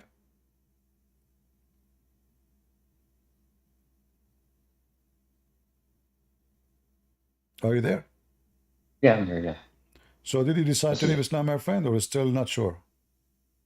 Well, it's, I have to do more research, though. I can't just, you know what I mean? I can't just take it at face value like that. I mean, I get it. There's stuff in front of me, but I can't just, from other people, just accept what they say, you know?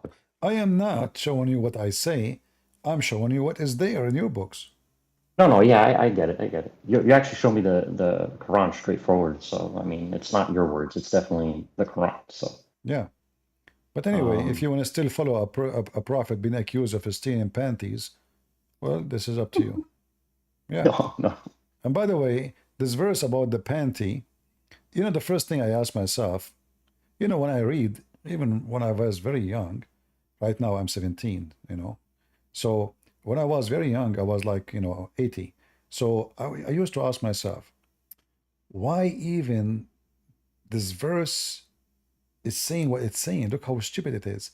Shouldn't Allah, this is the time where you can show that you are a prophet. Shouldn't Muhammad prophesy where is the panty is? Why Allah did not say who took it? Now is the time where you can show your skills, right? This is the time where you can get them busted and show them that you are truly a prophet, especially you are the one is accused. But what the verse is saying, it's not Muhammad who took it. Shouldn't Allah say who took it? The Muslim, they say Allah is all-knowing. If Allah is all-knowing, he should say who took it. Until now, this panty is missing. It's even listed in the FBI website. If anyone find this panty, please call this number, you know. And they put the picture of the Muhammad and the panty because still he's wanted in their list because until now, there's no proof it's not him. They accuse him, but there's no other name. The only suspect in the case until now is Muhammad. So you can stay following Muhammad, you know. I mean, maybe if we find the panty, Muhammad will be clear and you will find yourself, you are following the true prophet. But until we find that panty, you know, remember Allah knows best. But yeah, a similar thing. Oh, go ahead. Go. Go.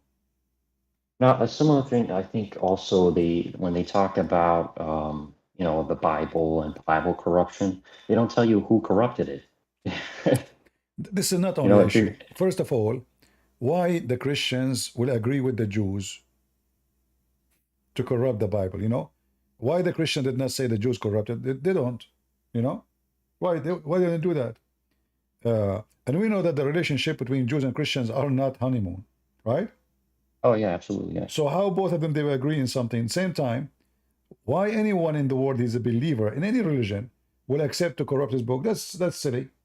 I mean, why a Hindu, he is willing to do all those rituals and he believe and etc. Why he will change his book, he believe it's scriptures, even a Hindu, why he would do that? That doesn't make sense.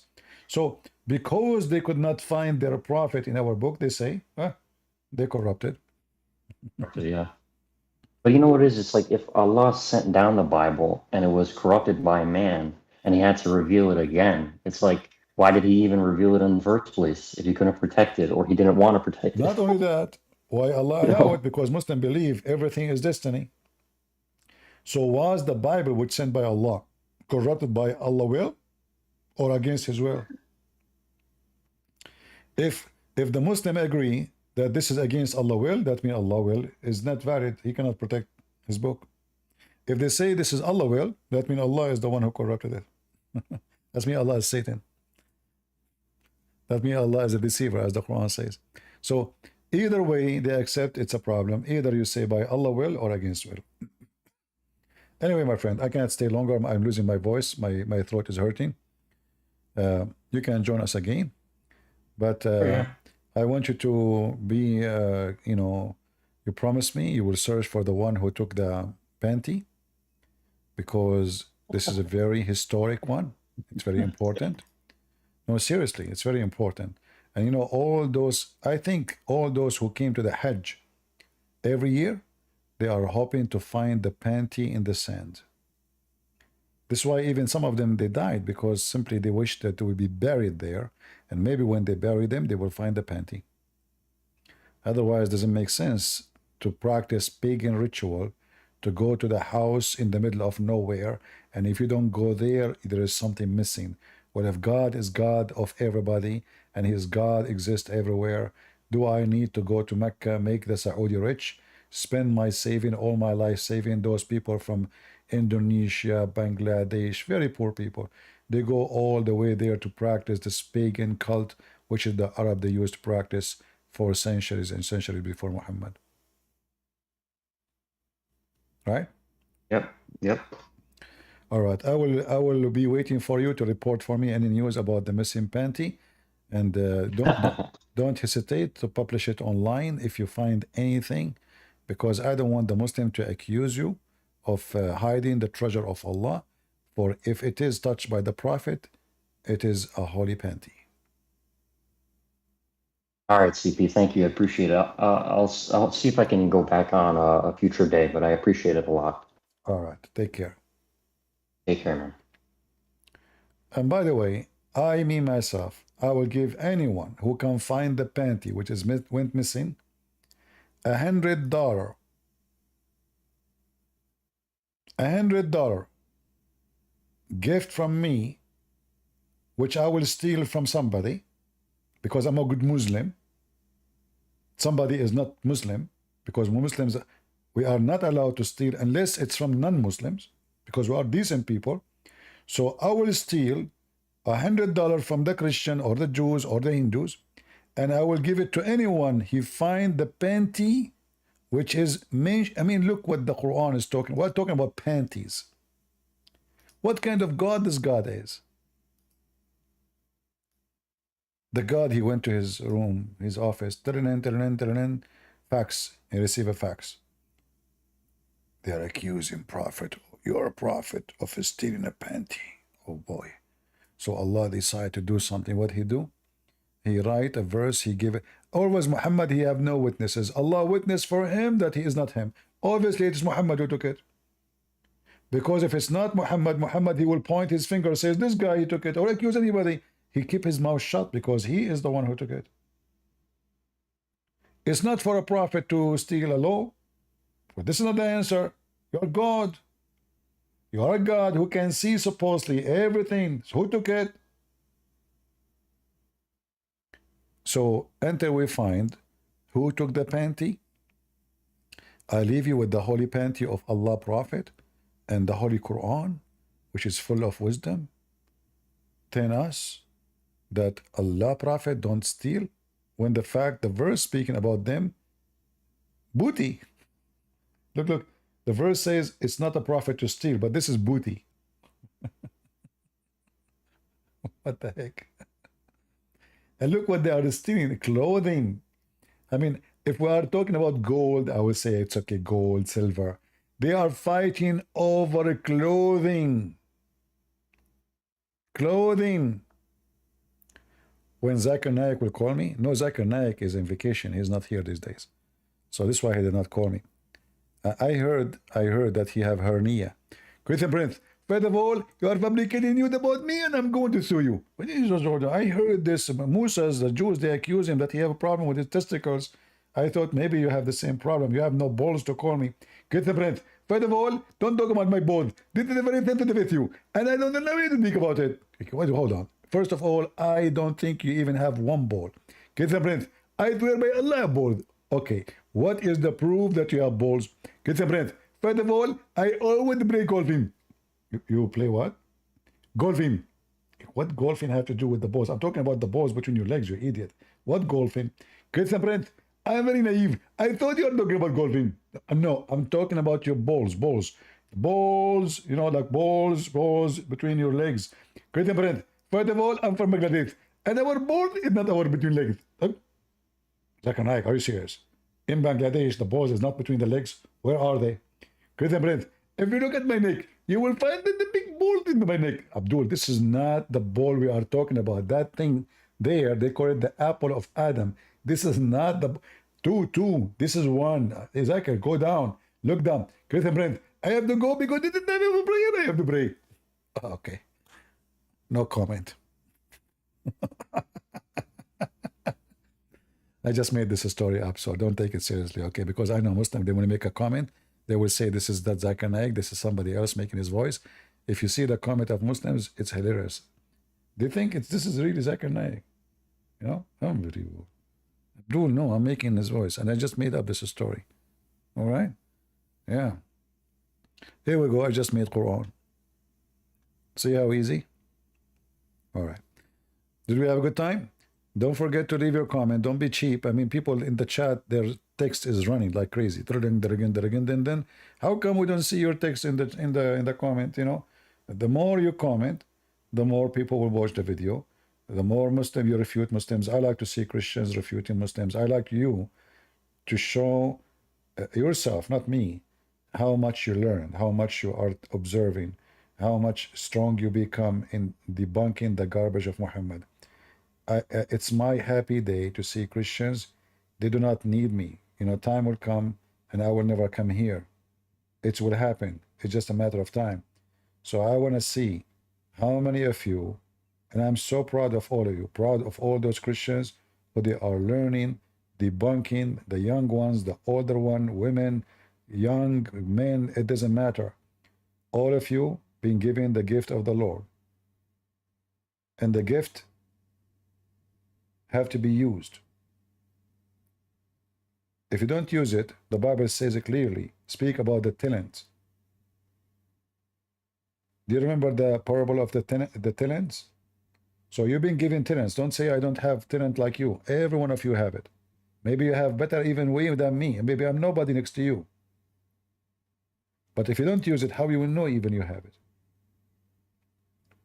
And all of us, we have the talent to bring people to the Lord.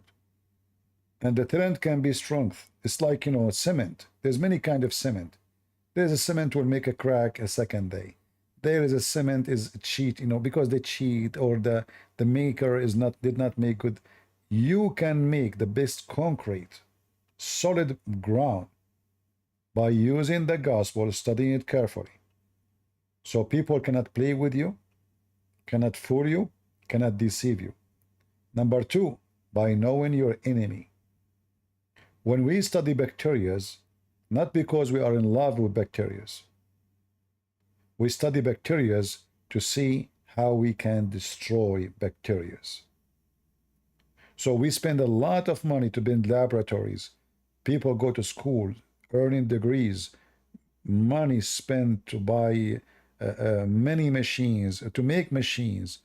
All of this effort of mankind is just to fight a small, tiny bacteria, which can destroy a community, if not the whole world. And Islam is nothing but a bacteria. And I am here to teach you about the bacteria of Islam. There's a very famous Western person, and I appreciate what he said. He said that Islam is like rabies. Islam for men is like rabies for dogs. He said the truth. Just yesterday, Sunday, I don't know if you saw the news. The followers of the devil Allah, they attack 2 churches, 2 synagogues, and even they attack a police station and they killed 15 policemen. This is how filthy this garbage cult. All of this to make Allah happy.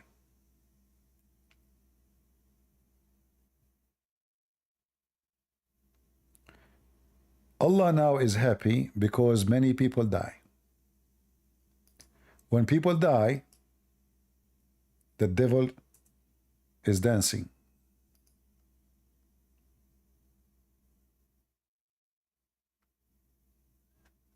They attack the synagogue, they attack the churches, they kill the priest. We do not know how many Christians get killed.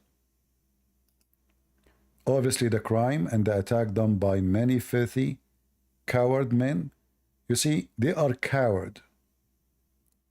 Like if they attack the police, I say the police at least they are armed. But they attack churches and synagogue during the time of a prayer.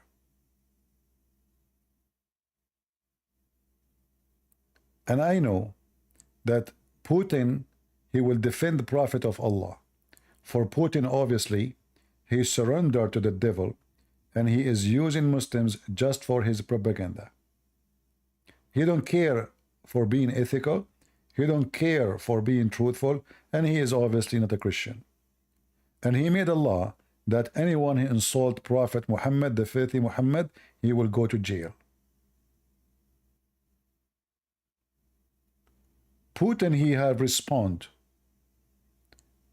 Let me guess, he will accuse Ukraine that they are behind the attack, not Prophet of Islam. For Putin is nothing but a scumbag. I used to respect this man, but I have nothing to say except may God take you to his hell and get rid of you. You caused the death of millions of Christians. What a filthy scumbag. Thank you all for being here. May the Lord bless you. This is your brother Christian Prince who was serving you humbly for today. Until we see you again soon. God is good. So is Jesus.